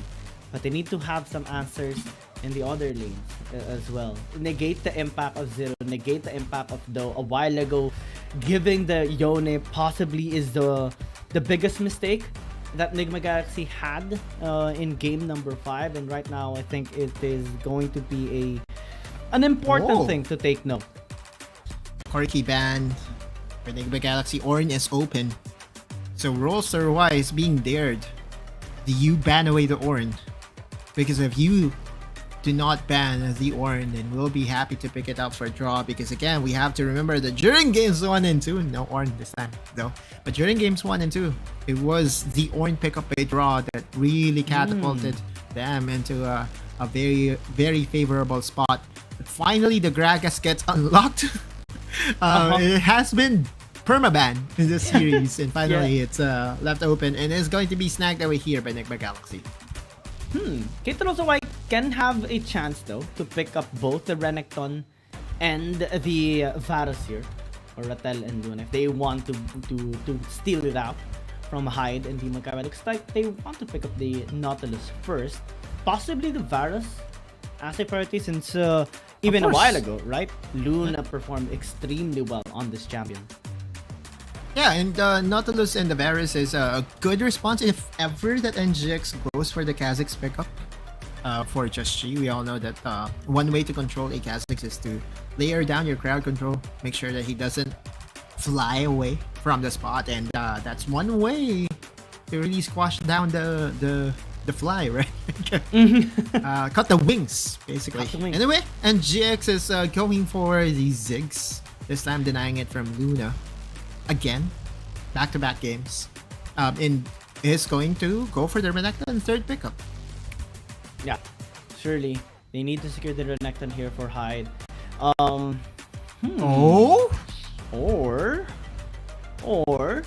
Joshi wants to get his hands on the Kazakhs once again. Yeah, but that's because if it gets left open, KT.RY will just lock down the Kazakhs as their third pick, and it will be another checkmate to the side of Enigma Galaxy. And so now KT.RY is being forced to use the Vi. But the concern is, wait, it's not a concern. Because we have to remember that this Gragas can be played by Hyde. What am I saying? Yeah. Yeah. I actually was waiting for the Wukong pick and the Lee Sin pick, because that would just be like the old draft that they've used against KT.RY in day number 15. So it's not gonna be the case. Demon Kaiser with the Ziggs, Joshi on the Kazakhs. This Gragas can go in the top lane, or maybe even in the mid lane, since we have seen even the likes of KT.RY to use it there. Looks like KT will be respecting the potential champions that Aaron can actually use into the mid lane. This is going to be a tough one. If you're Enigma Galaxy, you ban away the Akali and you ban away the Yone, I believe is the better option. Not the Zed, because the Zed can still get controlled. Akali is also an option to let go of. It really depends as to how Enigma Galaxy wants to play this out. It does feel like that they are happy and content to let go of the Yone again, because I don't see them opening Akali for Zero. That is his main champion. Yeah. He can basically 2v and 1v3 against anyone. Yeah. Even inside a tower's range. That's how good he is on this champion. And definitely that deserves to be banned away from Zero. KT.RY removing Lucian and Kai'Sa is, again, a lot of respect on Aaron's champions, especially the aggressive ones. Yeah. And so now, if you're also they have recognized that. Yeah, this is Rattel again showcasing his best champion. Oh, never mind. Yeah, it's a lot safer for them to secure the unit now, because if not, Enigma Galaxy would just be happy to take it away for themselves, which takes away the assassin. Okay, see it now. Enigma Galaxy is just going to fight fire with fire. This is the meta 5 months ago or 6 months ago, where we saw a Riven and a Renekton going against a Yone in the Fiora. It's going to be a Garen. Anyway, so yeah, we are traveling back to patch. I don't remember. It's been so long, but this is the meta picks then, and is just being revisited by the APAC teams that we do have right now. Because they're just so good with it, and regardless of what patch we are in, even if we're patch 4.2a right now, some champions are still very, very viable.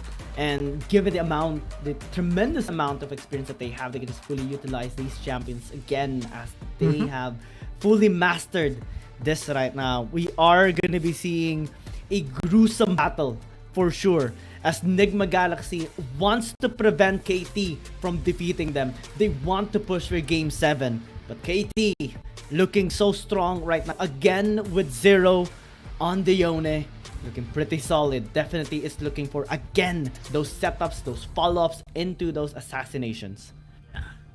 He was robbed of the MVP. At one point, he was 6-0, right? But the game-winning play by Daw snagged away the MVP from Zero. But make no mistake, Zero's impact during game number 5 was the reason why they're enjoying a lead right now, and is on match point. Gyeong, one more win away from booking their seats over in the final stage. So KT.RY, of course, we all know this. They want to finish it today. They want to finish it now, because if you give NGX another opportunity to showcase themselves, it might turn disastrous. KT.RY again on the red side and NGX on the blue. And this is going to be a scary situation. Enigma Galaxy, they're giving it their all. Aaron on the Riven is the best possible case to answer the Yone right now. But you need to be extra careful all the time, because KT has a lot of ways to breach the backline, especially through the Vi, especially through the Yone. Demon Kite got picked off once a while ago, but it resulted to KT.RY winning a game. This time, he needs all the protection that Enigma Galaxy can give onto him. Yeah, it's not even his fault. He got assassinated by Daw. It was just Daw diff, right? Like his pathing was out of this world, to say the least. But this matchup against between the Renekton and the Garen is definitely going to just be a stalemate. All you have to do as a Garen is just to make sure to time your second skill into the Ruthless Predator, and you will be able to mitigate the damage. Oh man, I just love the quote there by our Character. Yep. 45 seconds is a long time, and for sure they're going to be looking for more suppression because this is a very aggressive lineup of Enigma Galaxy, a lineup that doesn't hold back when they go in. Yeah. Same as the previous games. This Renekton by Hyde is just here to absorb weak side. Going for Honey Fruit instead of Demolish just means one thing. He's there to absorb pressure and heal as much as he can while absorbing pressure. But looks like that the first movement that we will have in first skirmish might happen here on the top side. Aaron is in the perfect position to deny the Scuttle Crab from Daw, but Daw would just move straight to the Scuttle Crab. And it's not going to be stopped anytime soon. Nothing to be worried about, at least in the first parts of this game. The only thing that Enigma Galaxy has to be worried about is whenever they see Zero and Nomel grouping up, because that means that Do is also nearby and they will be posing for an engage without hesitation. Nair's fully aware of that, is just, you know, giving the space here to Zero to get those CS and just waiting for the waves to crash under the towers. And in terms of being able to execute the draft easier, KT.RY has has an easier draft overall. Like the only complex champion that they have right now is the Yone, right? Because you have the Vi that has a point and click cease and desist. You also have a Garen that has a point and click ultimate. While the rest of the members of NGX do need to at least play it perfectly. Using this Kha'Zix, just she might be able to find the head of Luna, but Luna is just playing it safe. Same goes for Demon Kite. Just focusing on the CS, focusing on the farms. They have vision on their brushes nearby, but they're not giving an inch onto each other. Recognizing that the engage on both sides is massive and can easily pierce through any sort of flash that they use to escape. The bot side might be the next one that Draw and Hyde is looking to protect. Though whenever he is around, it's just a scary lane because this bike can just suppress anyone for long. Yeah. And Hyde is just doing his part, right? No need to be over aggressive, because if you give away a kill right now, especially to KT.RY, again, they are the team that is not to surrender any goal lead that they will be able to get in the first few minutes of the game. I mean, it's a very rare occurrence of KT.RY losing whenever. Man. blasting cone disaster for Aaron, but at least he was able to survive by investing his flash. But that is information provided to KT.RY that, you know, that in the upcoming team fight, this Riven is going to be very vulnerable. You lock him down, he's dead. In the moment he used the blast cone, the moment he got vision on that topside river, he saw 3 people potentially ready to kill him and punish him. And so that he just flash away.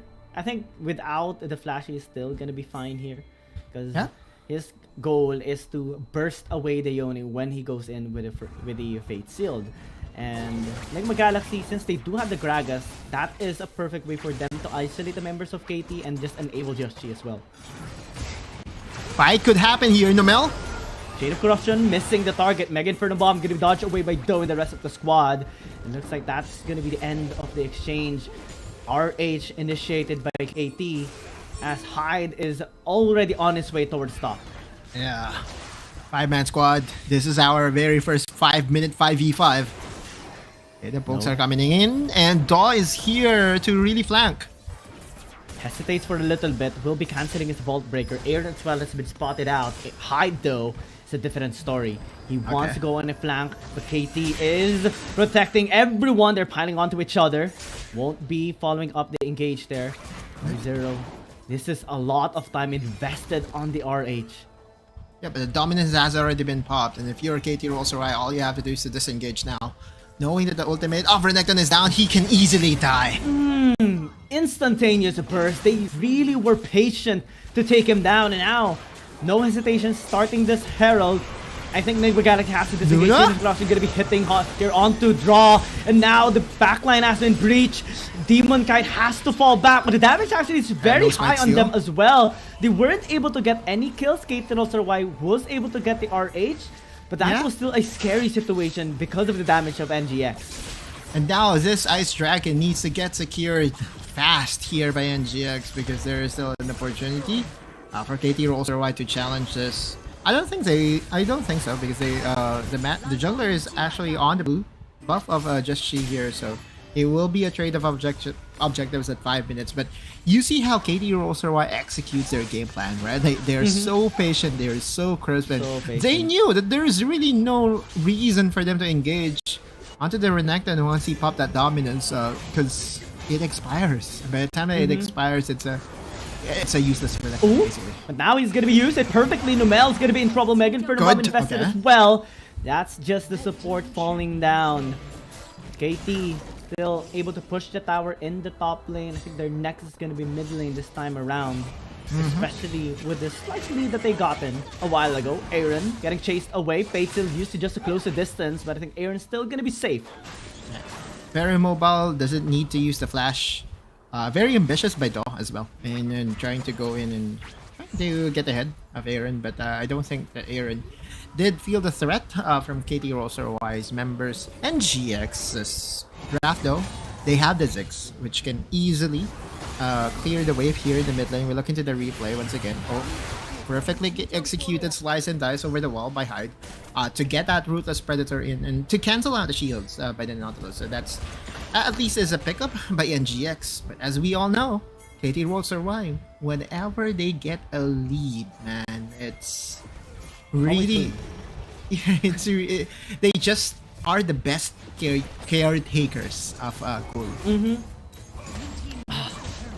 If you get a lead, so hard to take it away from them. And normally they accelerate and they exponentially increase it over time. That's why Nigma Galaxy is investing so much to answer back.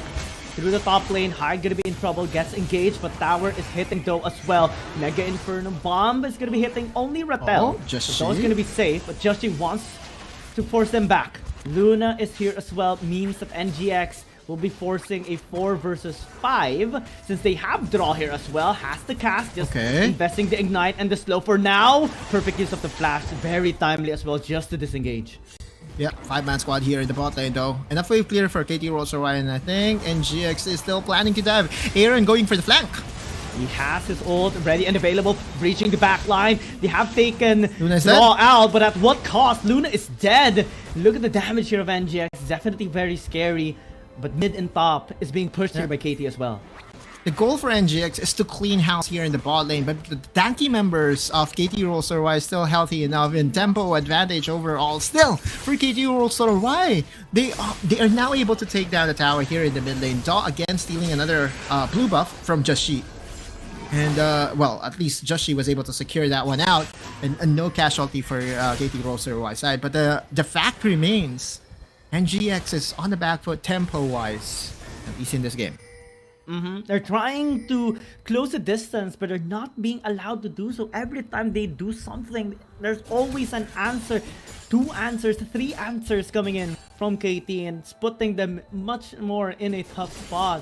They need now to accelerate, to find a way to get a leverage here. That is through the dragon stacks, but they need to win a fight first, and I think that is going to be very challenging given the state of the game, given the lead that KT.RY was able to get. And even now, Aaron's impact is heavily reliant on those flanks. We saw it just a while now, right?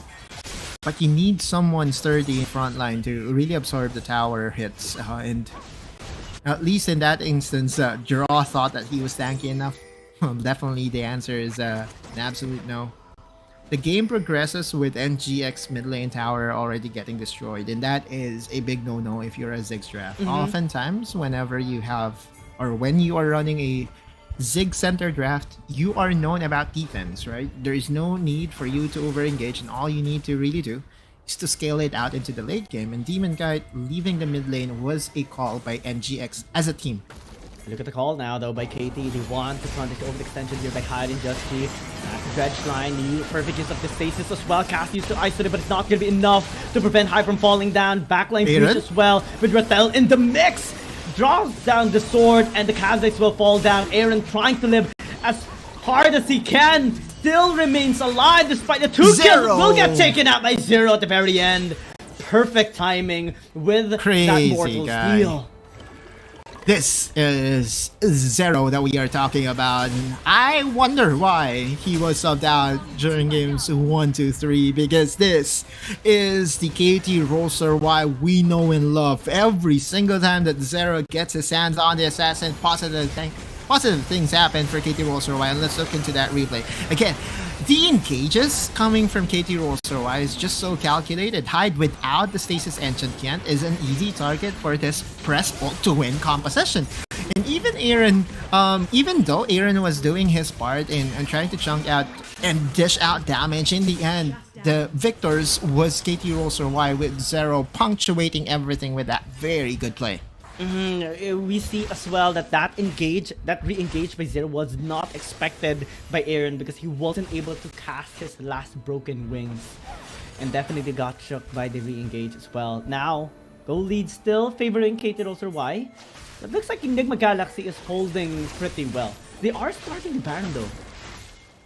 Desperation creeping in from NGX. They are undetected as of now. Aaron is trying to buy time. He's going to get engaged on here. Will they be able to secure the Baron? No. No, he's gonna get dove. That's a lot of things invested to take him down though. So maybe NGX can still group up, contest, since they have used a lot of ulti. Yeah, okay. So I was looking into the inventory of Aaron, and he has a teleport rather than a stasis enchant. And that to me is not a good buy. Especially knowing that he has to enter the fold, right? He has to be inside. And whenever you are inside the team fight, the only way that you can outplay death is by going for that stasis enchant. And now, without him as well, KT can just turn onto Enigma Galaxy any time of day 0 and actually be in trouble. Good use of that knock-up towards high to prevent his plant though. Enigma Galaxy gonna be happy with them preventing the Baron takedown. Yeah. Dominus also expended. Mega Inferno Bomb going to be used to push away the members of KT.RY. Something positive for NGX. They're going to push forward. They know that the health bars of KT.RY is not that healthy. And they're going to go for the second tower here in the mid lane. Uncontested so far, but looks like KT is ready for the fight. Fortunately, that shard was enough to take another turret. NGX still able to salvage the day. Still able to save this game so far, able to catch up in terms of gold. Maybe they can translate it into better items this time around. Hyde has been in the bottom lane for the longest time now, wanting to split push, but with the lack of teleport, that might be concerning.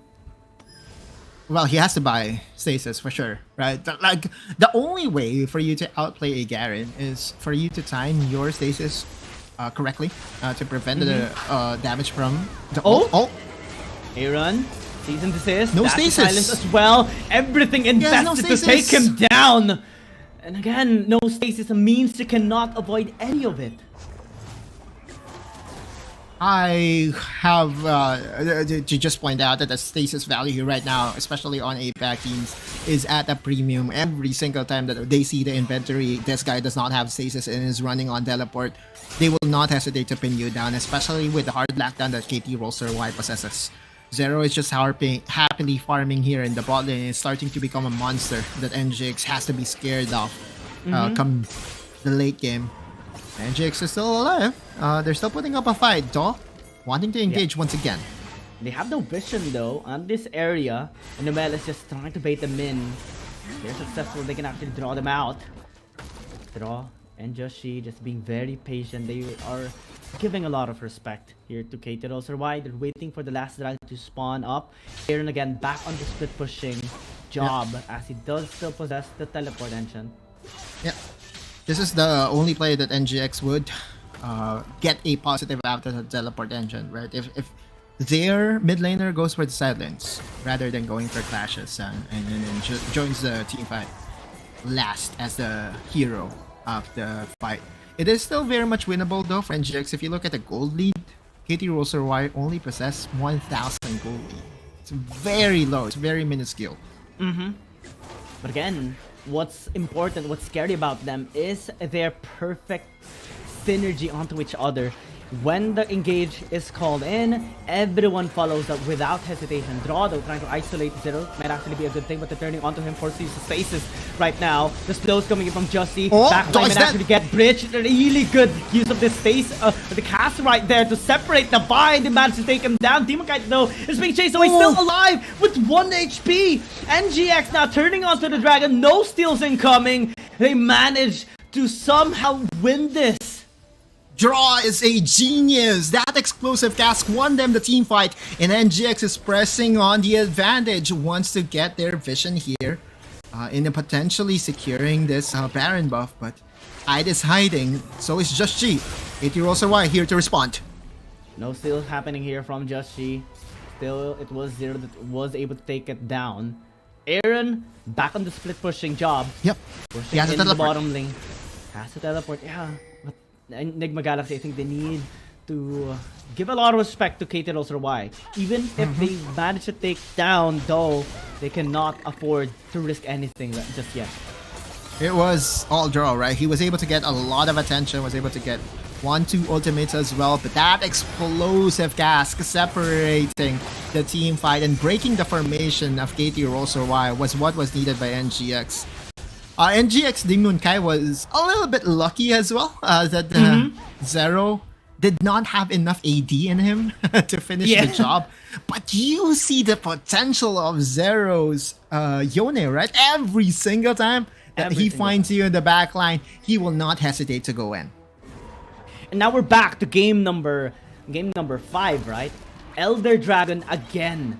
The Elder Dragon dance for KT.RY and Enigma Galaxy. Draw again has a bigger responsibility to go with the isolation play with the cast once more. It looks like NGX is drawing attention again from KT. They're starting the dragon. Wait. Yeah, well, you look at DOS positioning right now. He will be spotted by that Scuttle Vision ward.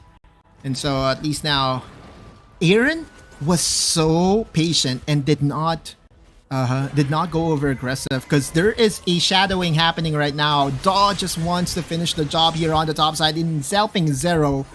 So there is an opportunity for for NGX to force this Elder Dragon, but they are hesitating to do so. They're still respective of what? Luna's arrows. Luna's arrows can still hit you.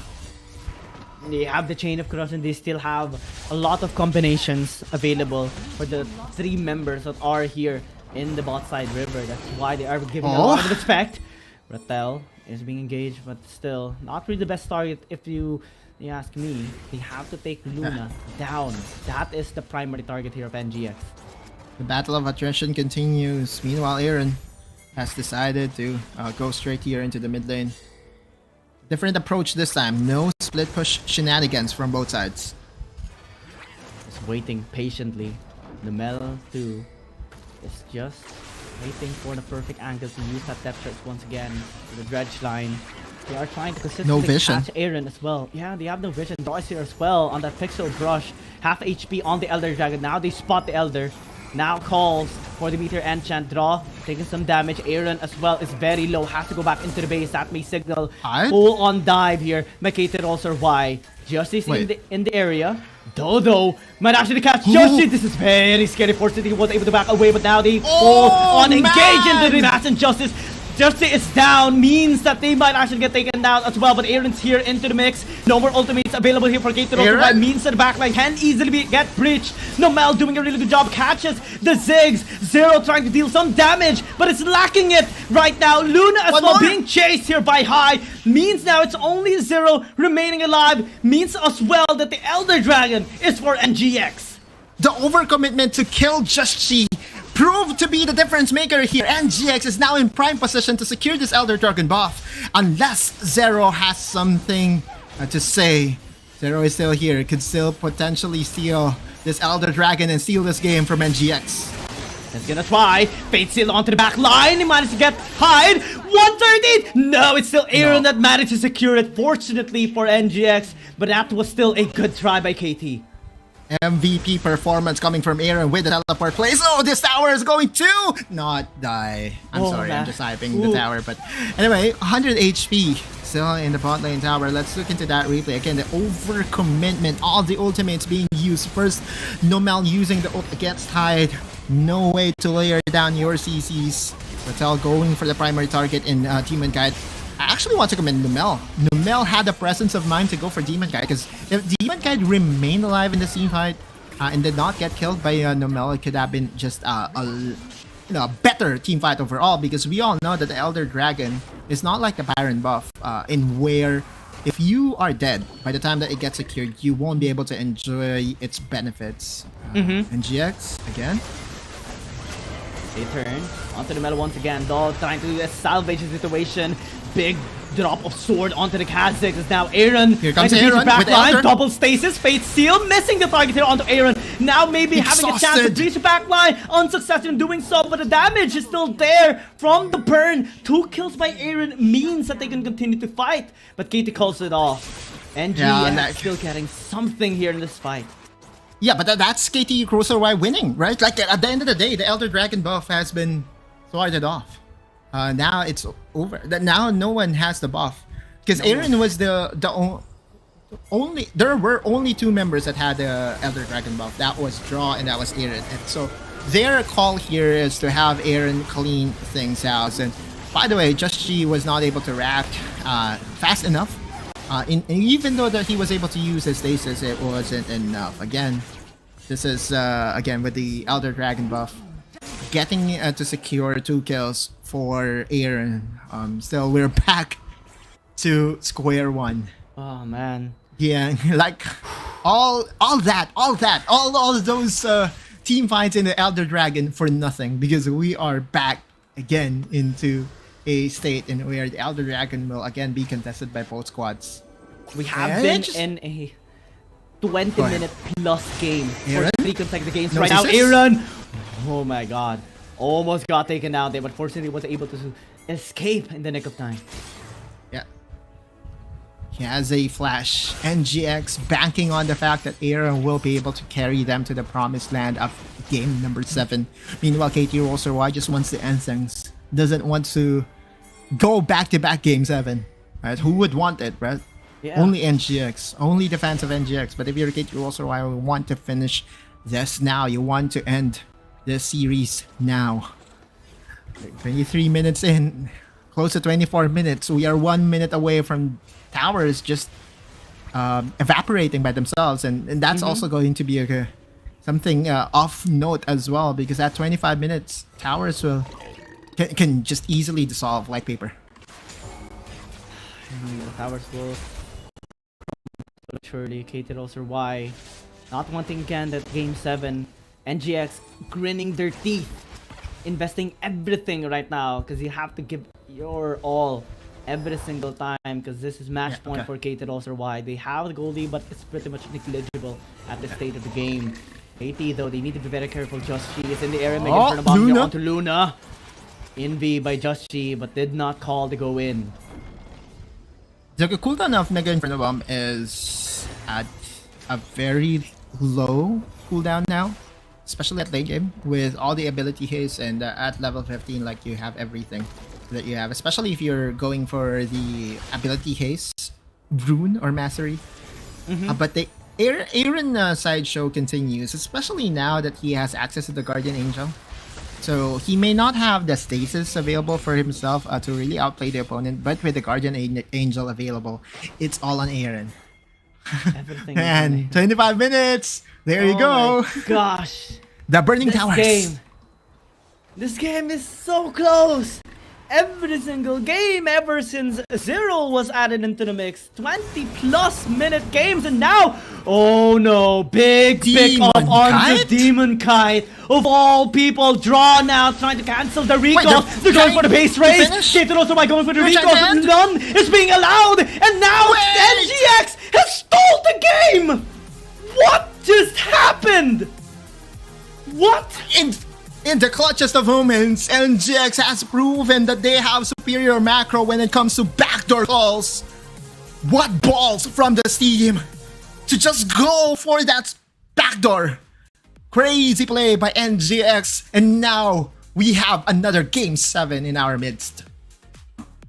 Oh my god, crazy call. Demon Kite got taken out. That was the start. But NGX had other plans, pushing bot lane, grinning their teeth, investing everything on the line, draw as well, canceling the recalls. Genius move to just negate everything that KT has prepared in that game. And now we're Game 7. We're going to Game 7.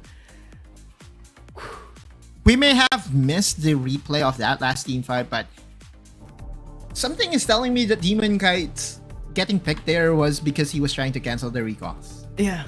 There is this something in me that is saying so. NGX proves that this is not decided in 6 games and needs one more game. One more for the Marbles. One win from booking their seats to become the top 1 team in APAC. Because again, we have to talk about that this is the winner bracket that we are talking about, right? Having that top 1 tag into your team just cements everything. And this is again the second time that KT.RY is being contested, being pushed to a Game 7 by PH Squad. Enigma Galaxy wants to redeem everything now, wants to deny KT.RY and wants to push them in the lower bracket against Burrito United Esports. But everything is not done just yet. They need one more game. Game 7. Game 7. 7 games. 7 games of intense back and forth action from 2 of the best teams that we have in APAC. We have been saying this, that KT.RY has started to become a nemesis for the Filipino teams, right? Like, you see them in action against RQ, you've seen them in action against NGX, and now in the grandest stage of them all, it takes 7 games to decide the winner. It still is up for the Marbles. Who is going to get it? Aaron has decided to show off his superhero powers and has carried NGX onto a game number 7. So man. Much about Zero, right? Zero was so stellar. Yeah, you can say that. But hey, you know what? NGX is saying, we have an answer. We have the ribbon. Oh man, big brain plays definitely by Enigma Galaxy to stop the recalls. Everything was invested. They gave life of Demon Kite. They invested draw as well to stop the recalls. And the moment we saw the push happening in the bot lane, and the moment we saw the stopping of recalls, we saw that everything was a plan from a minute ago by Enigma Galaxy, and that was a surprise this time that KT did not expect. The most intense game to push the series onto game number 7. And yeah, we get to hear the awesome background music once again, right? Because it reaches the game number 7. We'll have to call the opera. Hey, are you guys ready? Because you have to play for the Wilder fans out there. So all you have to do is I think we have to enter a break, right? But we have to show the MVP first. MVP should go to Aaron for sure. Right? Like, that guy definitely did everything there to keep the squad rolling, apply that split push pressure. And for sure, he is the one who called the split push in the bottom lane as well, right? Because that guy was just reading every room. And yeah, MVP well deserved. We're gonna be hearing again the music. We're gonna be seeing a game number 7. We're gonna be seeing one last time here in the upper bracket finals, KT.RY and NGX battling for one more game. One more time. Yeah, just throw it to the radio so that we can... One more time, guys. I need water right now. We're excited for game number 7. We're excited for game number 7. We're heading down to a break, but when we come back, it's time for one last fight between NGX and KT.RY. After 2 months of intense competition, the WRL A1 regular stage concluded splendidly, with 8 teams from WRL CN and 4 teams from WRL APAC emerging as the standout performance among the rest. KBG secured the top position in WRLCN with an impressive winner streak, closely followed by JT. In WRL APAC, Seoul KT.RY showcased remarkable dominance, while Bariram BRU also displayed commendable performance. For those summoners who crave more action, the playoffs will commence on June 21st, where the 12 victorious teams will continue battling for the prestigious title of WRL A1 champion. The playoffs in both WRLCN and WRL APAC will follow a BO7 double elimination tournament, allowing only 2 teams from each conference to progress to the finals. The first place team from the regular stage in WRLCN, Team KBG, will go head-to-head against Team Nova, while the remaining team, JT, will directly versus EDG. The 2 victorious teams will then compete for the first spot in the WRLCN finals. Meanwhile, in the losers bracket, the 5th place JDG team will select TE as their first round opponent, while the remaining team, WBG, will confront TT. The winner of the first round in the losers bracket will then face the opponent determined by the first place team in the regular stage, and the final winner will earn a spot in the finals. Additionally, the 4 teams from WRL APAC that advances to the playoffs will also engage in the double elimination tournament, where 2 winners will be chosen to proceed to the finals. The finals will unfold over 3 thrilling days, promising an unmatched level of excitement. On the first day, the 4 teams will engage in a BO1 single round robin, and the team that finishes with the top rank will secure the first ticket to the grand finals.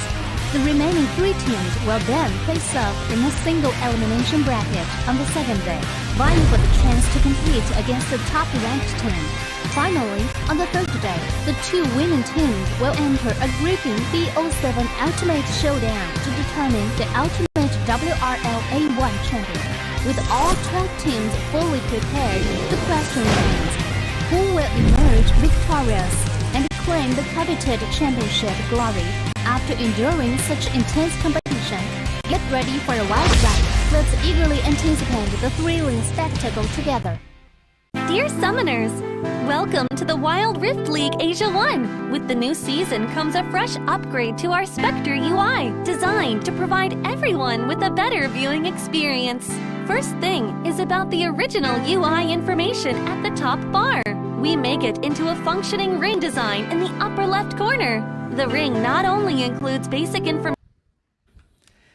Good day, everyone, and welcome back to the second time we're going to be seeing a silver scrapes between KT.RY and APH team. NGX pushing the boundaries, pushing everything on the line as they face KT.RY. Game number 7, as we anticipated, but not like this. Definitely, these teams are just giving us a headache all the time, because all the games very close, all the games very methodical. Yeah, blue side for NGX. KT.RY has now decided to swap over to the red side, which to me is their favorable side of the map, right? Like it's always been the red side magic for KT.RY. Orin needs to get banned here again by KT.RY unless they have figured out that, hey, you know what, Orin was not the problem. I really think that, you know, Orin in its current state is ban worthy. There you go. Nigma Galaxy will most likely start this draft by going for the Gragas once again. I actually thought that there's gonna be, you know, the orchestral music once again, but looks like it's all seriousness here. And in this last game of KT.RY and Nigma Galaxy, Gragas on draw once again is going to be amazing for sure. But the Ziggs taken away by KT. This is the best pick possible for Luna, right? Like in the game in where Luna was able to snag away the MVP, his Ziggs was phenomenal. Being able to dish out 41% of the damage share of KT.RY is definitely unmatched compared to the other options that KT.RY does have right now. Now, Nigma Galaxy can still go for the Varus and Kha'Zix once again, as those two champions are very good denial from Rolls-RY and are also champions that Nigma Galaxy is good at playing.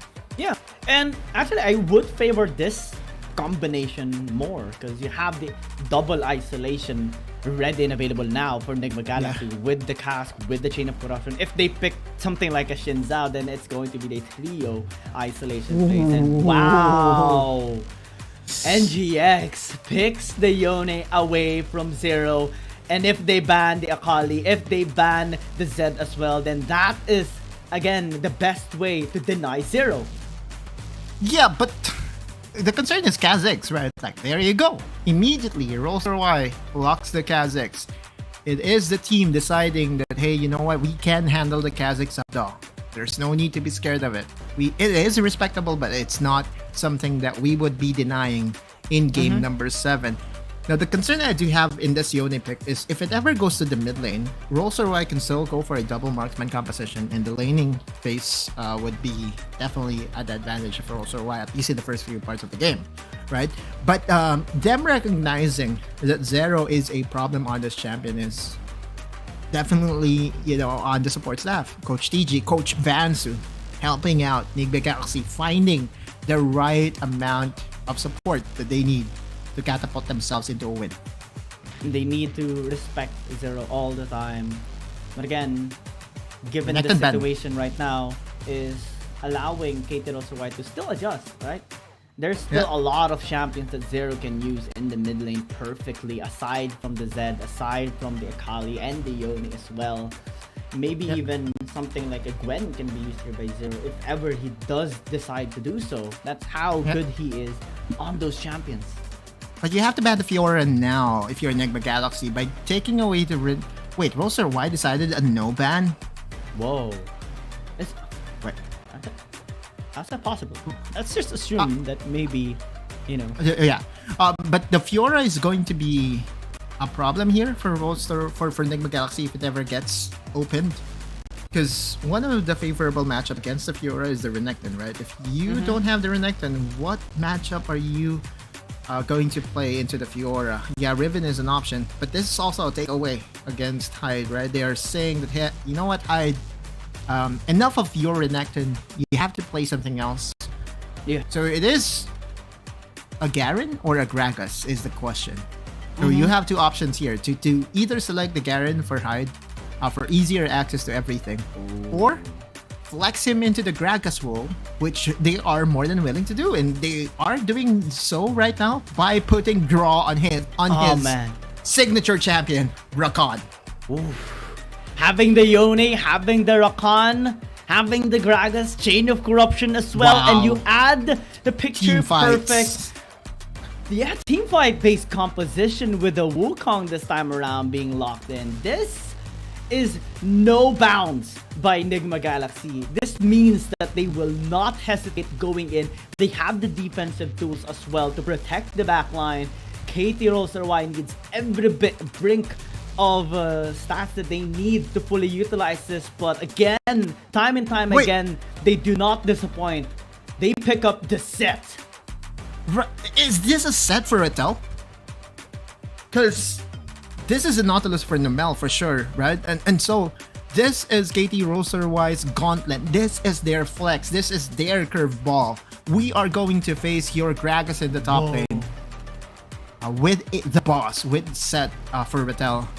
This is not a good matchup for Hyde for sure, right? Like those all-ins coming from the set, especially with the recent buffs on the set. This is one champion that I'm finding a hard time to face against for sure, because the raw stats of this champion right now is absolute busted. But if you are able to control it by just poking him away, and if Hyde ever decides to go for face rush, then he can make sure that he won't get killed by the set, and that's your role, right? If you are Hyde, your role is to stabilize your lane. Your role is to wave clear over and over again and have that timely explosive casks here and there. Oh man, big boss set again this time for Ratel is going to be very scary for sure. We saw Numel 2 times in a row using the set and having tremendous impact on team fights with just one punch, one showstopper into a combination and lots of follow-ups. But this time, it's gonna be Rattel on it. I'm sensing a same vibe that he had on his Ornn a while ago in game 3, in which this time around, using the set, he can easily bash through anyone and has more gold this time around. This is KT.RY. Ooh, Aaron has to be careful. Oh no. Maybe in trouble, but I think he's still gonna be safe. Ignite is sticking. And no flash was used by Aaron means that he is supposedly gonna be safe here in the mid lane. Just needs to be extra careful because Zero can still go in. What? And will use his own ignite. Flashes away, easy kill for him. Yeah, that is Zero just showing his chops in this matchup. Just Cheeto might be able to get a return kill if he ever flashes in. He's going for the Soul Unbound play. Execute is there. Demon Kite is here. There you go. The return kill for sure. Okay, Hello Pharaohs. So 1-for-1 indeed. But that is problematic for Aaron because we all know that this matchup in the mid lane, if it ever goes over to one side, it's kind of hard to really get back into your footing. Yeah. And this is what Zero is trying to do right now. He's just trying to maximize his advantage. No flash for Zero though, so there is a potential for Draw and Just G to visit here in the mid lane to equalize everything. But then again, yeah, we have to look back into the start of this game and say that, again, KT.RY with a creative way to start the game is getting the advantage. Rattel too, getting tremendous advantage into the top lane, especially with the champion as all. Now Nomel being engaged, doesn't have ignite, doesn't have flash as well, but still doing so much. And just by Aaron is okay, should be fine. Draw as well, can just re-engage if ever he decides. He doesn't have flash. Okay. NGX is holding off. They don't have enough resources to kill any of the member of KT.RY. But they knew that there are no flashes for KT.RY, and they were so confident in going for the over-aggressive play of securing that Scuttle Grab here in the bot lane. The same thing can be done here on the top lane. Draw being very good on this Rakan has a big responsibility later on to breach the backline. Engage on the Kha'Zix of Do as well, because Rebel is going to be so difficult to take down. Even if they have the Varus, just one use of the Haymaker can just turn the tides around. That's why the set is so dangerous. No stopper, Haymaker, everything, right? Like, you have to be mindful if you're high. By the way, he's not running Phase Rush, but rather going for the stacking, health stacking, grass ulti, and dying. That's okay, because like at this point, he needs every bit of health points that he can get against the members. Oh! Showstopper. Bringing him away from the tower. Cast gonna be used as well. An overextend. Oh! Oh! Still alive! Okay, well, in the most unexpected fashion, Hyde survives that all-in coming from KT.RY, but you do not walk in into a combination of Set and Nautilus. A hard lockdown. It's so scary. Luckily for NGX, there's no casualty to be had, and there's no punishment, at least in that instance. But they know that there's a lot of investment that was made by Hyde. If there will be a return visit, then things would be a lot easier. KT.RY still being very proactive here across the map, always looking for picks. That is the way to go if you do have the Nautilus. But NGX still doing a really good job avoiding it. Is actually a good sign. They need to wait for minute 5, because when they are grouped up, that's when they can just utilize it perfectly. Yeah, but look into the replay, and I just walked in. Oh, okay, cannon minion. All right, I understand now. Okay. So he wanted to secure the cannon minion using the barrel roll, and so now this is the repeat visit that we were saying. Hyde. Oh. Follow up this time around. A little bit late for Draw. Nomel, ignited. Ignite is sticking. Will he die? Okay. Yeah, he does. 1-for-1. 1-for-1 tower defended on the top side. Will be able to cancel out DOS recall. Overall tempo advantage for NGX. But top side, there's a tower plate for Rattel to eat up. Again, Hyde with no flash. Easy return. Easy information provided to NGX as well. I have to commend Draw. He was so ready to back him up in that play, and at least was able to eke out a 1-for-1. There you go. Stats here by Draw. I hope we get to see the win rate of Draw on this champion, because I know for a fact that this is his pocket pick. This is his signature champion that whenever he is pressed into a situation of a win-all situation, he would not hesitate to go for the Rakan. Proto Belt Enchant early purchase as well, right? He is investing a lot so that he can just easily close in the distance on the members here of KT.RY, now positioning on a sneaky death brush. KT needs to be extra careful. They are positioning themselves towards RH though, so they should be fine. Folks from NGX will continue. And again, the focal point here by NGX. I'm trying to remember this Yone pickup by NGX. Because the last time I see it, I saw it from Just G. I remember him messing up his combo in the clutches of moments and ending up as a loss for NGX. But that's not what they want right now. They don't want to the steal coming in from Aaron is actually really good. But now they are gonna go in once more. They got the kill on to 0. That is huge. 1-for-1 trade at very least. But KT lost their dragon and might need to just salvage the situation with an RH. Yeah, which is still a decent pickup. Jashi is still alive though. But this Red Herald will most likely die by the time that he gets here. It's still very squishy. All the members of KT.RY pinning it down. Where's the punishment? Luna? Satchel out. Okay. Luna being safe means that they can just answer back later on with a tower takedown into the top lane. NGX not holding back. Whenever they find an opening, they do not flinch. That engage by Zero trying to at least get a 1-for-1 was beneficial for KT.RY.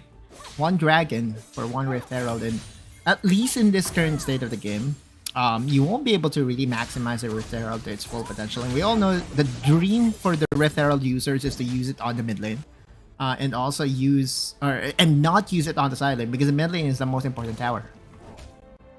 And the best possible case is getting 2 charges, right? Or maybe even potentially 2 towers with it as well. And let's see if they are going to be able to do that. They have the Ziggs, so they should have leverage into tower takedowns here, especially with Luna being here into the mid lane right now. They're just waiting for an opening. If ever NGX goes on the side lanes, now they call it as the RH being used here. 1 satchel charge, 1 push. Yeah, this is the easiest takedown with the Ziggs. Oh wait, Shelly is taking her time. Finally, he decides to move, and that is an easy takedown on the mid lane tower.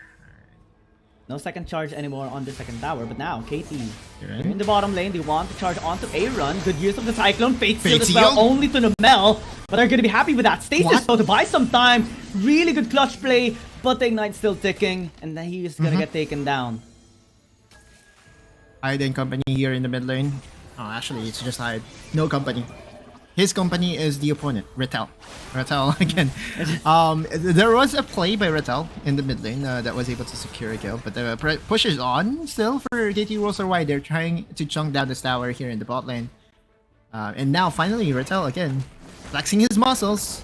The best thing that Hyde can actually do is separate Retel from team fights, because if you add him, then he can just use Hyde against NGX. That is not going to be a good sign. Good look. A potential dive, but look who's so ready. It is Nomel. Nomel is just so ready for a disengage if possible. There you go. Oh, he missed. Go back. You have to call it off. Yeah. If you miss an important skill, that is the signal for you to not over pursue. And recognizing that fact is Hyde and company. Immediately Hyde flashed away.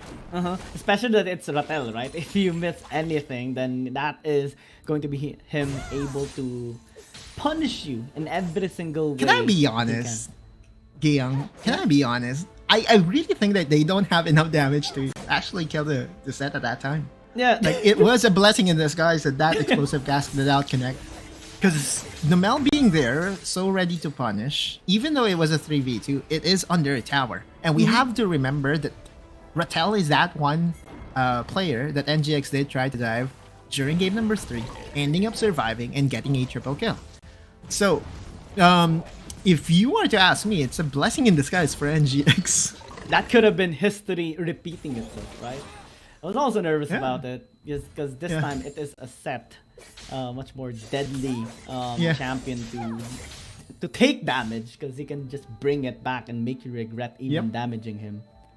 Like you look at the record of right now, 2-0-0.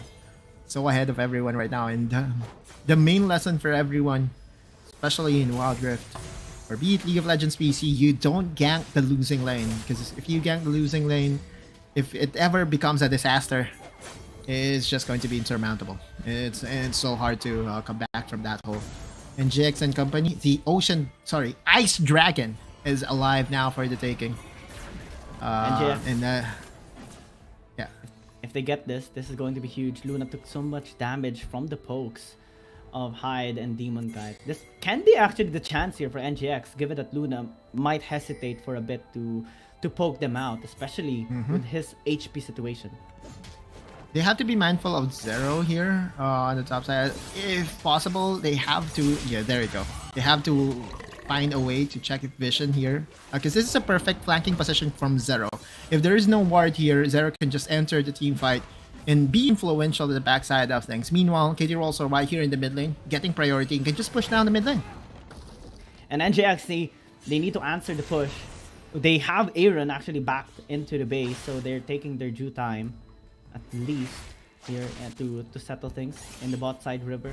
Aaron as well is doing a really good job on all of the fights with his Cyclone influence for the CC chains. But Joshi needs to be on point because if he makes even the slightest mistake, he can easily get burst out. I mean, his goal here... Oh wait, Rattel is under vision. Oh, big CC chain! CC! Oh, it's burning to death!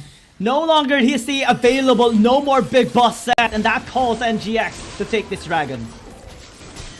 No matter how tanky you are, if you are under the crowd control chain of a Rakan, charm, quickness, every damage from NGX will go straight to your face.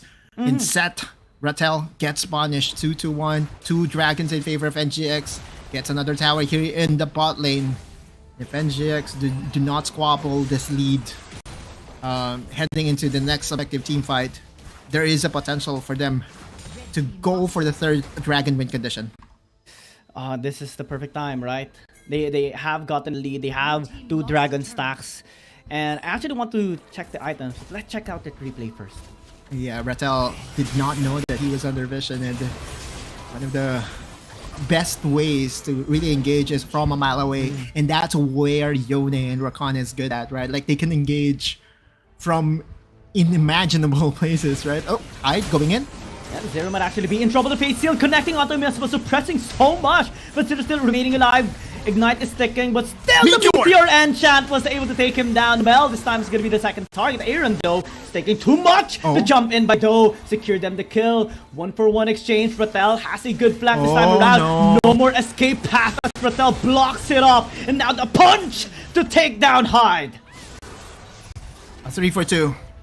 Demon Kite and company. The explosive cask missing there by Hyde did not matter because the Meteor Engine was on point. Still, numbers advantage to the side of KT.RY. It took a very perfect flank coming from Rattel. There is no objective to really secure here at this point in time. Yeah, you can threaten the Baron, but at this point, like, it's so scary. But look at that replay, and again, the explosive cask missing its mark. Doesn't matter. The Meteor Engine plus the Ignite was able to get ahead of Zero, but more importantly, right, this over-aggression by Aaron and company, trying to go for Namel, got easily punished by, again, Daw on the Kha'Zix. This is the time in where Daw becomes the scariest, right? Come mid-game, come late-game, his decision-making on the Kha'Zix just elevates and is becoming a threat now to NGX. And I believe Demon Kite was calling the back already because he was already going back from the fight, but the rest was too overextended there to the side of NGX, and that allowed Rattel to sneak through, and even with Demon Kite flashing away, with the chain of corruption not connecting, it was really detrimental to them. Now KT has leverage a bit in terms of gold. If they find one more opportunity, it can translate into a Baron. That's so scary now for NGX. Yeah.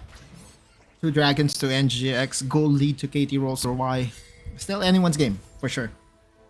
And then Namel and company right now, all they have to do is to control the vision around this area. Oh, Draw going in, trying to get the head of Zero once again, but Zero, quick to his feet, was able to wall hop into safety.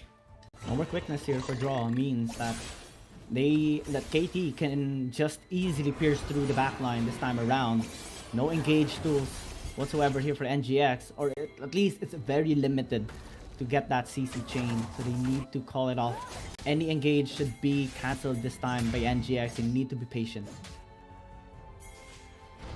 Anyone's game, and again, fans from both sides are just holding their breaths right now because anything can even happen, right? At this point, like you look at Daw, and Daw's Kha'Zix during game number 5 was the reason why they won.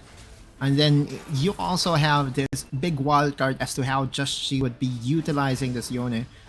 Oftentimes we see the Yone as an access to the backline, and this is their response to Luna locking the Ziggs, right? Because in that game that Luna was able to use the Corki, he was untouched, and there was no way for NGX to get into close proximity.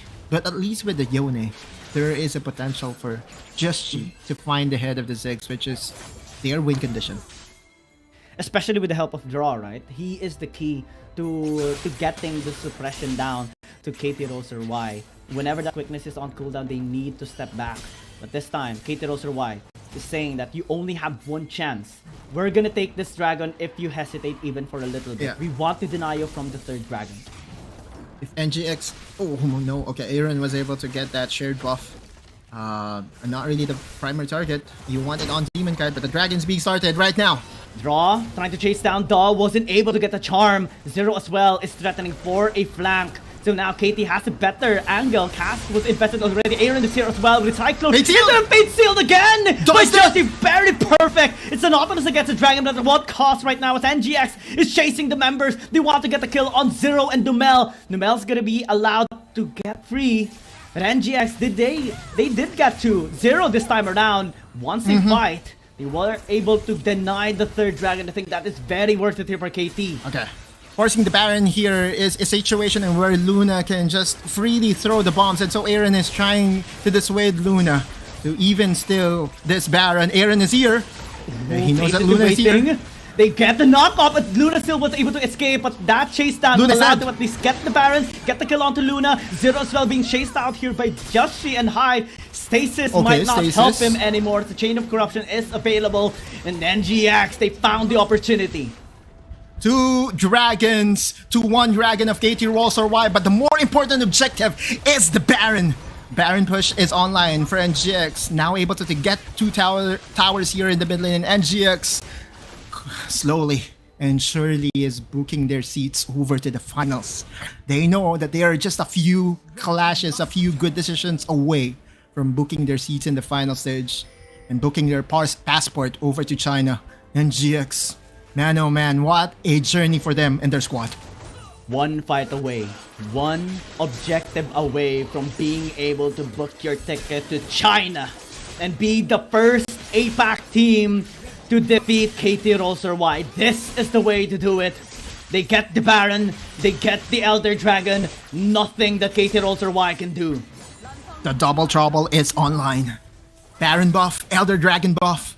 If KT.RY overextends, that true damage, execution threshold, Baron empowered minions will go and really hurt them in their faces.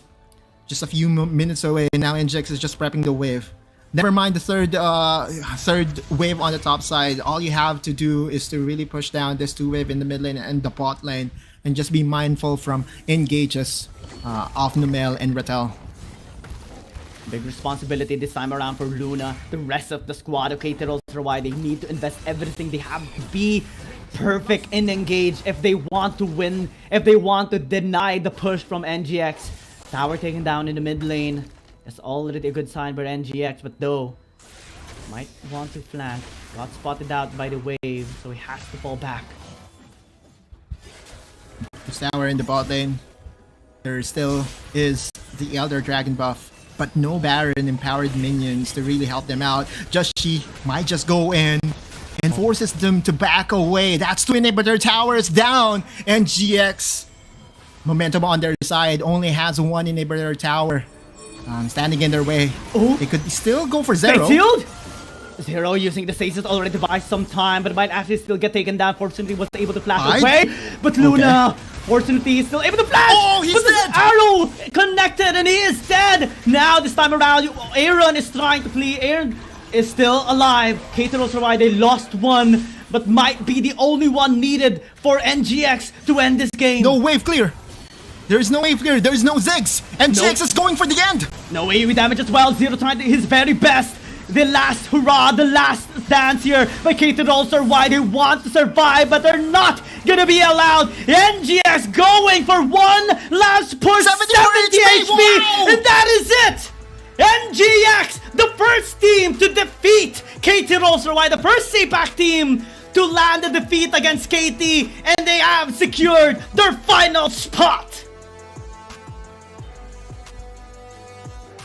Chills all over, man. Like NGX, Nigma, Galaxy, Wild Rift Squad took every single HP from them. Like at that point, I believe it was only just she remaining alive. 74 HP on that Nexus. Last hit, Soul Unbound. Everything was needed by NGX to get that Game 7 win against KT.RY. Congratulations to NGX, and see you in the final stage. Oh man, I'm shaking, man.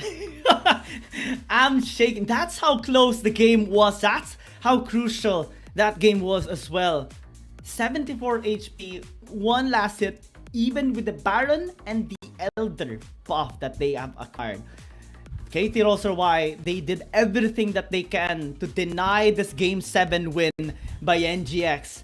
But they had the momentum, they had the proper timing, they had the best possible cases to get the objectives, get the towers as well, and close out the game. Kudos to them. They're the first team on the APAC squad to land a defeat against KT, and they're going straight right now to China. They can book their ticket now. They're one of the top 4.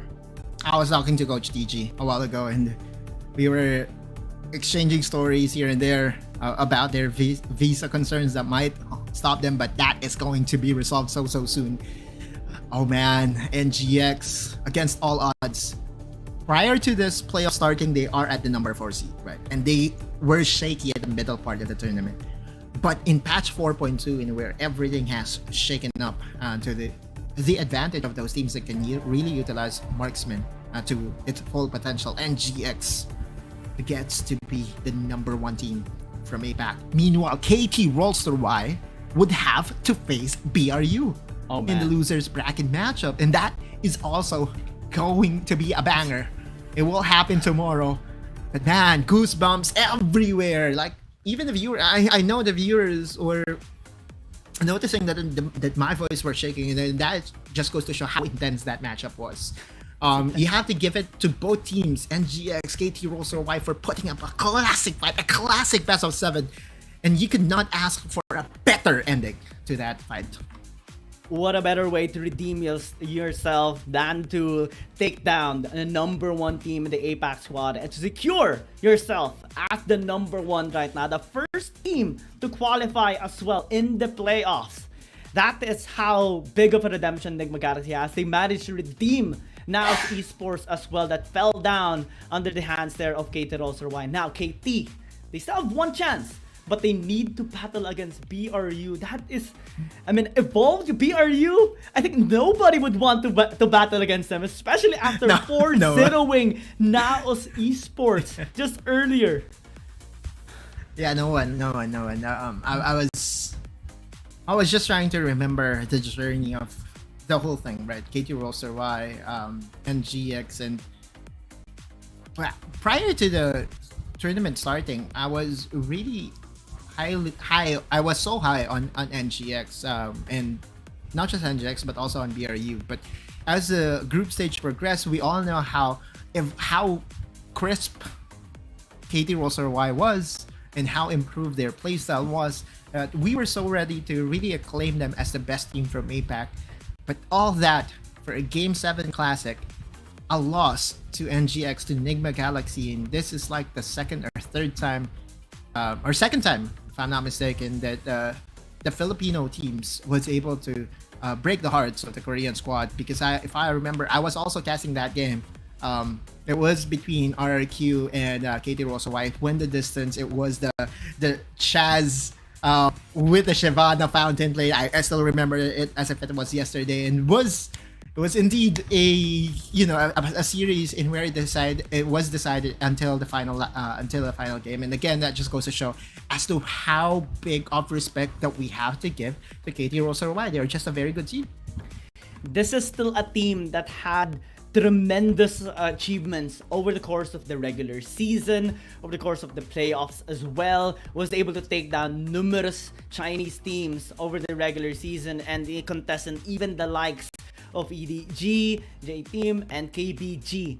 KT.RY had lost this game, but they still have a chance to redeem themselves in the lower bracket. Rayron definitely has redeemed the whole of the squad, especially with this performance on the Wukong.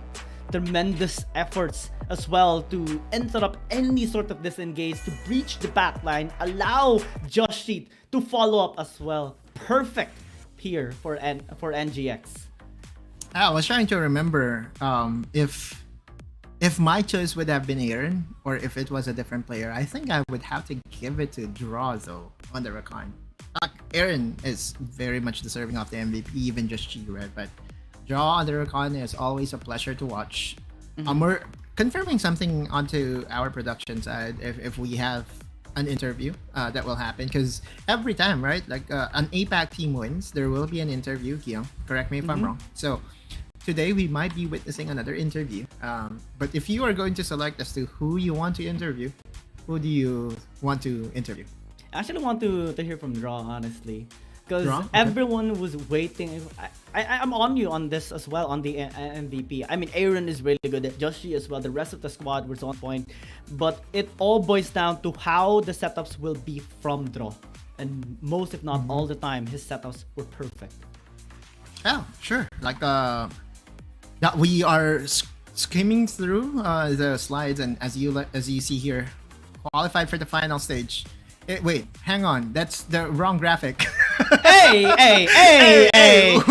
what? Wrong team, man. Wrong team. I cannot even screenshot this. I cannot even post this on my social because this is the wrong results. But the true audience knows that it's NGX winning and KT.RY going to face against BRU tomorrow. Wait, the poster was change. Unless we were in a under a manga. Oh, there you go. Okay. Better. Now I can get to crop it and then share it on my social, because man, oh man, what a journey for NGX. Absolutely, this has been one of the best journeys now for Nigma Galaxy, a team that has endured a lot, especially from the regular season. We have been waiting, we have been craving for Demon Kite to be on this ADC meta right now, and we have witnessed him performing really well on various champions, even retaining his APC performance too. The rest of the squad being able to fully utilize what they intended to do weeks, months prior. Hide on the Gragas, right? This guy is still supreme. For sure. I thought we were Steve Harvey for a moment here. But nope. Corrections have been done, and NGX is deserving to qualify for the finals. We're just waiting for a final. Yeah, okay. So we will have an interview for sure, Guillaume. And just want to bank on your statement, right? Like, Nigma Galaxy is a team that has just won a gold medal for their homeland country, and that's the Philippines, right? And so now they are going to fly over to China to represent PH in the grandest tournament of Wild Rift. So we are talking about not just here in Southeast Asia, but in the whole of APAC, in against the CN teams, and it's just going to be a banger to watch them in action, on live, on stage, right? Like, congratulations to all the players. They're very much deserving of this accolade. I also want to shout out Just G. Man is finally flying over to China. We have to remember that Just G was offered a contract by JDG back when, back in Wild Rift Season 0. He was the only APAC player that was offered a contract by a CN team. And so now finally we get to see him to fly over. It's gonna be like, hey guys, I'm here. I'm here, right? But this time, JDG is still alive, right? Like JDG. Wow, okay, that is going to be a story if ever JDG will be facing against NGX. That's crazy. I mean, JDG just took down Trace Esports recently in a 4-1, right? If NGX were to face off against JDG in the finals, that is going to be a fun interaction for sure. Joshi meeting like the team that is supposedly getting him, but now with his own team, with his own comrade from the Philippines. That is a sight to see. Yeah.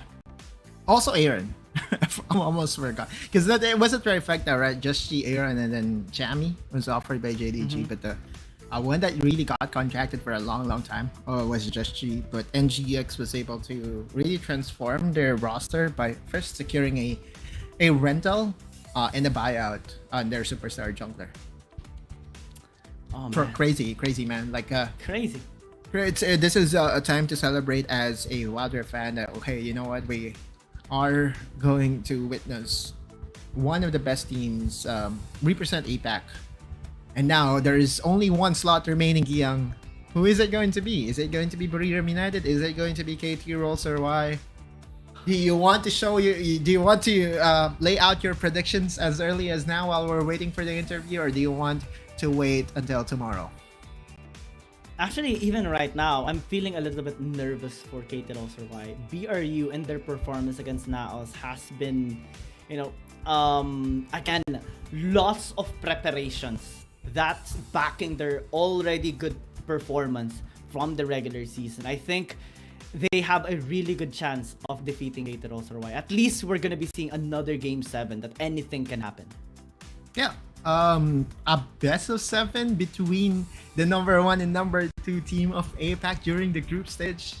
I was heavily suggesting that BRU is the better team, and I will lay it all out in my prediction for tomorrow. I think that BRU would end up winning, and it will be BRU and NGX representing APAC. Also, huge shout out to Ben Chisin, because he did also say that NGX and BRU would do so good in this particular tournament. So we'll see if BRU can really fulfill the prophecy that was laid out here. But yeah, KT.RY is still a team to beat, and it still is going to be us casting tomorrow's games. BRU versus KT.RY. Another best of 7 classic this time around for the last spot for APAC. Man, this is...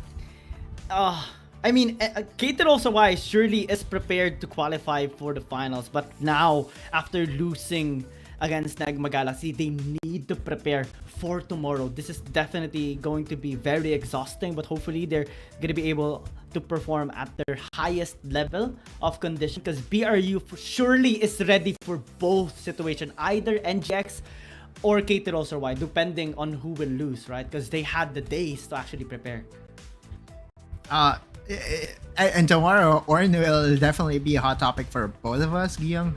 Again, for the information of everyone, Orn has just been unlocked. Oh, there you go, Just G! Going to be getting interviewed. 第一张通往总决赛的门票，我们也是请到了打野选手 Just G 来到我的采访间。Hi Just G, congratulations on taking him down, and would you mind a greeting to our audience here? Hi guys. 第一个问题就是 RY 在常规赛阶段其实是压制力非常强的一个状态，但是他们今天可以以自己的胜利结束这场比赛，那他现在的心情如何呢？ RY is really dominant in the regular season, but you were able to close out the matchup with your victory today. So how's your feeling right now? We're very happy because we have a bad performance on regular season, and yeah, we were able to qualify in WRL Grand Finals and beat RY, the number 1 team APAC. 他说他们现在真的非常非常的高兴 ，RY 的常规赛的表现确实不错，但是他们一直NGX 他们在常规赛到现在一直是一个不断在进步的状态，而且他觉得他们现在是非常有资格进入到我们的总决赛的。然后作为他们APEC 赛区的1号种子。下一个问题是我们现在的赛制是一个 BO7嘛，相对于常规赛来说是有改变的。那他认为现在这个赛制他打起来是会更加舒服，还是说会觉得有一些压力呢？ Our format is best of 7 right now. So from your perspective, do you think it's more comfortable or is there any pressure under this format? What? Our format is best of 7 right now. It's best of 7. So what's your opinion about this format? Is there any pressure or do you think it's more comfortable? For me, it's a less pressure because it's game 7 and I know that the enemy team will be more like they will scared to play like they're used to be, something like that. And I'm comfortable because I'm confident that I will play still my gameplay. 他说其实他觉得就是在这个 BO7 的赛制下，可能正常来说会觉得有一些压力，因为对于他们的对手来说，他们可能会尝试出很多不同的东西，但是他觉得他打起这个比赛来，这个 BO7 还是非常舒服的，因为他对于自己来说也是非常自信的。那第3个问题就是在这个版本下，其实我们可以看到很多的玩家他们会选择用一个狗熊去打野，也有打上单的位置的嘛。但是在今天的比赛里，我注意到2支队伍其实他们都没有选择狗熊这个英雄，所以想问一下他觉得原因是什么呢？ So in this meta, we could see many players they used Volibear as the jungler in rank, but I noticed that none of you picked Volibear today. So what's the reason behind that? Because we have less practice time, I think. Yeah, and we didn't practice Volibear. 他说其实原因主要是因为他们可能练习的时间不是很足够，他们没有在沃利贝尔也就是狗熊这个英雄上花太多的时间，所以说今天并没有拿出来。下一个问题是想聊一下第6局比赛，那局比赛对于2支队伍来说都非常非常的关键，它也属于 KT.RY 的一个赛点。在那个时候呢，他们是在比赛的最后几秒钟直接实现了一个翻盘，所以我真的很好奇他们当时的团队沟通是什么样的。So let's talk about Game 6. It's an important game for both of you, and you did a really good comeback at the last second of the game. So what's your communication at that time? I'm really curious about it. We saw their jungler at top side because we have a ward there, and then I shot called my teammates that we go bot, like try to end the game, and our support will cancel the enemy team. 他说当时是他们看到了打野在中间露头了，然后那个时候他就告诉他们的团队说，咱们可以从双人路去搞一点事情，没准咱们可以一波掉。然后那个时候他们的辅助，他也告诉他们的辅助，然后可以阻止他们回城，打断他们的回城。最后他们也是成功的一波了，非常的厉害。那最后一个问题就是，其实现在他们已经锁定了总决赛的门票，也是第1张门票，我们可以在中国见到大家了。那有没有什么话想对中国粉丝说的呢？ Right now you are able to secure the position of the finals. We could see you guys in China. So is there any words you want to say to the same fans? See you guys in China. We will go there. So did you been to China before? What? Have you been to China before? Not yet. It's your my first time. Yeah. 他说他真的很高兴可以来到中国，然后到时候可以在这边见到我们。然后我问他之前有没有来过中国，他说从来没有，这是他的第一次。We hope to see you in China. Really, we are really happy about that. That's all for the interview. Thanks for joining me. 那我们的赛后采访到这里就先结束啦。接下来让我们把镜头交给解说席。Oh man. Going China. Yeah, so like excited for them. Okay, just she is so humble and not bringing up the fact that, hey, you know what, I was contracted by a CN team before, right? Like during the pandemic, and the only reason why I was not able to fly over was because of the travel restrictions during the pandemic. But man, finally he gets to fulfill his promise, and he's now flying over to represent not another team, not a CN team, but a Filipino team at that Enigma Galaxy and APAC team. Is going to book their seats over to China. Yeah. Oh man, what a way to end the day. Definitely, we are very happy for Nigma Galaxy. We are very happy for their way of redeeming themselves and being able to qualify for the finals. We are going to be looking forward to the series tomorrow as we witness KT.RY this time being challenged by Buriram United Esports. It has been a long day. Any final words, Ottos, before we end the show? Tomorrow will be another banger. So to everyone that enjoyed the 7-game classic today, make sure to still be in attendance tomorrow. So guys, see you. All right, Guillaume? Yeah, and on behalf of the production team and us casters, thank you so much for sticking around till the very end. Thank you so much to Riot Games, VNG Games, and Coca-Cola for making this event possible. We are going to be witness one more APAC match tomorrow, but for now, we're going to be bidding good night. We are your casters, Giang and Nautilus. See you again tomorrow.